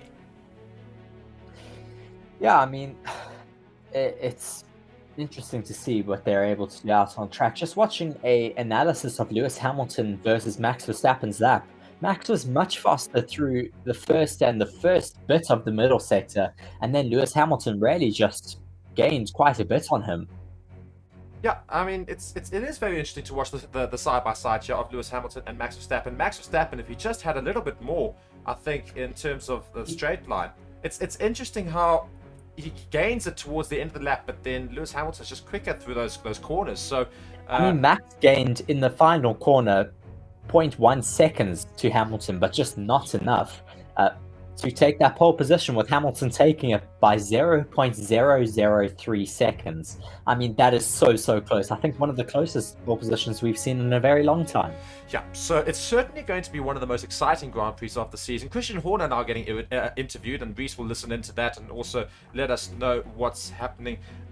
So also now I'm just looking through the grid here, and obviously Logan Sargent unfortunately starting right at the back of the grid. Now he's got a lot of pressure on him, of course, being one of those drivers at risk of silly season axing. We could see Logan Sargent, if he doesn't perform in these next 2 Grand Prix during that 3-week break in August, he might well get axed, and we'll see maybe even Mick Schumacher back in Formula 1, and he could go and take his spot there. So it's a huge race for Logan Sargent. He needs to really motor up through the grid and next race as well, because he started getting better over the last few Grand Prix, and we thought he might be safe, but now starting all the way down in 20th today, and if he doesn't do well next week again, it's certainly going to be danger zone for Logan Sargent. So we're going to watch him. And also Alex Albon, a little bit disappointing yesterday. He's been doing so well this season, but was unable to get out of Q3. And Reese, what's Christian Horner been saying?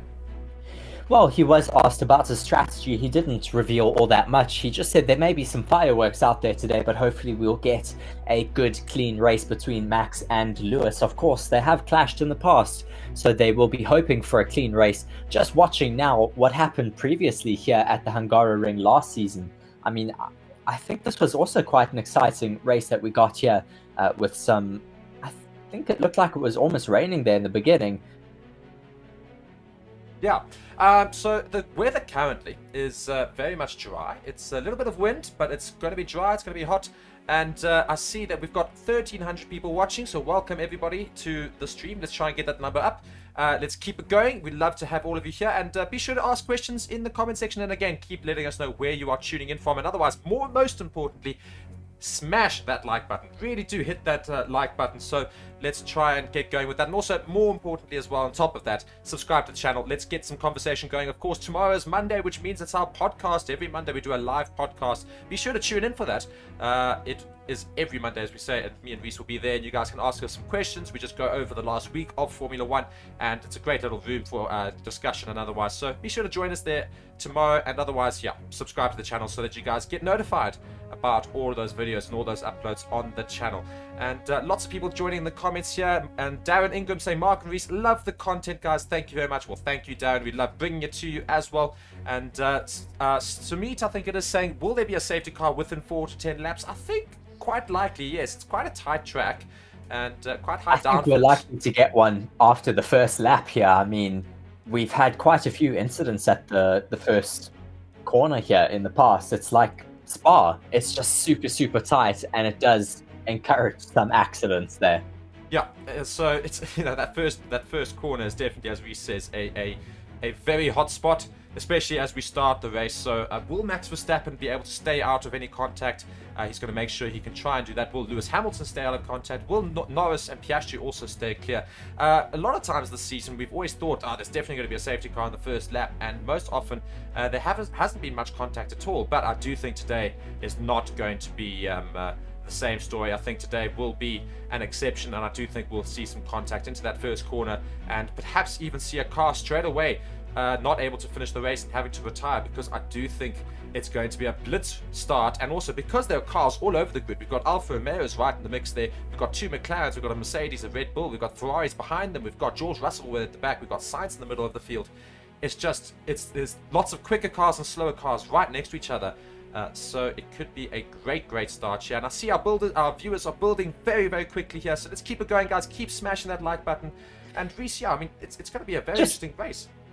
Yes, just to take you over some stats of this Grand Prix, the track distance is 4.38 kilometers, 2.7 miles, with 70 laps being the race distance. The race lap record around this track is a 1:16.6 from Lewis Hamilton in 2020. The top speed is 310.3 kilometers an hour, 192.8 miles an hour, with 14 turns and an elevation of 34.62 meters. It's quite a difficult track, this, especially when we have gusting winds like we often get around here. It can make it very difficult in these tight and tricky braking zones like Turn 1, where we've seen Verstappen and Leclerc fighting it out last season in 2022.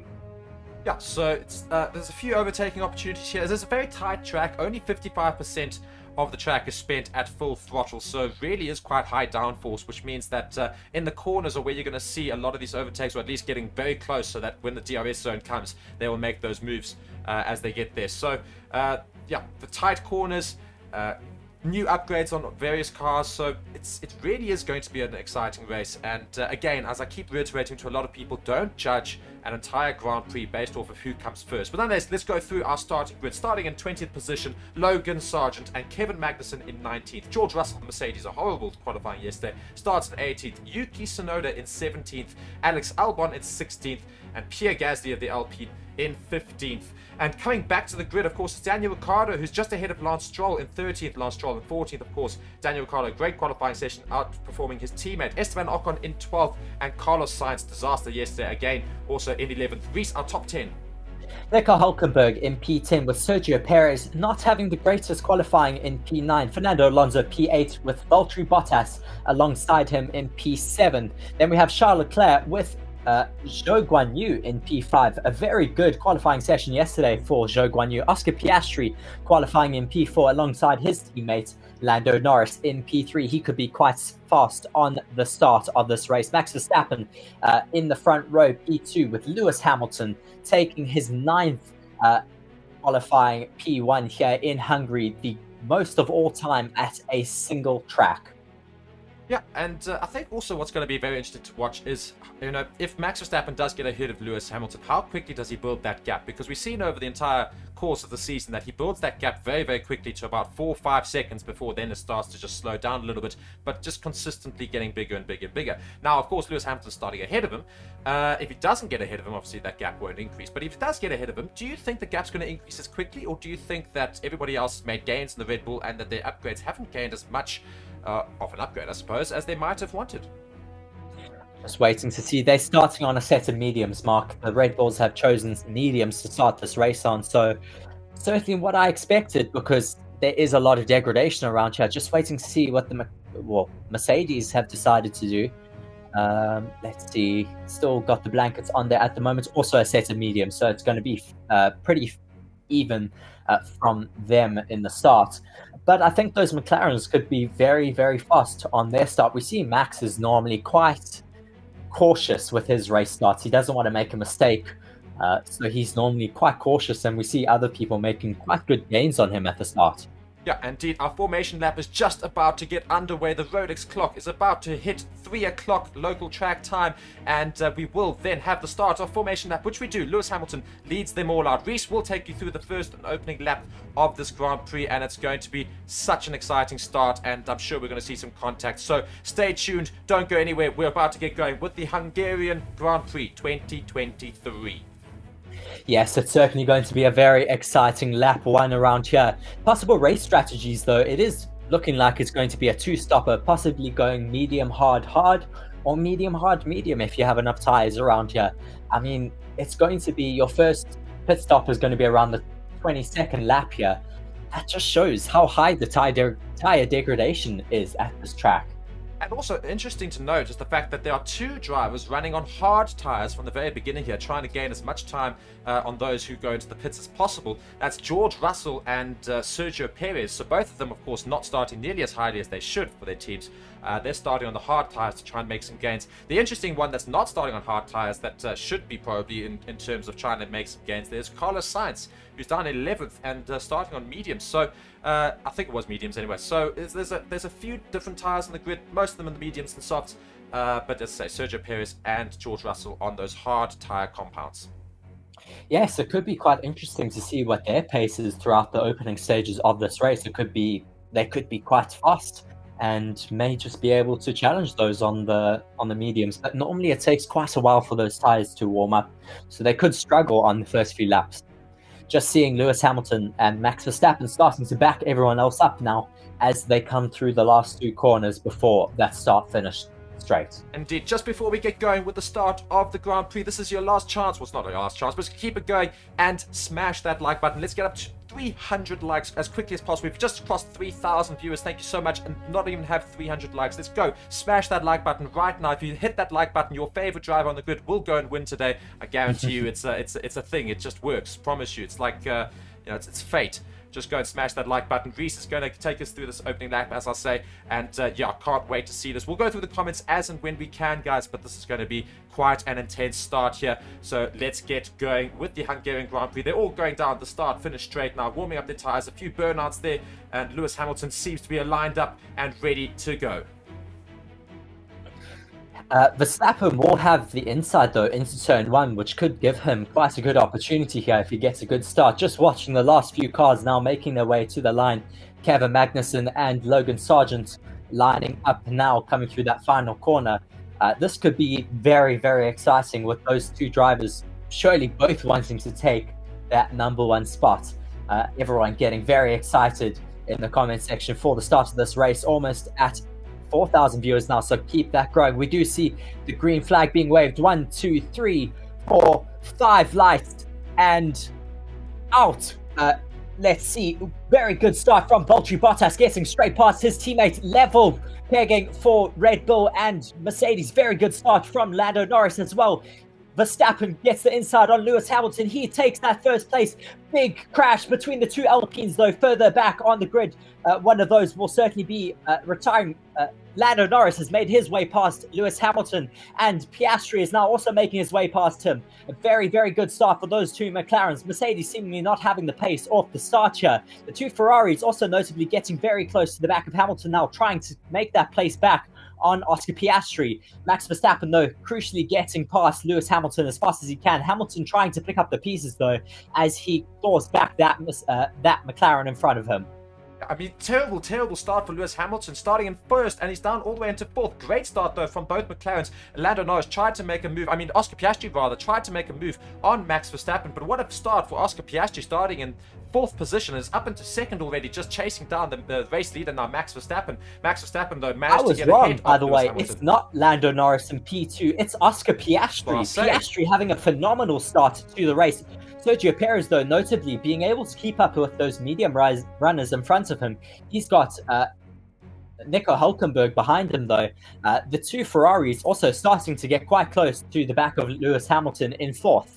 Yeah, I mean, it's a disaster start. Sainz has gained 5 positions in the first lap, Mark. Yeah, unbelievable. And Zhou Guanyu, I think he stalled on the start. He's dropped all the way down to 16th. After starting up in 5th, he's all the way down into 16th. So terrible start for him. Ocon and Gasly, of course, crashed. Terrible start for Daniel Ricciardo. Yeah, Daniel Ricciardo's down into 18th. I think the problem was Ricciardo probably got caught out by, I think, that crash with Ocon and Gasly. So, as a result, I think Ricciardo's dropped those places. Now we're seeing some moves in the midfield here from Williams. He's going past the Alfa Romeo, and he's trying to contact the Haas. I think that is Alex Albon. It is indeed Alex Albon. He makes that place on Guan Yu Zhou. So, Albon stays ahead of Guan Yu Zhou there. And Gasly is in the pits for damage there. So Gasly's already in the pits as we enter race 2. Max Verstappen is the race leader currently. Oh my word, he's missing a whole back rear tire. Yeah, that is Gasly. Unfortunately, he has taken major damage. That may be race retiring. It does look like he may have caused way too much damage to that side pod. Yes, he's getting retired, unfortunately.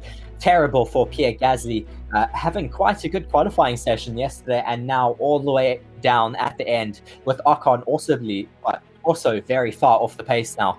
Carlos Sainz rarely on the pace here, getting very close to the back of his teammates. I wonder if they're going to release him, because I'm sure he will Sainz be, because he's on has way more pace. Yes, exactly. Yeah, so he's on soft. So Sainz has done a fantastic start here. It's exactly what Ferrari wanted from him, and he's just got to keep going with these soft tires and try and just get as many places as possible before driving into the pits. So let's see how Sainz can do. Is he going to try and take his teammate into turn 1 here? He can't get DRS yet. It's not available, but he's going to go down the inside. Oh, it's just having a little look at his teammate, but I'm sure Charles Leclerc will let him through. He knows that Charles Leclerc is on mediums and Sainz is on softs. Both of the teammates will know what the strategy is, so Sainz will be allowed to pass Charles Leclerc, I'm sure, though Charles Leclerc will not want to slow down in order to let his teammate pass. Hamilton, again, disaster start for him. Piastri up into second, great start for the driver. Let's see if he can finish on the podium today.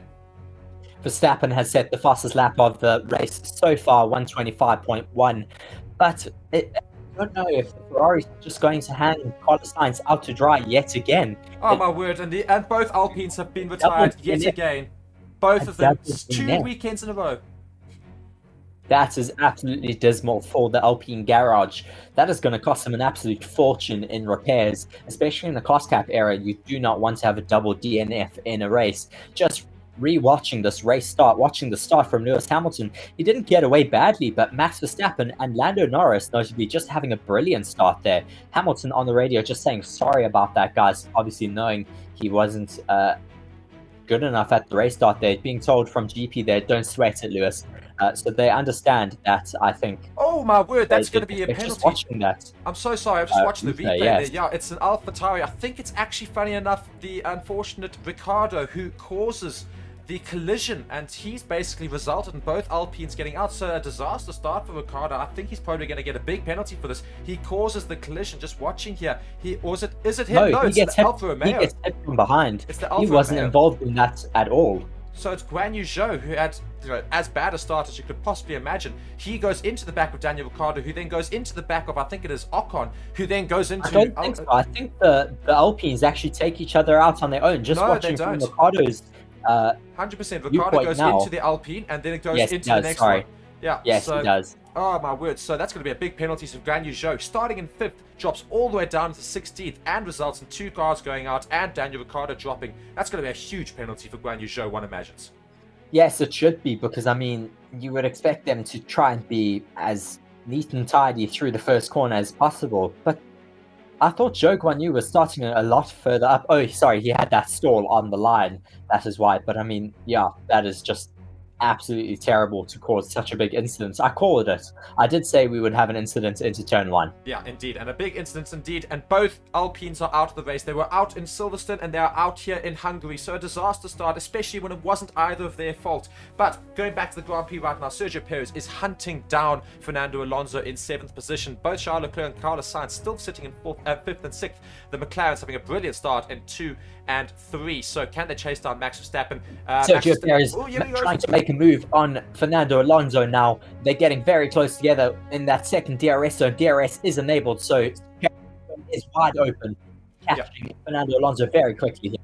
Yeah, indeed. And Sergio Perez in 8th right now on the hard tyres, is catching Alonso on those medium tyres. Sainz has yet to get past his teammate, although DRS is now available, so I'm sure he will try and make a move on his teammate to try and get some more places. But Piastri has dropped off quite significantly from Max Verstappen. Max Verstappen really getting away, getting a fastest lap after fastest lap here right now. I think he's already built up a gap of 2 seconds to Piastri behind him. But again, both McLarens currently sitting in the podium places and looking very good for their money. Only 5 laps in, of course, of 70 laps, so still lots of racing to go. But yeah, disaster class for Alpine today. It certainly is still a very long race ahead of us, but I mean, Oscar Piastri having a great start. I mean, in that first lap, just taking advantage of all the squabbling between those top few and putting himself up into P2. That is brilliant, and keeping himself, well ahead of his teammates, 1.3 seconds, keeping him out of the zone. But Hamilton goes so slightly reeling in Lando Norris, so we could see a very interesting fight happening there quite soon. Just watching Sergio Perez now coming down the main straight, chasing Fernando Alonso. Will he be close enough to fight into turn 1? He is getting very close. Moves to the outside. Brakes a little bit later. Goes around that outside. Does the double back. Is he going to have enough momentum into the second DRS straight to challenge Fernando Alonso? He's right on the back of Fernando Alonso, but Alonso just placing his car perfectly to defend off that Red Bull. Oh, but I think Sergio Perez is going to try and come back at him, not able to. So great defense there from Fernando Alonso, who stays ahead of Perez, but I'm not sure for how long. That Red Bull is looking very, very quick, and Max Verstappen's interval to Piastri is still sitting at about 1.8, 1.9 seconds. Norris has also dropped off his teammate Piastri by about 1.3 seconds. Hamilton's 1.7 seconds behind Norris, and Leclerc is 1.6 seconds behind Hamilton, and Sainz now starting to drop off a little bit from his teammate as well. So not too many people in a DRS range, but Fernando Alonso has started the DRS trade here. I think the Aston Martin's looking a little bit slow as we see both Perez, Hülkenberg, Stroll, and Tsunoda and Bottas, all of them in a DRS train behind Fernando Alonso. So I mean, our entire grid, Mark, is a DRS train at this point. There's no one further than 2.8 seconds of each other. I mean, it's just a very long DRS train at this point. Well, of course, DRS within a second. So, yeah, looking at the top 8, none of them within a second except for Sergio Perez on Alonso. So let's see if then Perez can make a move now as he comes down the start-finish straight in lap 7. How close will he get to Fernando Alonso? Fernando Alonso still got enough pace, but will Sergio Perez go down the inside this time? He's just having a look, but he's not going to make it stick. But I think he's going to try and get as close as possible in the second DRS zone now. For the second zone, yes. He does seem to have a lot more pace down here. Now, will he be able to make a move? No, still just too far off to make a lunge on Fernando Alonso. Alonso, of course, on those medium tires, Perez being on a set of hards. So possibly Perez just not able to make that move just yet on his set of tires right now. Yeah, and Guan Yu Zhou has still not been given a penalty yet, and they haven't said that they're going to be investigating anything as of yet, but I'm sure we're going to see that very soon. Such a terrible start there for the Chinese driver, who did so well yesterday to get into 5th. Currently sits in 16th. He caused a collision with Daniel Ricciardo, who of course is now dropped to last on the grid of all of those racing, and Ricciardo then went into Ocon, who then went into Gasly, or one of the two Alpine drivers anyway, and resulted in both Alpine drivers taking too much damage for either of them to continue, both of them having to retire early on in this race.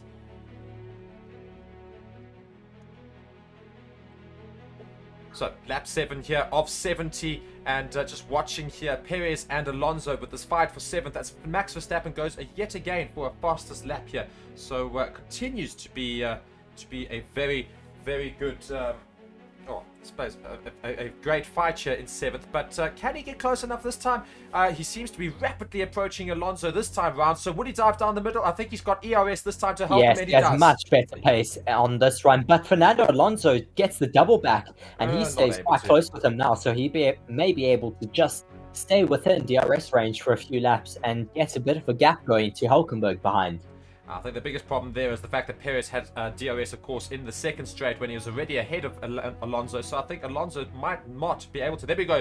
Guan Yu Zhou has been given his penalty, 5 seconds for causing collision. That's a very lenient penalty. I mean, 5 seconds is nothing for taking 2 cars out of the race completely. Yeah, I mean, it is a very, very, well, as you say, I think he can count himself very lucky. He can count himself very lucky for that. He resulted in 2 cars out of this race completely, and Daniel Ricciardo dropping as well. So it's very unfortunate for Daniel Ricciardo. Nothing of his own fault, and he's had a bit of a bad start due to Zhou Guanyu going into him. But I think the problem is Zhou Guanyu's pretty much stalled on that start, on the start there, and that resulted in a lot of drivers having to go in completely different directions as they might wanted to. So yeah, I mean, just a bit of a disaster start there. Yes, it was not the greatest start for him after, well, having a very good qualifying yesterday, just completely losing it on the line. I think maybe a little bit too much pressure. But, I mean, I'm still very disappointed in what's happening at Ferrari at the moment. Sainz had so much pace on those softs. They didn't switch them around, and now his tyres are too old to challenge Hamilton or anyone else further up. Yeah, I think the soft tyre is really not a great tyre for this track. It's so hot here in Hungary, and you can just see how quickly the soft tyre is just degrading. Yeah, indeed, Albon is in the pits, down in 18th. Logan Sargent's up to 16th, of course. We were saying that he needs to have a very good race today, so let's see what he could do. This stop looked a little bit slow for Albon, I think. I don't know. 2.8, not too bad, I suppose. He's coming out of the pit exit now. So the first driver to make his way into the pits and actually come out of them. Of course, both Alpines went into the pits and did not come out. So let's see what's happening in the comments as well. People just saying, what on earth happened to Hamilton? Well, Hamilton had a bit of a terrible start, which he apologized to his team, and he dropped both his places to, well, all 3 places to Max Verstappen, Piastri, and Norris. So both McLarens are behind the Red Bull at the top there. Hamilton trying to hunt down the McLarens now. Yes, also people just asking what happened to Hamilton. I mean, he just really didn't have a great start. I think fell a little bit into anti-stall there, and Max Verstappen was able to get super close and take the lead in the first corner. Speaking of Verstappen, he has once again put in the fastest lap of the race, a 124.4, I think it was. Yes, 124.437 right now. Oscar Piastri, though, is still 3.1 seconds off the back of him. That lead isn't growing all that quickly, and Verstappen is on a 1 lap older tire. A bunch of people diving into the pits. A lot of the soft tire runners. Noda and Valtteri Bottas. Yes, a few of those soft tire runners probably just feeling that their tires are really dying out there. So going straight onto a set of hards. So they are playing the long game. We'll see though whether we get some safety cars throughout the rest of this race that may cause some spanners to be thrown into the works and give us maybe some interesting pit decisions. Indeed, and I was thinking we were going to get a safety car earlier on, but both Alpines managed to get away and get back into the pits. So we didn't see that safety car, but I still think we're probably going to see it later on today. It's still lots of racing to happen, 60 laps remaining. We are in lap 10, of course. And if you guys are new to the channel, we've got 4,500 people watching. Let's try and get that number up to 5,000. Share it with everybody you know. Hit that like button right now and go and subscribe to the channel as well later on in the race, of course. We're going to continue asking that, and we'll look at the comments as much as we can, and seeing lots of people just discussing what on earth is going on with Hamilton today. So yeah, let's see what Hamilton can do in the rest of its sights. Is on the radio here saying switch position with Leclerc. I think that's what's the thing. No, switch position Sierra, and then him saying I think it's too early. That's them telling him to box. So that's, yeah, interesting. I would box right now because Perez is starting to gain a little bit of time on Sainz. He's within 1.7 seconds of Sainz. If Sainz comes into the pits now, he should hopefully, if he has enough pace, come out ahead of Perez still. But just watch this very slow stop for Yuki Tsunoda. Yeah, so the front left. They couldn't get off the front left. They were really struggling there to remove that bolt. Just watching now, is this Daniel Ricciardo off the back of Alex Albon? I think it is. Those two drivers running a set of hard tyres. Zhou Guanyu in the pit lane at the moment. I wonder if he's taken his... 9.7 9.7. I think he's taken his penalty in the pit lane, which is fair. So at least now that is done. Indeed, and he's right at the back of the grid, as where he should be. This is not being harsh on Zhou, it's just the fact that he did cause a big collision at the beginning of the race, so he does deserve to be right at the back right now for causing that collision. I think it's very upsetting for Daniel Ricciardo, who was certainly going to try and do something today, and then just out of nowhere gets hit from behind. And then also, I mean, he took damage surely to the back of his car and to the front of his car after being hit by Zhou behind him and going straight into one of the Alpines as a result. So yeah, I'm surprised that he didn't take too much damage, Daniel Ricciardo, but yeah, not a great start from him. Oscar Piastri though, what a brilliant start for him. He's up into second, and he's really showing some great pace out here. I mean, the rookie is having a phenomenal first season. He's almost taken a well, not a pole, but he almost took a podium in Silverstone last race out, and now he's sitting in second. I mean, this is really good for him. I'm very, very happy at his decision to join McLaren because, I mean, he could be one of those Alpines that retired today. Look, to be fair, it's not Alpine's fault that they retired today. It was really a bit of an unfortunate thing. But, I mean, really, 2 races in a row, both Alpine drivers are not able to finish the race. And I haven't seen that happen to a team for, well, I don't think I've ever seen it happen 2 weekends in a row with both drivers from the same constructors have had to retire. So yeah, disaster for Alpine in these last 2 weekends, and let's hope they can finish the next race. Yes, hopefully they can. Interesting to see that Valtteri Bottas on a set of hards has the fastest lap time at the moment. He has the fastest 2 final sectors, with I think Stroll has the fastest first sector. Carlos Sainz though still behind Charles Leclerc on his set of soft. Sergio Perez getting very close to the back of him now.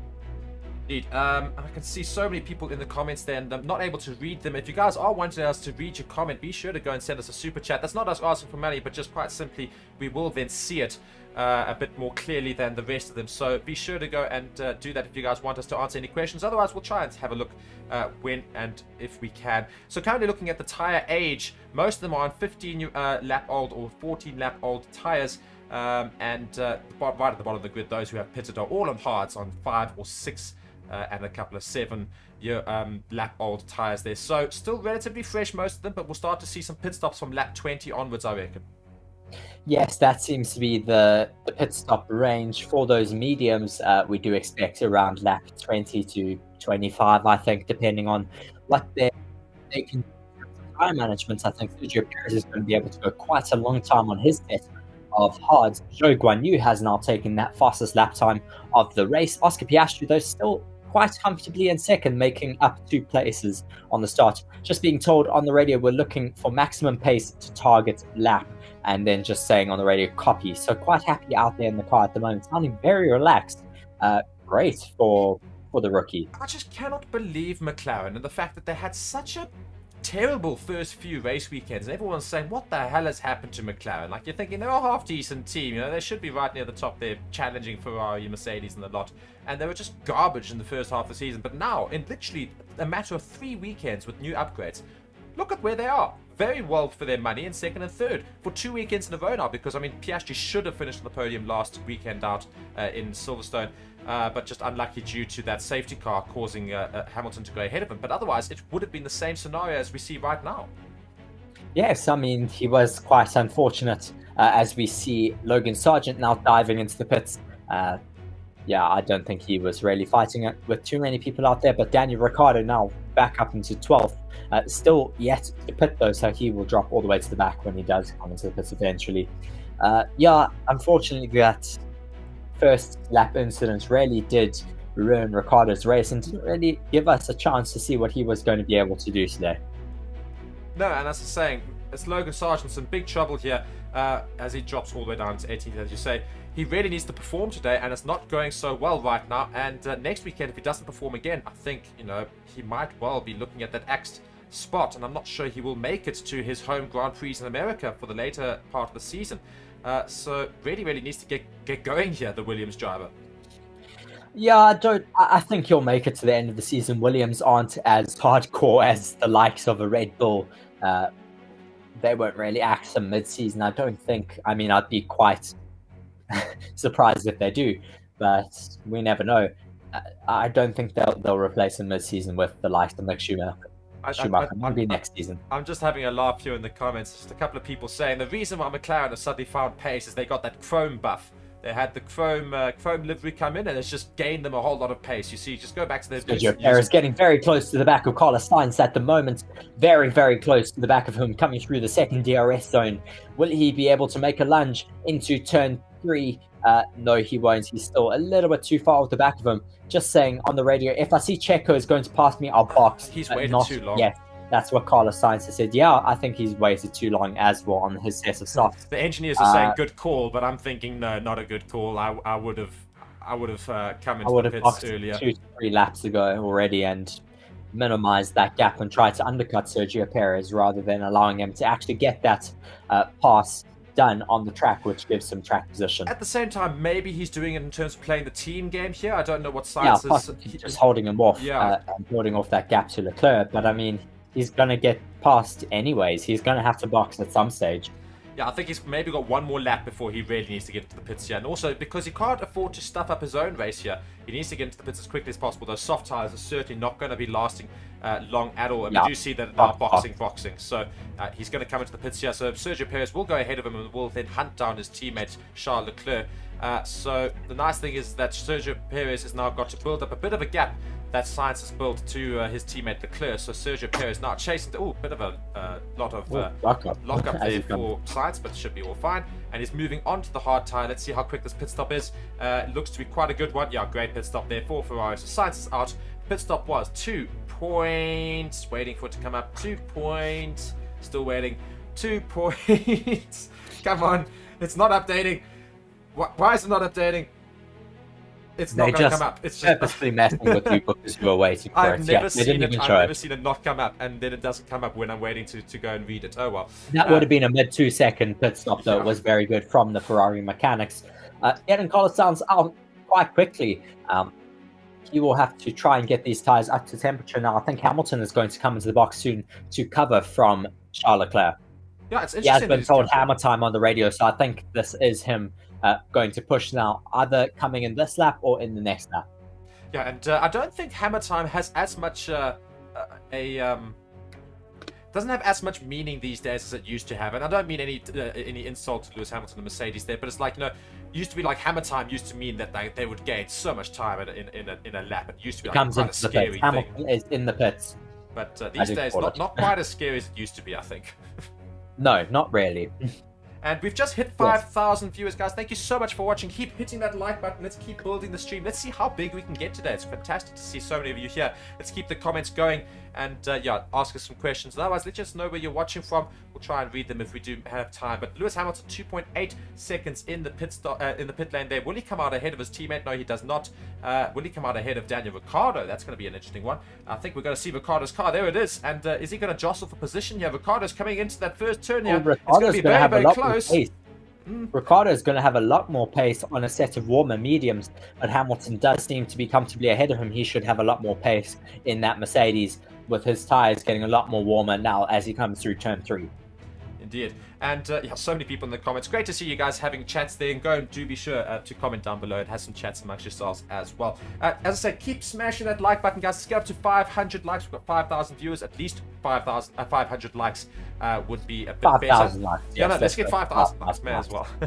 Lap 17 of 70 right now. Max Verstappen in first. The two McLarens. Oh, we're seeing a McLaren Lando boxing. Norris box. So the McLaren's finally starting to do their pit strategy, looking like they're struggling a little bit for grip on those medium tires. Only after 18 laps, we expected them to come in. We do see Lando Norris now in the pits. Let's see how they can do on this pit stop. They're going to be putting on a set of hard tires. The Ferrari mechanics also getting ready to bring in Charles Leclerc. Charles Leclerc is in the pits. Yeah, good. Lando Norris up on the jacks. Great good pit from them. Great pit. 2.3 seconds. Very good pit stop from them. Oh, a bit slow for Leclerc. Very long. Oh my word. Oh my word, his race is getting ruined right now. That's terrible. 9.4 seconds. That is absolutely horrific for the Ferrari. Ferrari blunder yet again. Ferrari blunders yet again. I mean, oh my word, Sainz takes his teammate Charles Leclerc. Will Charles Leclerc come out ahead? No. He's going to come out just fighting with Bottas into this first corner here. Bottas is going to try and have a go at him. Bottas is going to get past him. Bottas is going to have so much more pace. And he does. He opens...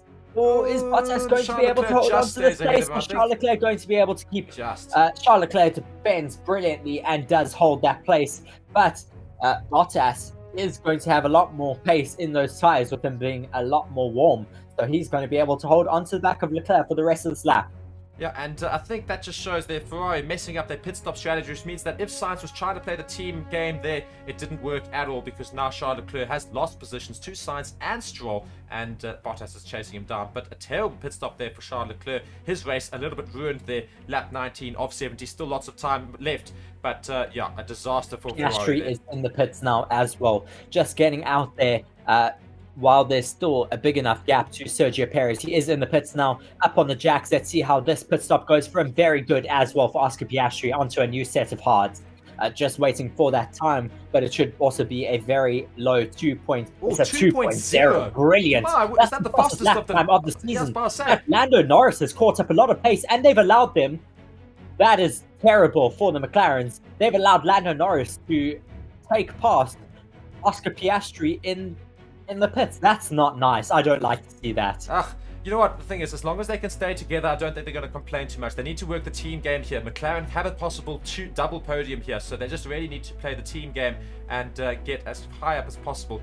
Perez, but I mean, Piastri should have been given. Piastri should have been given preference on the pits, because he was in the lead in terms of the two teammates. So they should have given him preference. I think the problem is they very much firmly identify Norris as their number one driver, so they're going to back him. So unfortunately, Piastri's had to give up his position to Lando Norris. There wasn't much fighting at all from him coming out of the pits, so clearly he knows that his place is just behind Norris. But what he needs to try and do is stick with Norris. Norris needs to try and play a team game here as well, and try and allow Piastri to tag along with some DRS. So just needs to lag a little bit behind for the remainder of this lap, just so that he can get his teammate into that DRS range, and then they can just go for it to try and chase down the top three there. They do have a chance of a double podium here. Let's not stuff it up like they did in Silverstone. It wasn't their fault necessarily. The safety car really screwed over Piastri, but let's try and see a double podium for McLaren today. Fastest lap has just been put in by Lando Norris, so that's why he's managed to take Piastri. A great lap there from Lando Norris. He's definitely going very quickly on these hard tyres in that McLaren. Hamilton just saying, how have we got a 9-second gap already after not so long? I mean, it's true, that gap is really, really big. It's quite interesting to see that they've fallen off the pace, as we see Charles Leclerc trying to make a move on Lance Stroll. Will he make this move into turn 1? No, he doesn't. He's so close to the back of him. He should surely be able to make a move into turn 2 and turn 3, as he does dive down the inside, and he does make that move stick on Lance Stroll. He makes it look quite easily, actually. Yeah, I was about to say, that was quite easy for the Ferrari driver. And Lance Stroll's trying to stick with him. He's jetting a little bit closer to him, but the Charles Leclerc Ferrari will get away from him. So Charles Leclerc's back up into 9th. He's now chasing down his teammate after that terrible pit stop earlier. And yeah, these Mercedes, I mean, for all that, Russell's at least up into 6th. So Russell's managed to gain a lot of positions. But Hamilton's just had a really bit of a disaster race so far. Yes, I mean, after not getting away well off the start, he lost a few positions there. He lost first, and then now he's unfortunately, he's dropped all the way down into 7th after the pit stops. But we do see now Fernando Alonso diving into the pits. Yeah, Fernando Alonso was, of course, 3rd. I think he's going to come out right near his teammate, Lance Stroll. Maybe just in between those Ferraris. No, it'll be behind Lance Stroll, I reckon. So let's hope that's a good pit stop here for Aston Martin. Here comes Alonso, and back tyres are off, hard tyres are on, and oh, it's a little bit slow in the back left, I think it was. Unfortunate there, 3.4 seconds, not too slow, luckily, but they did lose a little bit of time. And there goes Stroll past his teammate, and now he's going to come out fighting with Bottas, but Bottas certainly gets past Fernando Alonso, although Fernando Alonso is going to try and maybe stick with Bottas into that second corner there. Bottas getting a good position on the track at the moment on that medium tyre, still being able to he is on a set of hard. Sorry, I heard that he was on a medium tyre, but Piastri on the radio now saying, what do you want me to do here? Being told by his engineers, for the moment, look after this tyre. Priority is target lap. We want to get plan A target lap. So they've clearly got a time that they want him to stick to, not allowing him really to fight with Lando Norris right now. Yeah, so Piastri, they're just continuing with the plan they had at the beginning here. So luckily for McLaren, it sounds like all is going well. So hopefully they can make this last for the rest of the race, and hopefully nothing bad happens. And so many people in the comments, and so many people watching the stream. We've got 6,000 viewers. Thank you so much to all of you guys here. Let's keep liking the video, keep smashing that like button, and join me and Reese in this stream as well as future streams. And be sure to subscribe to the channel, guys. Hit that subscribe button. Let's get as many of you. Getting very close now to 33,000 subscribers. So please do let's get to that goal before the end of this race. It's not very far away, so please do hit that subscribe button if you want to watch more of our content. Still a lot to come throughout the rest of the season, a lot more races to go, and hopefully they're going to be as exciting as some of the previous races we had. Fernando Alonso trying to make a move now on great move. Bottas. My word. Let's see if he getting can that stick switch back very easily on Bottas and just making it look very easy out there. So that was a hell of a move there from Fernando Alonso, just showing his sheer experience. He made that look so easy on Valtteri Bottas. He's now up to 10th, chasing down his teammate Lance Stroll. So currently we've got all the 2 drivers of all the constructors for our top 10. We've got Red Bull 1, 2, McLaren 3, 4, Mercedes 5, 6, Ferrari 7, 8, and Aston Martin 9, 10. How's that, eh? That's very interesting. I mean, wow. I don't think I've seen that before. That's very interesting. Yeah, it's basically a clear show of pace right now. Where are the cars currently ranking in terms of pace on the grid? Well, look at the timesheet there, and you can see it is exactly this. This is the exact order. It's Red Bull are quickest, McLaren are second quickest, Mercedes third, Ferrari fourth, and Aston Martin fifth. I mean, you could not get a more clear description of which teams are doing are where in the grid right now. Yes, precisely. Interesting to see Max Verstappen only boxing this lap. 23 on his set of mediums. He's been able to run them very long, but we do see how he is really struggling as he comes through turn 6 and 7. He breaks a little bit late there and almost runs into the curb there instead of taking that chicane cleanly. He's really struggling for grip out there, and he will possibly be coming onto a new set of hards. This is going to give him a good advantage though. He's 23 seconds ahead of his teammates, so he has a very clear advantage over Perez, and Perez also still needs to pit. Do you think they're going to try and do a double stack? I don't think they'll risk it, but I mean, Perez does need to come into the pits soon because... they could. They've got more than enough time to reset for Perez's car. Indeed. So Verstappen should come out ahead of Perez. Should still come out in first position after this pit stop here, but Perez will get quite close to his teammate, but I reckon only within about 2 seconds. Let's see how quick a pit stop it is for Red Bull. A great pit stop there. 2.3 seconds. Yeah, great pit stop there. So he should come out quite comfortably ahead of his teammate by about 2 to 3 seconds. Perez will be seen on the start-finish straight behind him, but not too close to get anywhere near his teammates. So Verstappen firmly in the lead. Norris only about 5 seconds behind him now, as we do see Sergio Perez there coming around the first bend, about, as I say, 2 to 3 seconds behind his teammates. So current drivers yet to pit are Perez and Russell, so both of them still need to come into the pits on their hard tyres. So which one goes in first? That's going to be something interesting. Alonso being told that Lance is 2.4 seconds ahead and he'll let us past once we get into the DRS zone. Yeah, interesting to see that they're going to be playing the team game there and allowing Alonso to get past Stroll easily without having a fight out on track. Great comment as well from Arian May in the comment section saying it looks like Verstappen at the moment can still have his drive-through at McDonald's and win. I mean, yeah, just sums up Verstappen and Red Bull's performance at the moment. And quite frankly, I think Max Verstappen might make a joke on the radio later, I'm sure, and he'll probably do something like that. He'll probably try and go for a pit stop just to have a fastest lap right near the end. He'll say, yeah, we've got time for a pit stop. Yeah, you know what, let's come in, grab some McDonald's on the way, chow your Big Mac as you go and do your fast lap. It's just quite sad how quick the Red Bulls are. But again, as I keep saying for this weekend, don't judge the Grand Prix on who comes first. Let's look at the rest of the field. We've got McLarens in 3 and 4. I mean, that's incredible right there. So Lewis Hamilton, after starting on poles, all the way down into 6th. So he still needs to make up some places. He should come out, obviously, into 4th position still when Perez comes to the pits, as he does now. Perez comes into the pits. Come into the pits, yes. So, yeah. Let's see what they can do as he does come and get lifted up on the jacks. Very, very quick turnaround for them onto a new set of mediums, 2.8 seconds. So not too bad, not perfect, but not a bad pit stop for Sergio Perez, who should be released from the pits quite soon. He's dropped behind Hamilton. Will he get in front of Sainz? No, but he should be able to get ahead of Charles Leclerc. Yes, he does. Very good pit stop for Red Bull and Sergio Perez. Will Charles Leclerc be able to stay within range of Sergio Perez? Sergio Perez has come out on a set of mediums, notably. He's not going for another hards, because we will have another pit stop for all the teams. It's definitely at least a two-stop strategy for all the teams here. Tire degradation on this track is very high. So Perez has chosen to go onto the mediums this time around and will probably end on the hard tire. Hamilton on the radio saying, where am I losing all the time? It's just the car is slow.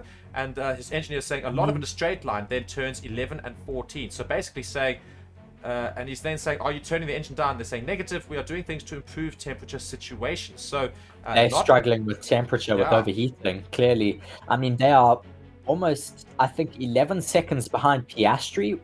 That is a massive gap for a car with the exact same engine. Just watching a replay here of Lewis Hamilton. And I think it's just trying to get past his teammate, George Russell. Indeed, it is getting past his teammate there. Russell there on the radio. Oh, no, sorry, it's Russell that goes past his teammate, I think it is. What happened there? Interesting. I don't know. I think Hamilton's struggling at the moment with management issues for overheating. No, Hamilton's gone past Russell. Hamilton is ahead of Russell at the moment, but not by much, really, and he's still falling ever further back to those McLarens. Yeah, very interesting. Piastri still within touching distance of Lando Norris, about 3 seconds at the moment. I mean, it's been a fantastic race so far for McLaren, who's gone into 2 and 3 right now. The Ferrari's not a great race for them so far. Leclerc having a disaster pit stop earlier. And of course, Guan Yu Zhou starting all the way up in 5th is down in 15th after causing a big collision right in the first lap there in the first turn. Ricciardo down in 18th. He's trying to chase down Logan Sargent. He should get ahead of him. As we can see, he's very, very close to Logan Sargent. So I'm sure we're going to see some moves from Daddy Rick soon. But yeah, both Alpines are also out of this race as a result of Zhou Guanyu going into Ricciardo, who then went into, I think it was Ocon, who then went into Gasly. And yeah. Sainz is getting very close to the back of George Russell at the moment, so we could see a bit of a fight brewing here between these two drivers. I don't know if maybe it's going to be a bit too easy for Carlos Sainz because these Mercedes are battling with those overheating issues, so maybe that could be the reason why George Russell is falling back to Carlos Sainz at the moment.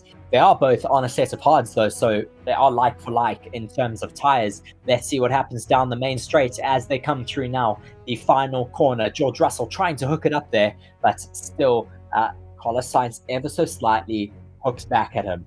Yeah, and let's see now Sainz with DRS wide open, and he's going to make a move. And we see Sergio Perez also making a move on Charles Leclerc. Sergio Perez with DRS open. Sainz, sorry, with DRS open, and Perez does down the inside. Sainz is not going to get ahead of Perez. Perez has managed to take him. Unbelievable work there from the Red Bull driver, who moves into 6th and now is chasing down George Russell as well. So while Sainz was trying to get past Russell, he didn't even think about Perez, who was going to get past him. So now Sainz is going to try and make Perez a pace really took advantage of that situation there and has certainly profited by it. And he's now just weaving around there. I think possibly to generate some tire temperature as well as, just trying to get around on, well, to defend a bit from Carlos Sainz behind. Yeah, indeed. So great overtake there by Sergio Perez. And guys, there are so many of you guys joining the stream here. 6,500 people joining us. Let's get up to 7,000. Let's keep it going here as we watch that replay of Sergio Perez getting so close to Carlos Sainz. Almost basically telling him to get out of his way because he almost goes quite late into this turn and basically sort of shoves him out the way. I don't think Sainz checked his mirrors there because he really did try and squeeze Sergio Perez and kind of reacted like he didn't know that he was there. Yeah. It was a bit of an odd one. Leclerc is very, very close to Carlos Sainz now as well. So both Ferrari drivers getting quite close. So maybe some team orders are going to come soon as we're in lap 28 of 70. We're almost at 7,000 viewers. Let's keep it going, guys. Smash that like button. And unfortunately, there are so many comments coming through that we are actually going to turn on subscriber mode very, very soon here. So do be sure to subscribe to the channel to keep the comments going as we're just looking here. Russell's made up 13 places so far this race. He still has to pit, of course. But right now, looking good for his money. And Sergio Perez now making a move on George Russell. And he's going to go diving down the inside of turn 2. And he's going to make it stick. Great overtake there. Oh, my word! Russell comes back at him. Oh, my word. That was almost very, very close. So close there. I thought that was going to be an incident between those two drivers that may be reviewed, but I think it was clean enough. Sergio Perez has now taken that place and is in 5th. I did expect, though, George Russell to get up into the top 5, did I not, Mark? Before the beginning of this race, he did start quite far down. Just watching a replay of this move from Sergio Perez on George Russell, he gets past him into turn 2 quite cleanly. He takes the side line, breaks nice and late, and then makes the move stick, but George Russell is able to keep within him. And then I don't think Sergio Perez expected him to stay to the inside there. Just looking how close they got, it really, really was so close. And when they turned back into the right into turn 4, I mean, Sergio Perez just did not expect George Russell to stay on the power there and not to back out. Russell now into the pits. Yeah, unbelievable work there from Sergio Perez to still maintain his lead there that he managed to get on George Russell. Let's see when George Russell now comes out of the pits, of course. He managed to get so far up the grid, and this has to be a good pit stop here for Mercedes. He's moving on to the medium tyre, same as Perez. A little bit slow, could have been quicker, but a 2.9, it's not too bad. So we're up to 7.2 thousand people here, and still got comments coming in here. Great to see. And guys, be sure to subscribe to the channel, and you guys can comment down below. See lots of people joining us still with these comments, so let's keep it going, guys. Max Verstappen leading this race by 6.6 seconds to Norris, who's behind him on the hard tyres as well. Norris still has, though, the fastest time of the race, so good work there from Lando Norris in lap 29 of 70. Yes, still a very long way to go for this race. I mean, as you said, only lap 29 of 70, still another 40 laps left to go, still a lot to play for. Max Verstappen not necessarily worlds away from Lando Norris, only 6.7 seconds.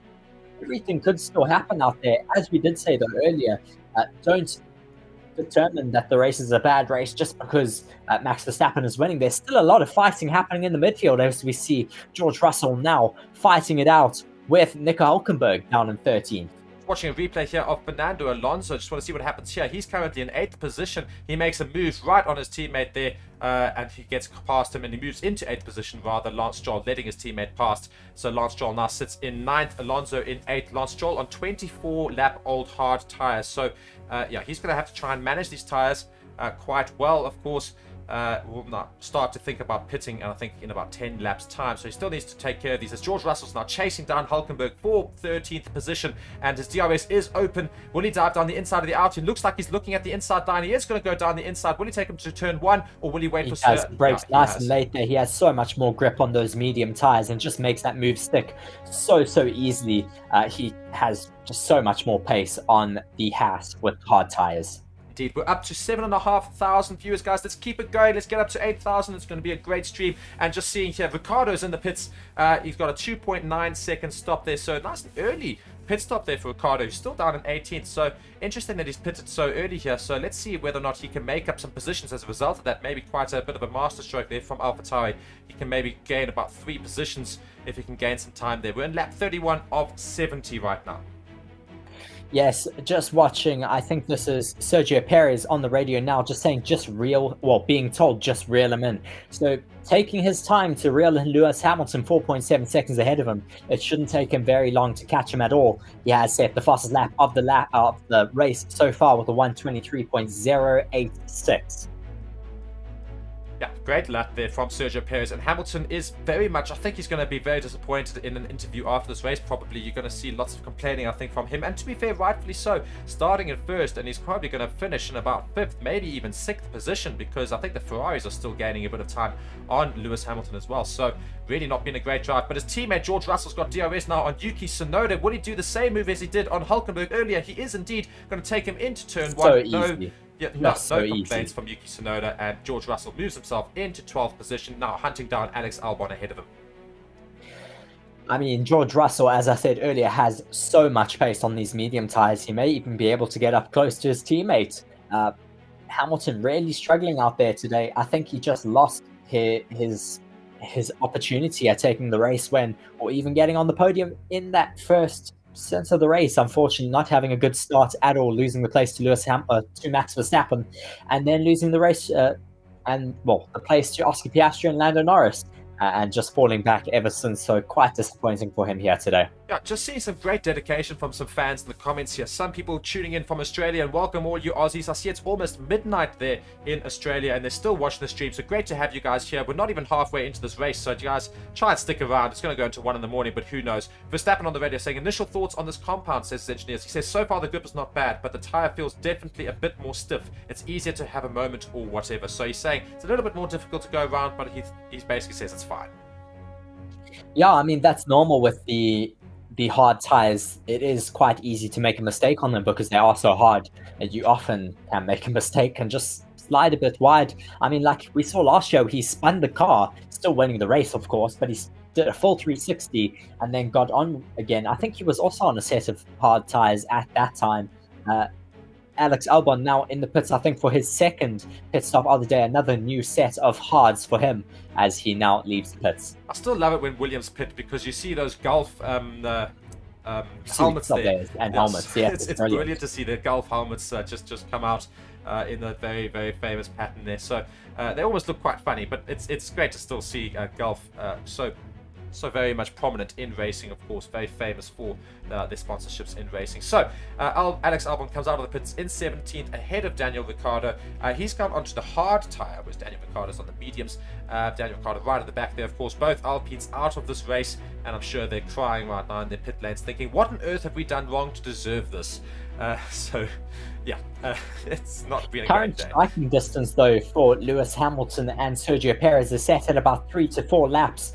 The gap is set at 3.3 seconds between those two drivers, Hamilton being on a set of hards, Perez being on a new set of mediums. So this is going to not take very long at all for Sergio Perez to just reel in Lewis Hamilton, and that's going to be quite an interesting scrap between those two drivers. Indeed, and as someone makes a comment, I think it's Ruby there making a comment in the comment section. It's exactly what I was saying as well. As I think Daniel Ricciardo, who knows what sort of pace he actually could have got this race, because I'm sure he's carrying a little bit of damage in that car from that incident in turn 1. So unfortunate for him not to have the greatest start there, not due to his own fault, but still great to see him back in Formula 1, currently sitting in 18th position. Sergio Perez, as you say, sitting in 5th, but we see a new fastest time there by George Russell in 11th.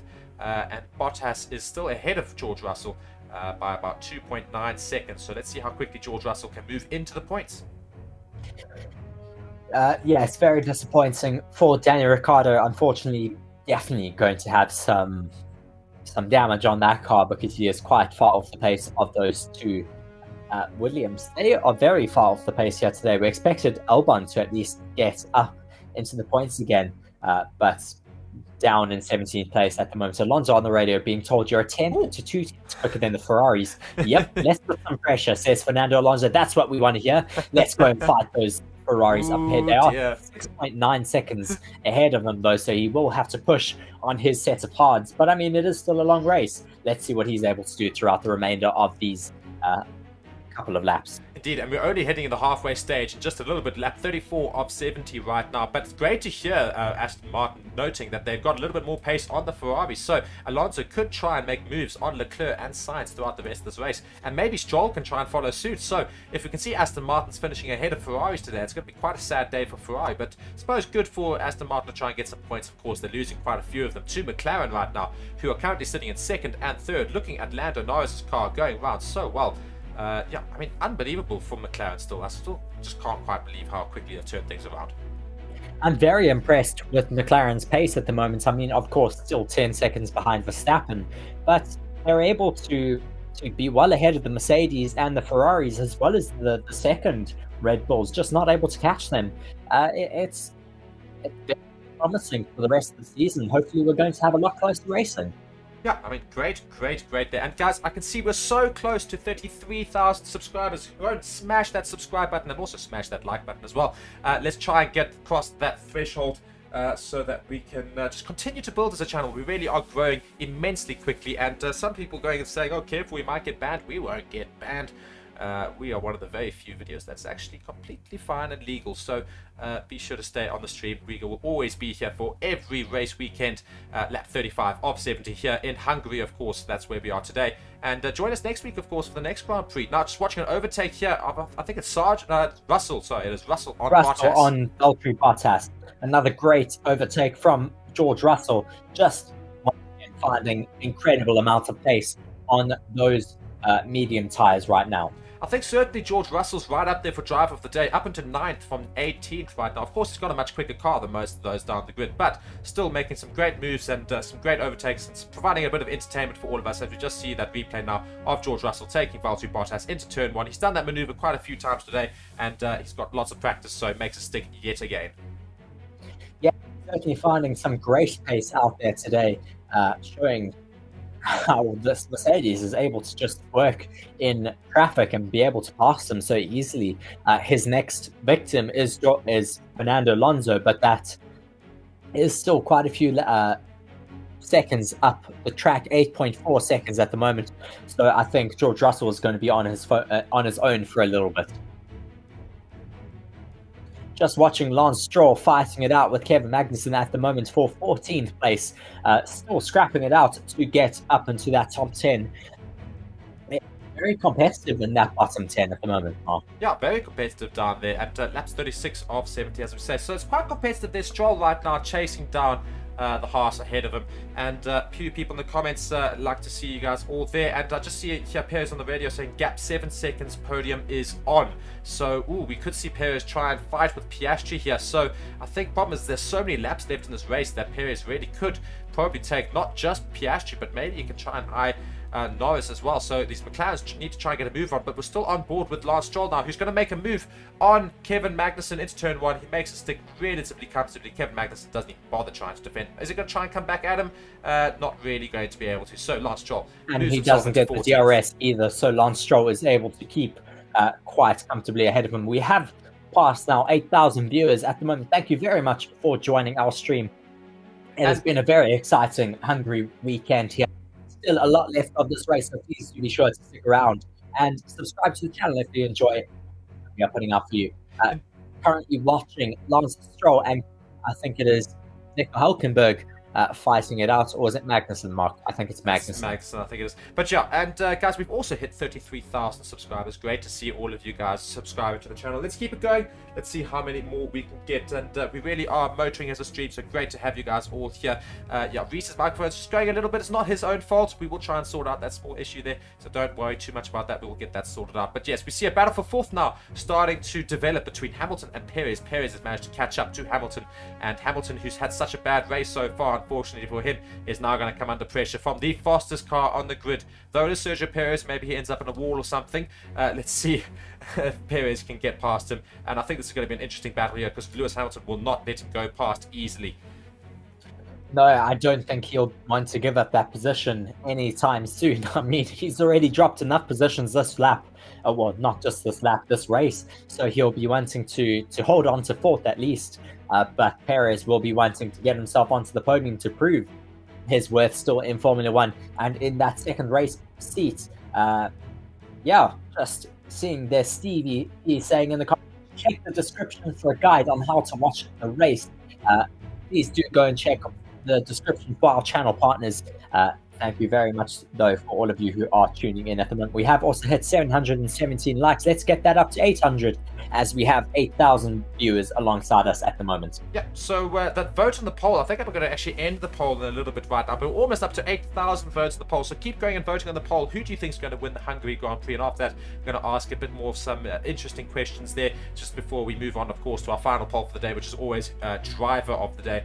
Current gap from Lewis Hamilton to Sergio Perez is 1.1 seconds. So Sergio Perez is almost within DRS, really motoring to gain time on Lewis Hamilton. Don't forget, of course, Perez is on the medium tyre, whereas Hamilton's on the hard. So it's expected, but Piastri and Norris need to get a move on, because they know they're going to come under threat from Perez behind them. Norris on the radio being told, okay, Lando, what are your thoughts on plan A versus plan C? I think that's because of Sergio Perez, and he says it depends what everyone else is like. To be honest, the tyres are not bad, but they don't feel that good. So I think that's basically saying, you know, when are we pitting, or are we not pitting? You know, as we see now. I wonder if he's... Yes, we see. I think it is Albon. Albon, yes, passing Magnussen there for 15th place now. Yes.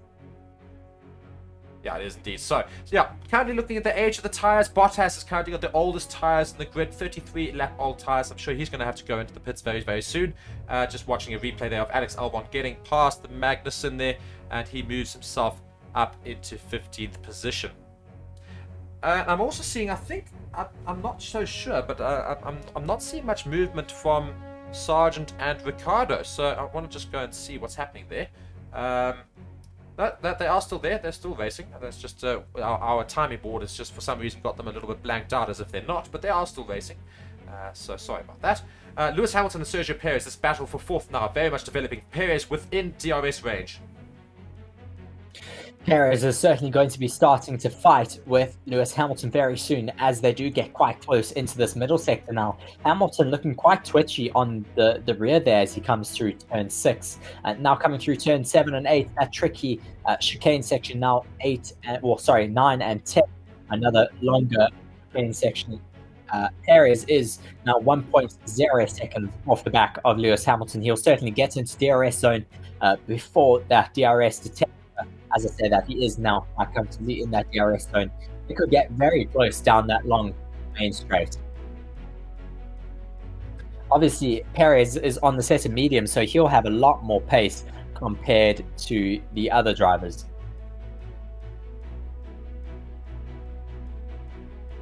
Yeah, lap 40 of 70 right now. I'm just watching Verstappen building that interval even more to 15.4 seconds now to Lando Norris behind him. He's almost got a whole pit stop to Lando Norris behind him, and that's obviously without any pit stops for Lando Norris and Piastri. So, well, obviously in terms of gaining on him. So Verstappen really motoring here in that Red Bull, but Perez on Lewis Hamilton's getting very, very close now, and I'm sure in the next lap he's going to try and make a move on him. He's going to try and get as close as possible in this lap, and come lap 41, I think he's going to make a move into probably turn 2. He'll try and use the first DRS zone to get as close as possible, and turn 2 probably try and dive down either the inside or the outside of him as well. So yeah, bit of an issue for Lewis Hamilton right now.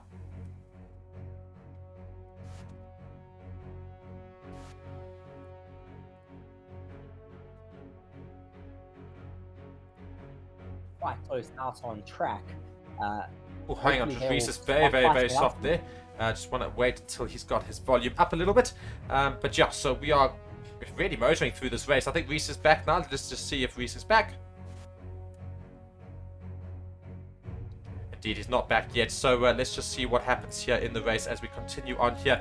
And yeah, Perez is going to try and make a move on Lewis Hamilton, coming around those final 2 corners. Let's see what happens there. And it's going to be certainly quite difficult for Perez to get past Lewis Hamilton, though he's on those medium tyres. DRS wide open down the start, finish straight. He's going to try and get as close to Lewis Hamilton as possible. Let's see if he makes that move into turn 2. He's not quite as close as he might want to be as it comes round now. That first corner, DRS open again. He's not going to get close enough to Lewis this lap, I don't think. So maybe only in the next lap is going to try and make a move. DRS now has to close as it comes to that corner there. So Lewis Hamilton, for now, stays in 4th position. He doesn't look like he's able to challenge too much at the moment. Lewis Hamilton looking quite comfortable still ahead of him. Charles Leclerc on the radio, just saying that he doesn't understand what they're trying to do in terms of strategy. He's once again upset at the strategists on the pit wall, getting quite animated and upset at them over the radio.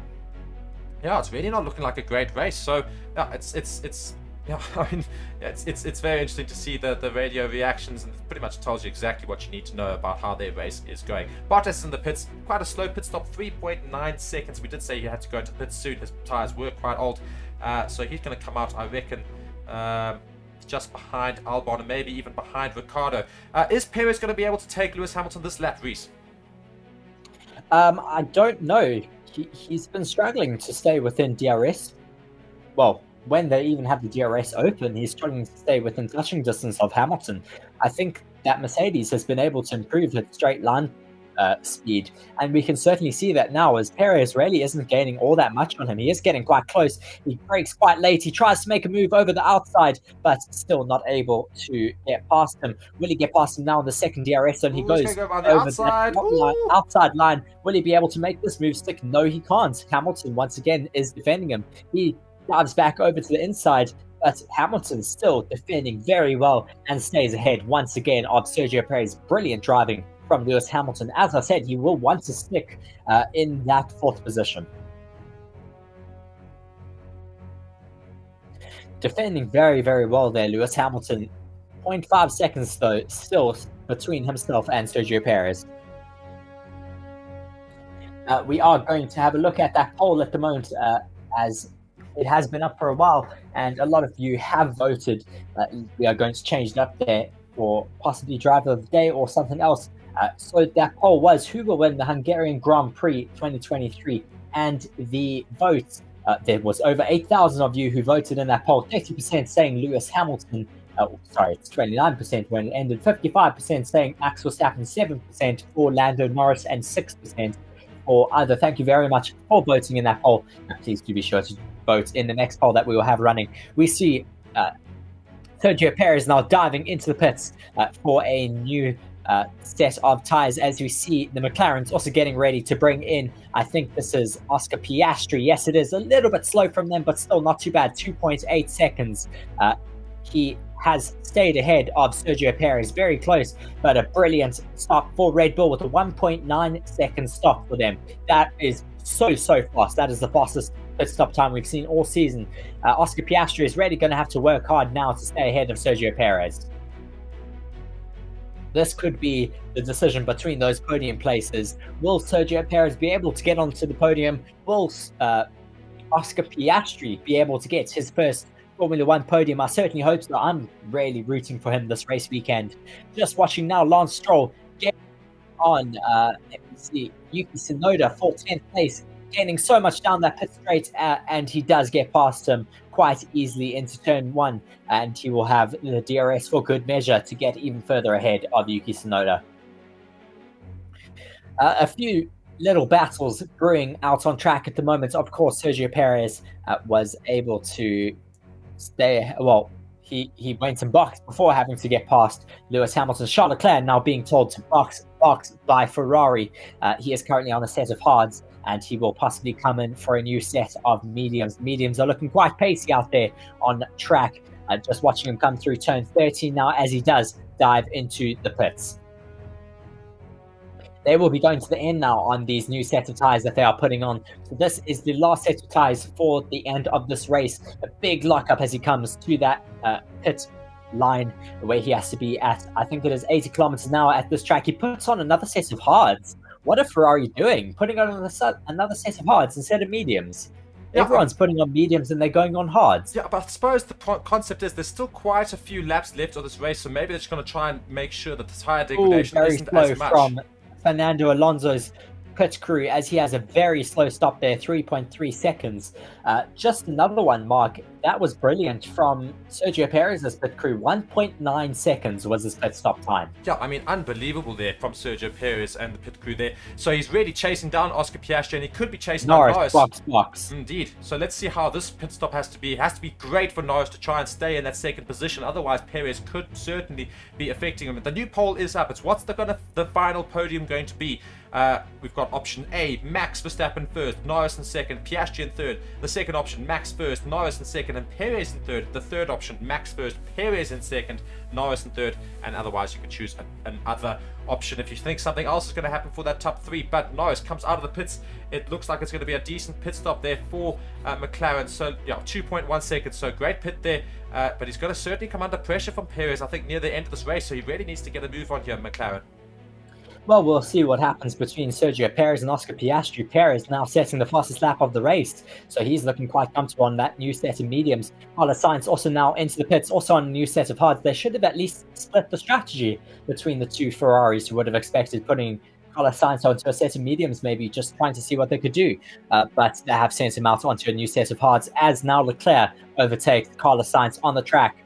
Let's see what Carlos Sainz can do on his new set of hards, though. Piastri and Norris sitting in P3 and P4. Norris P3, Piastri P4.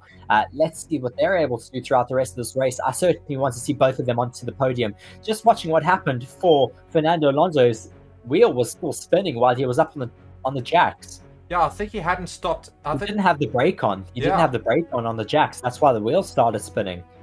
Yeah, very, very interesting there. So unfortunately, that's Fernando Alonso's fault, not actually the pit crew's fault. So that's very interesting. Not seen that before. Luckily, he didn't lose too much time. Indeed, yeah. So we're going to see what happens now for the rest of this race. Oscar Piastri and Perez in the battle for fourth is now starting to brew here. And Perez is within 1.1 seconds to Piastri. Now, Piastri's had his last pit stop on hopes for the entire race, same as Sergio Perez. So Piastri really needs to try and defend, but I think that Red Bull is just too quick. The DRS is now open. He's chasing down Oscar Piastri on that start-finish straight. How close does he get? Not close enough for the first turn attempt, but does he try and get close in that second DRS zone? I think maybe only next lap will he come under danger, Oscar Piastri. Incident involving car 16, Charles Leclerc noted for speeding in the pit lane. That is not good. Hopefully he won't get a penalty for that. That would be driver error, not crew error. So, yeah, all to blame on Charles Leclerc if he does get a penalty for that. Sergio Perez still chasing down Oscar Piastri. Hopefully Oscar Piastri has been looking after his tyres and still has a lot of energy installed so that he can really defend from Sergio Perez, who will be flying out on track at the moment. I really do want to see Oscar Piastri on the podium, so please let him just be able to fight it out with Sergio Perez till the end and hold onto that third position. It should be a net third position once Lewis Hamilton goes into the pits. Hamilton being told, we'll pick the pace up, keep the pace as high as you can. Hamilton coming back saying, this is as fast as it goes, mate. That's what I'm saying. Oh dear. So, yeah, we Hamilton have now 9,000 viewers now, Mark. Yeah, fantastic. Thank you very much for joining us on our stream. Please do be sure to hit that like button. We are very close to 800 likes. Please, let's get the 900 likes. Sergio Perez getting ever closer to the back of Oscar Piastri at the moment. Will Oscar Piastri be able to defend for that current fourth position? Sergio Perez having a great run down the back. Brilliant. So we're just losing Reese there on the mic there. So Perez now comes around the outside. He's going to make a move on Piastri. He's going to try and stick. Piastri's pushing him wide there, but Perez stays on that outside line and gets past the McLaren driver. Fantastic overtake there from Perez. Piastri tries to come back at him. Will he go around the outside? He's going to try and go around the outside, but Perez manages to squeeze him out. Oh, a little bit off the track and picks up quite a lot of dust there for Oscar Piastri. Oscar Piastri has to concede the position to the Red Bull, and Perez has now moved ahead of Piastri, which means that he could very much be in for a podium place here after starting in 9th position. Great overtake from Perez, but it was a long overtake, and Piastri unfortunately loses that position to Sergio Perez. Sergio Perez now moves in to 4th position. Hamilton's still yet to pit, of course, but Perez will be eyeing to try and get ahead of Hamilton after he's finished his pit stop. Verstappen still very firmly at the front. 33 seconds the gap is to the car behind him.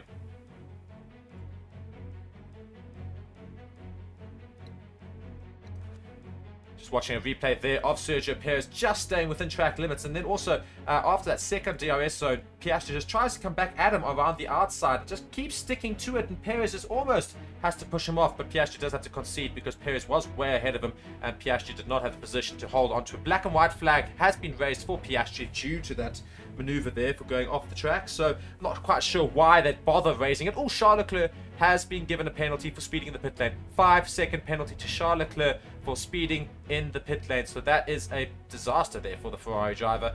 Piastri on the radio here saying, did Perez push you off in turn 2? I think they're going to try and make this argument, of course, for that black and white flag to be raised, because it was a bit harsh, and he was saying, Piastri on the radio, he didn't leave much space. Now, race controllers noted an incident involving Piastri and Perez for forcing another driver off the track. So, could Perez now get a penalty for pushing Piastri off? It's going to be a very, very interesting one to look at. I did think it was harsh that we waved black and white flags for Piastri after that maneuver there, because he didn't really have anywhere else to go. And he certainly lost time as a result. He didn't exactly gain time. So it's very harsh to raise those black and white flags. I think that would be fair for Sergio Perez to be given a penalty for that, because he did push Piastri off of the track. I mean, yeah, we'll see what happens. Hopefully my mic is a little bit better now. I have changed microphones. Let's see if the audio quality is hopefully a bit better for you guys. Yeah, indeed. We're maybe going to try and go back to the other mic there. It's just a little bit of a small problem there. We're going to go to lap 50 now. And Max Verstappen still very much firmly ahead. Lewis Hamilton second, Norris in third. And yeah, Piastri has lost that position to Perez, who's now at fourth, Piastri in fifth, Leclerc in sixth, and Sainz in seventh, Russell in eighth, Alonso and Stroll in ninth and 10th, respectively.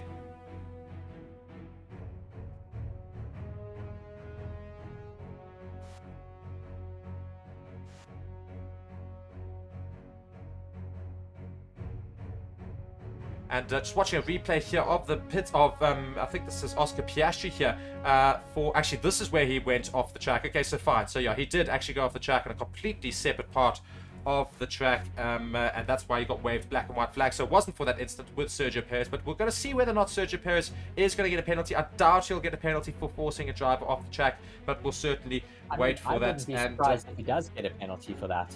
Yeah, I would be very surprised. And yeah, there you go. No further indication. Norris on the radio now. Just being told about people's tyres out on track, and their tyres are a little bit newer than Sergio Perez's. So hopefully he will be able to fend off Sergio Perez, who is getting quite close to the back of him now. 8.3 seconds is that gap, and Sergio Perez is closing that ever so slowly. Lewis Hamilton is now in the pits.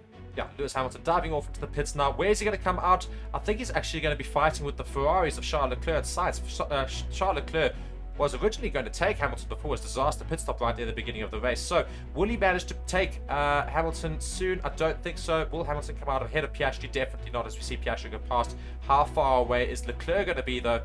That's going to be the interesting one to note. Charles Leclerc, and he's got to be about 6 seconds behind, so still quite a lot of time to make up, but still lots of time left in this race. 20 laps still to go. We're on lap 50 of 70 laps, so lots of Grand Prix racing still to come.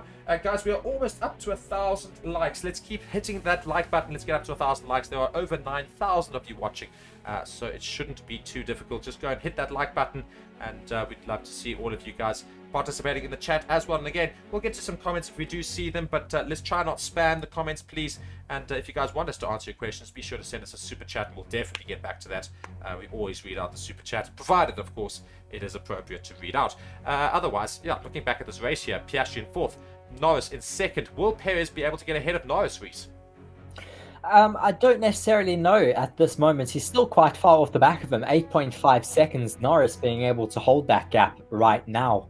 I think Norris has the second place quite comfortably at the moment. Still quite a long time, of course, to go on lap 51. Max Verstappen being told box. So Verstappen will come into the pits for his second pit stop of the race. Let's see where he comes out. He should still stay in first, though. Yeah, it's just by how massive a gap will he come out of. Yes, pretty much. We do expect him to also come out possibly onto another set of mediums.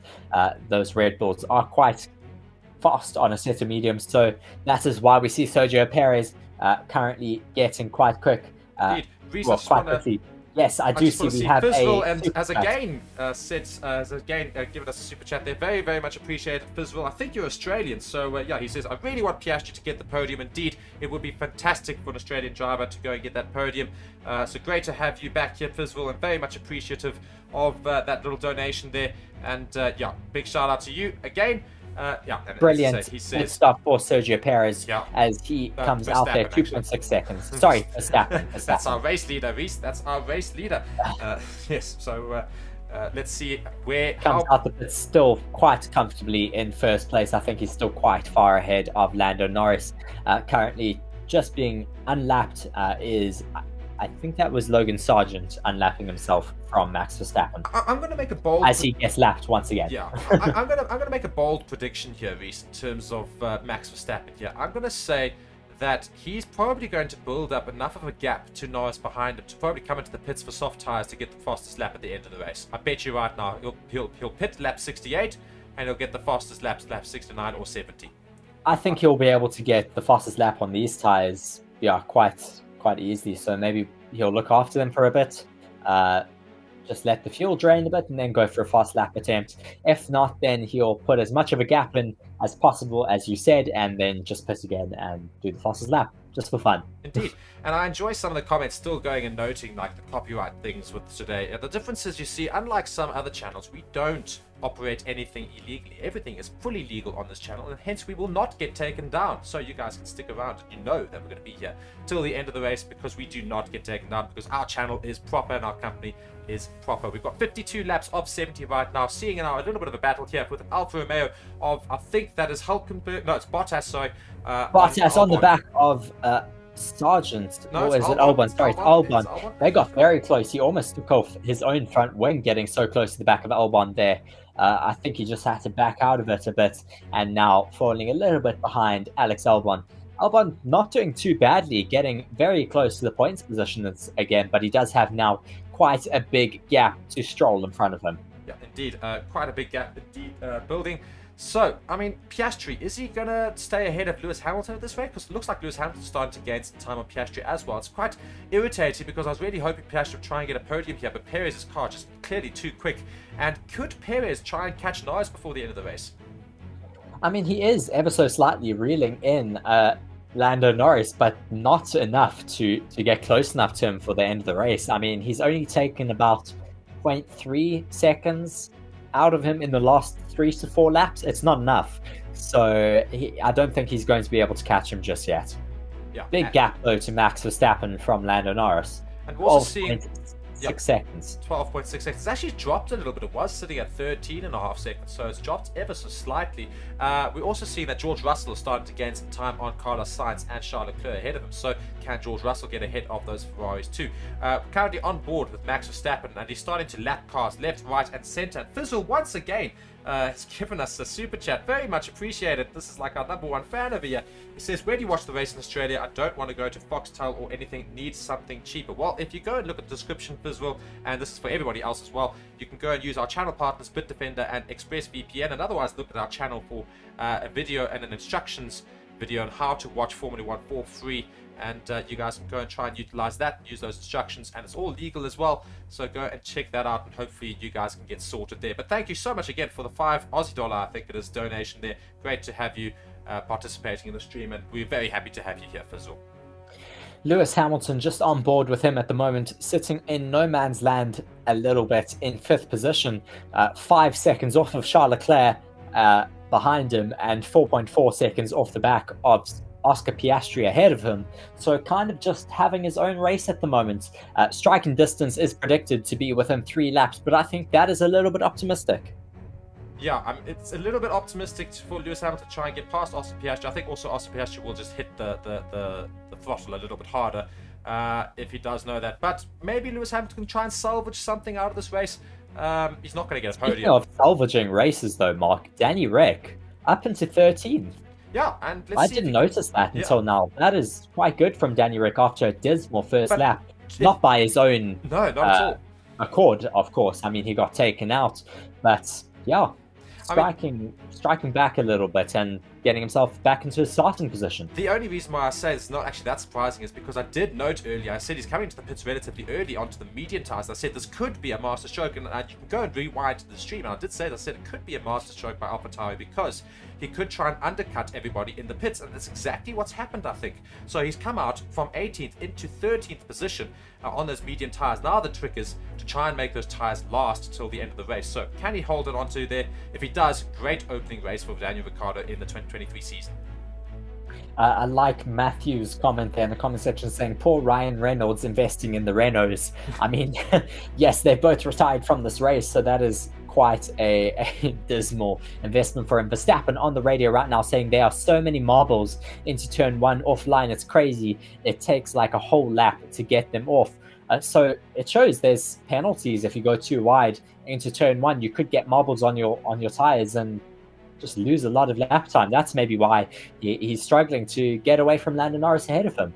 Norris ever so slightly eating into his gap. Yeah, and I think that's exactly what it is. Lando Norris still managing to stay within about 12 to 13 seconds behind Max Verstappen. But this race, this competition here between Alex Albon and Valtteri Bottas is still going.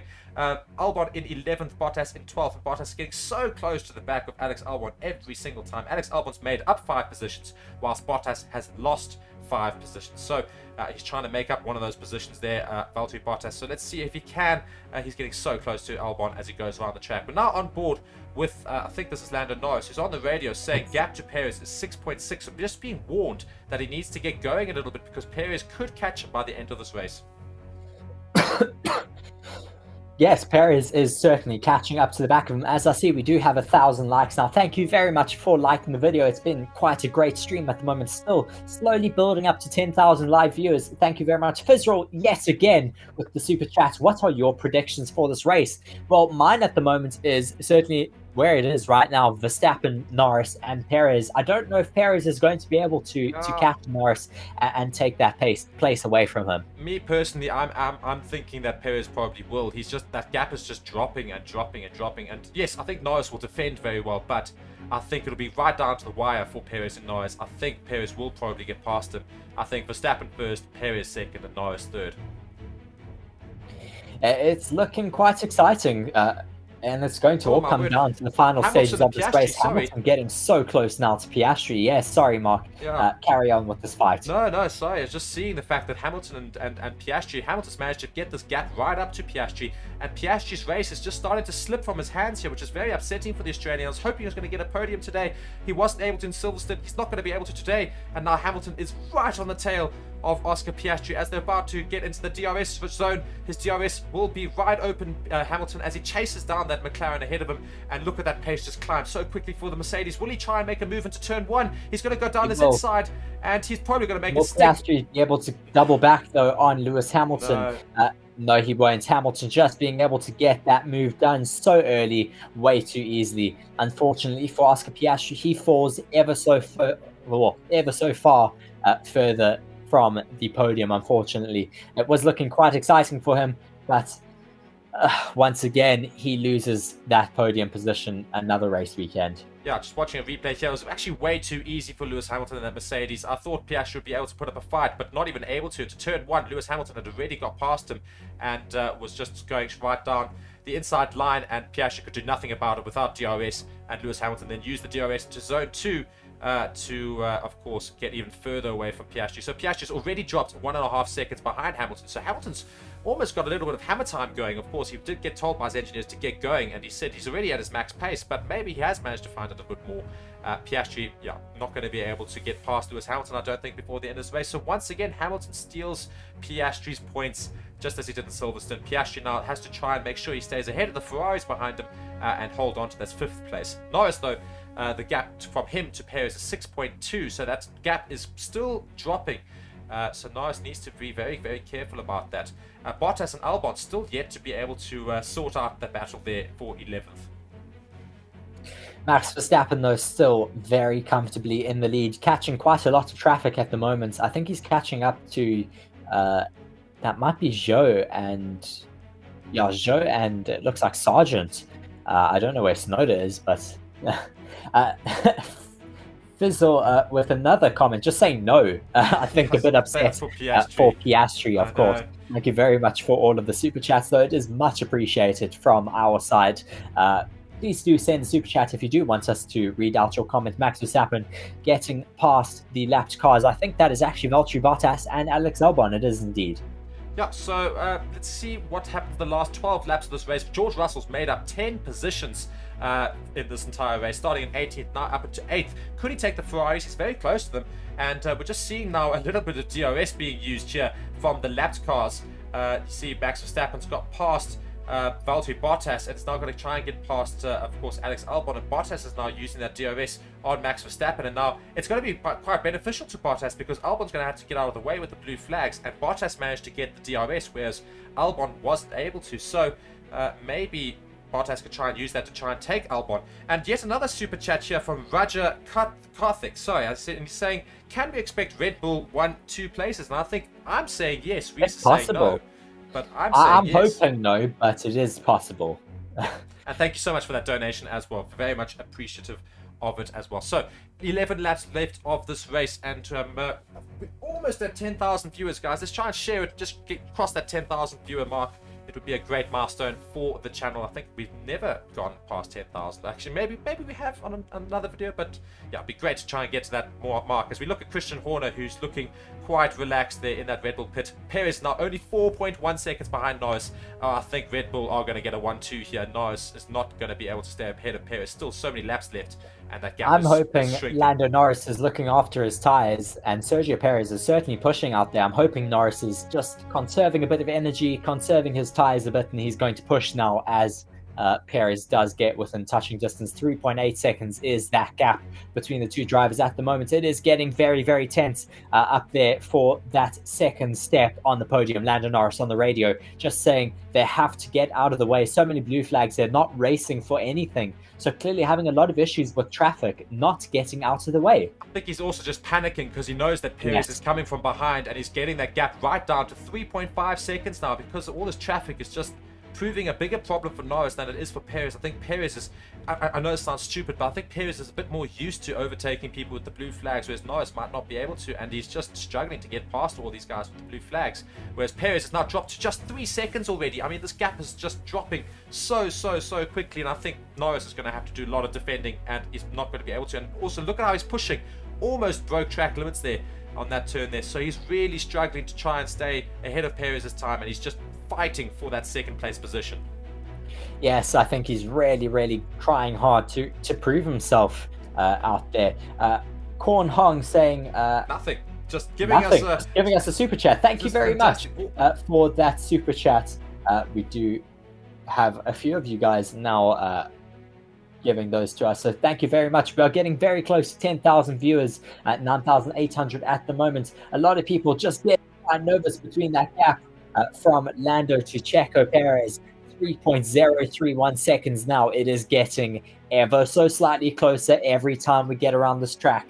This could turn out to be quite an exciting battle. 9 laps left of this race. Will Sergio Perez be able to reel in Lando Norris before he, runs out of time?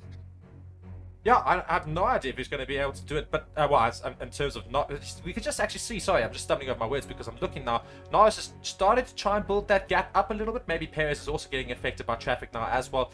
But 9 laps left. Can Norris stay ahead of Perez? This is the comment these are the things we want you guys to comment on. Will Norris stay in second position, or will Perez get ahead of him? And Russell is also starting to gain a little bit of sides. He's 1.9 seconds away. Can he get ahead of the Ferraris? Verstappen on the radio, so just getting a message. Everything okay? Just checking in. He's saying, yeah, all good.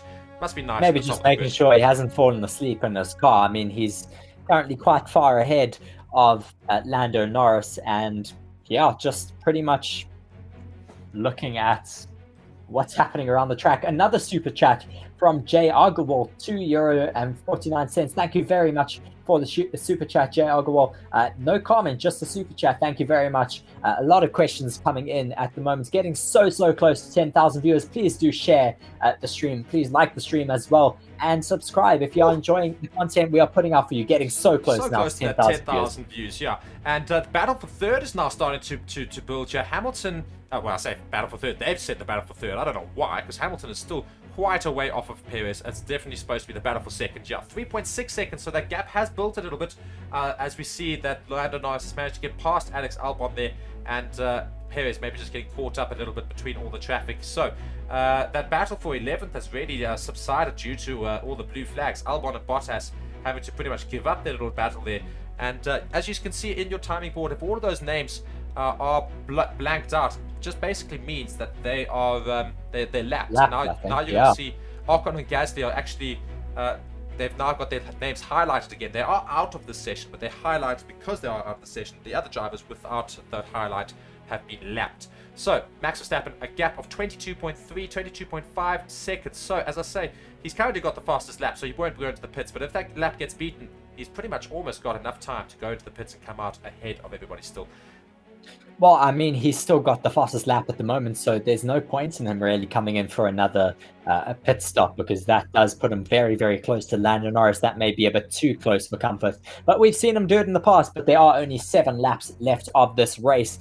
We are getting very close to the end here, with Sergio Perez not being able to reel in Lando Norris any more, falling back from him actually now 3.5 seconds. So those of you in the comment section who were getting a bit nervous for Norris can kind of breathe a little sigh of relief for now, as he is falling back, maybe just recharging for a little bit before pushing yet again to get within touching distance of Lando Norris. Do you think we will get them fighting before the end of this race? We are getting so close though to 10,000 viewers, just 30 more and we'll be at 10,000. Please do share. Amazing. Thank you very much. This has been a very exciting and very big race weekend for us. So thank you for joining us. Please do be sure to join us throughout the rest of the season. It is still a very long season ahead of us. And of course, straight after this, we're going to go straight to a race review. So do join us for that. Let us know your thoughts in that race review as well, and let us know who your driver of the day was, etc. We're going to put that poll up very, very quickly. Russell on the radio saying, I'd seriously like to consider boxing. It's dropping big time. We're guaranteed to lose track position if we do that, says the radio. So basically saying you're going to have to stay out there. I don't know why, because he's actually gaining time on the Ferraris ahead of him. But what I was noting is the fact that we could have a lot of exciting action right near the end of this race. Perez probably could catch Norris right near the end. We're also seeing Hamilton's times to Perez ahead of him are ridiculous. He's really got a 10-second gap to Piastri behind him. Hamilton is motoring there, and he's brought that gap from Perez of 10 seconds down to 6.6 now. Hamilton might be able to actually try and catch Perez before the end of this race. So it's going to be right down to the wire for a few of them. Russell almost within DRS range, 2 Sainz ahead of him. So maybe that was just a bit of a dummy call from him. Basically just trying to say to the Ferraris, oh, you can give up. Because now it's within DRS range of Sainz. So lots of action right near the end of this race. So do be sure to stick around and see what happens here. Yes, he's doing very well out there. I mean, just finding a great amount of pace, ever so slightly eating away at Perez's gap, but I think it is a little bit too big at the moment to be able to catch him before the end of the race. Yeah, it probably is a bit too big of a gap, but it's interesting to note that the Mercedes is getting quicker there of Lewis Hamilton. Now watching George Russell, and he's really starting to fight with Sainz as we see him come around turn 1. He's going to get DRS into turn 2 now, and he's getting so close to that Ferrari ahead of him. Maybe the next lap he could make a maneuver, but now Sainz is coming under lots of pressure. Oh, Sainz a little bit of a bad corner there, so George Russell just capitalizing and getting even closer to him. And yeah, if Russell gets past Carlos Sainz, that's going to be a bit of a disaster for Ferrari. Yes, Ferrari just, I think, making the wrong strategic decisions here today. Yeah, I mean, it's been dismal yet again for them. They just don't seem to be able to get it right. Just following on board with George Russell, getting ever so close to Carlos Sainz. Will he be able to challenge down the next DRS straight? I certainly think he'll be able to. He's found quite a lot of pace in these last few laps. There's 5 laps till the end of the race. Carlos Sainz will be ever so hoping he'll be able to hold on to that. Lando Norris will certainly be breathing a little bit lighter in his car now that Sergio Perez is falling back on him. 3.8 seconds is the gap now. He is certainly falling back. Yeah. Just watching now, George Russell coming round that final turn. Let's see how close he can get to Sainz as he starts now. Oh, he's going to get so close. My word, look how much quicker he's going to make this move for sure. Oh, he's going to go around the outside. So interesting maneuver there from Carlos Sainz. Is he going to try and come back at him? Oh my word, George Russell so easily past Sainz, and he moves into 7th position. And judging by how quickly he's moving, do you think he could try and get ahead of Charles Leclerc? Probably not. It's probably too big a gap. 5.9 seconds. It's a very big gap to do in 5 laps. It's not impossible, but certainly is asking for a lot. Hamilton, though, 4.8 seconds to Sergio Perez. He may be able to catch him. He is really catching him very quickly here. We were talking about... Sorry, we were talking about Perez taking Norris. Norris has managed to get that gap back up to 4.8 seconds. And meanwhile, Hamilton's really getting very close to Perez. So I don't know if it's Perez just trying to recharge for the last couple of laps, and maybe he's thinking, actually, I can't take Norris, so let me just make sure to defend off of Hamilton. But these Mercedes are really rapid on low fuel on these mediums, so they certainly are going to be ones to watch to the end of this race. Lewis Hamilton now 4.0 seconds within Sergio Perez. It's getting so close between those two cars by the end of this race. Could we see some more fighting? Edward Lake with £1.99. Thank you very much for that super chat, Edward Lake. Please do ask us a question, though. It will be great to see some questions from you guys in the super chats. 10,336 of you watching alongside with us. A brilliant stream for us today. 1.2 thousand likes. Thank you very much for joining us. 4 laps left of this race. Max Verstappen 26 seconds ahead of Lando Norris. Lando Norris 4.8 seconds ahead of Sergio Perez. Hamilton, though, 4.0. I've got a theory here. Away at that lap. I've got a theory, and the fact is, Mercedes, of course, yesterday Lewis Hamilton managed to finish in pole position. I think Mercedes at this track are the quickest car on low fuel, and we're seeing that now because with the race sims they weren't as quick, and that's why he lost positions. But now you're seeing him gain so much time because it's much closer to that qualifying scenario, and of course the traffic is really helping Lewis Hamilton.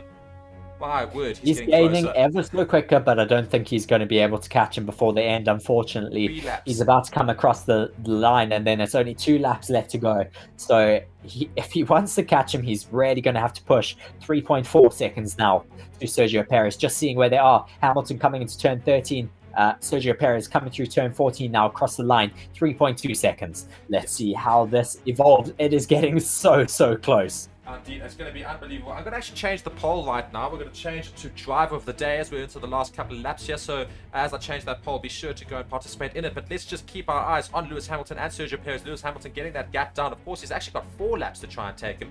Verstappen only just starting the 67th lap. So he's got to get going around it. Hamilton, could he catch Perez? Probably not, but it's going to be very, very much down to the wire.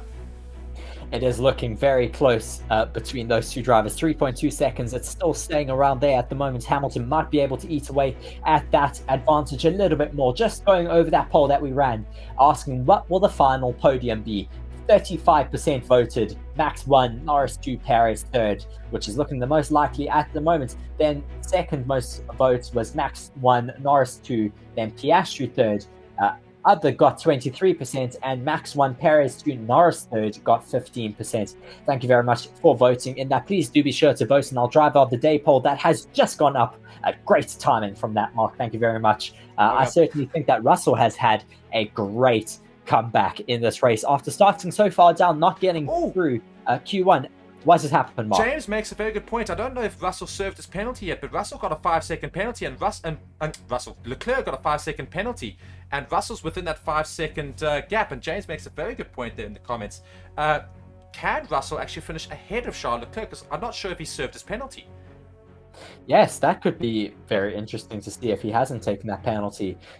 Just seeing now Sergio Perez's gap to Lewis Hamilton getting ever so closer. It is now 2.4 seconds between those two drivers. This could be very interesting. Getting so interesting near the end of this race. I think the sad part is he probably needed an extra lap. I reckon he'll get within DRS range in the last lap, and he won't be able to take him in that last lap. But if he had one more lap, he probably would have been able to take him. So let's see whether or not he can actually prove me wrong and get even closer. He really is just hammer time, and I think for the first time I can say hammer time is working for him. 1.9 seconds. It is ever so quickly dropping. Yellow flag in sector 2. Yellow flag in sector 2. What has happened? It is still being waved. We could have a car that is possibly it is green flag. No, it's green flag. It's Logan Sargent who clearly lost it. Lewis Hamilton now 2.2 seconds, 1.9 as I say that. It is dropping so quickly here. Yeah, it's one got more 2 lap laps to try and take him. I don't think it's enough time, but Logan Sargent, I think, was the cause of that yellow flag. Indeed, I think it was, as we're just seeing following him there. He seems to be going quite gingerly, so maybe he's got a little bit of damage to the car as well. The gap, 1.8 seconds. Will he get it lower? Doesn't look like it. Watching a replay here of Logan Sargent just losing it. Just want to see. Yeah, just going a little bit too much on the curbs and completely losing it. Luckily, Tsunoda being able to judge that well and get past him without getting collected. 10,800 of you now watching alongside with us. Thank you for joining the channel and joining our stream. Please be sure to subscribe so you can catch all of our race content and streams that we do have going for you. We have Logan Sargent in the pits. Will he be retiring or going on to a new set of tires here? I think he's getting retired. He's being retired.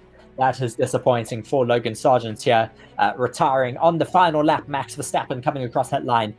Everyone is on their final lap. Sergio Perez and Lewis Hamilton have 1 lap left to fight it out. Hamilton 1.6 seconds off the back of Sergio Perez at the moment. Will they be able to get close enough to fight it out on track, or will Sergio Perez just be able to time it perfectly and hold out on that final podium position to Lewis Hamilton? Hamilton will certainly be wanting to get that place from him. Yeah, indeed. And in the gap, 1.7 seconds, so he's not going to make it work. We're on to the final lap here. Max Verstappen is going to cross the line in about 40 seconds time, I think it will be, and we'll end the Hungary Grand Prix. Don't go anywhere, of course. We're going to go straight to our live review as we hit 11,000 viewers. Welcome everybody to the stream, and again, be sure to subscribe to the channel if you guys are new. Lots of super chats today. It's great to have all of you guys adding those super chats and have you guys all in the comments as well. It's been a fantastic stream, and we're very thankful to have all of you here as we're following now Sergio Perez, who will probably stay ahead of Lewis Hamilton unless something untoward happens. So this will be our final order. Russell's already within 0.5 seconds of Charles Leclerc. I mean, unbelievable racing there from Russell. I don't think he's going to be able to take him into the final corner, but it won't matter too much as I think Charles Leclerc still has to serve his 5-second penalty. Max Verstappen now the line. Takes that P1 position on lap 70 of 70 at the Hungarian Grand Prix. Once again, a masterclass from Max Verstappen.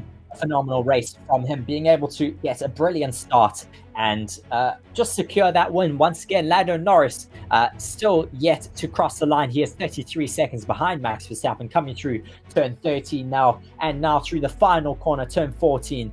He will cross the line in second position. A brilliant race yet again for Lando Norris to be on the podium. He crosses the line and secures that second position. Now waiting for Sergio Perez, who also crosses the line and takes third position, ever so close to Lewis Hamilton, who secures fourth after not the greatest race for himself, having pole position and dropping on that first lap all the way to fourth and finishing in P4. Now watching Ford getting so close to the back of Charles Leclerc. Will he be able to dive on him in this final corner? No, he won't, but they have both raced so well. Very close though at the end of this race, both crossing the line 6th and 7th. Although I think Leclerc has a 5-second penalty still, so let's see what happens there as we now have finish of the race, and Alonso will be our last driver to cross the line, and he will come across the line now. And also just want to note the gap from Hamilton to Piastri. He managed to get the gap up to 23 seconds, but yet again a great day of racing for McLaren. A second position and a 5th position. Yet another podium for McLaren. Verstappen wins another race. Perez managed to get on the podium after starting in 9th. Russell all the way from 18th into 6th. He certainly could be our driver of the day, at least I think in our poll. It's very even. Max Verstappen winning it right now. Russell with 24%, other with 26%, and Perez with 20%. So a very, very even poll there, but a fantastic end to the race there for Hamilton, managing to get ahead of Piastri and almost getting ahead of Perez. But yeah, probably not a great day for them. And yeah, what a stream we've also had, guys. Thank you so much for watching. It was quite exciting to have Hamilton catching up to Perez there at the end. Please do stick around for our race review, which we'll be moving to quite shortly. Yeah, I mean, quite an exciting race there. Please do let us know in the comment section what your highlight of the race was. I mean, watching Lando Norris get past Lewis Hamilton in the beginning was extremely exciting, of course. Still, once again, disappointed for Oscar Piastri, who lost out on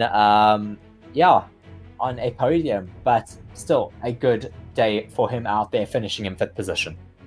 and we've had such a fantastic stream, guys. We're going to go straight on into our review show, so don't go anywhere. And yeah, we're going to go and review it, and be sure to go and join us for that, as we just see those tires, my word, absolutely wrecked there on Max Verstappen's car. It's just marbles that he's picked up on the last lap, so nothing wrong with it, but they do pick up a little bit of extra weight to compensate for the amount of fuel that they have lost throughout a race, because they do have weight limits that they have to meet during a race. And of course, when you're the race leader, you just pick up a little bit extra marbles just in case, because you never want to be disqualified for something like an underweight race car. Indeed. Guys, thank you so much for watching the Hungarian Grand Prix. Just to reiterate, Max Verstappen wins in Hungary 2023, Norris in second, and Max Verstappen's teammate Sergio Perez finishes in third, Lewis Hamilton in fourth, Piastri in fifth. Charles Leclerc, I think, with his penalty might drop below Russell, so we'll just confirm that in the next show right now. But yeah, Russell did very, very well. Sainz, unfortunately, dropping below that. So a great Hungarian Grand Prix. Catch us in the next stream right now from me and Reese.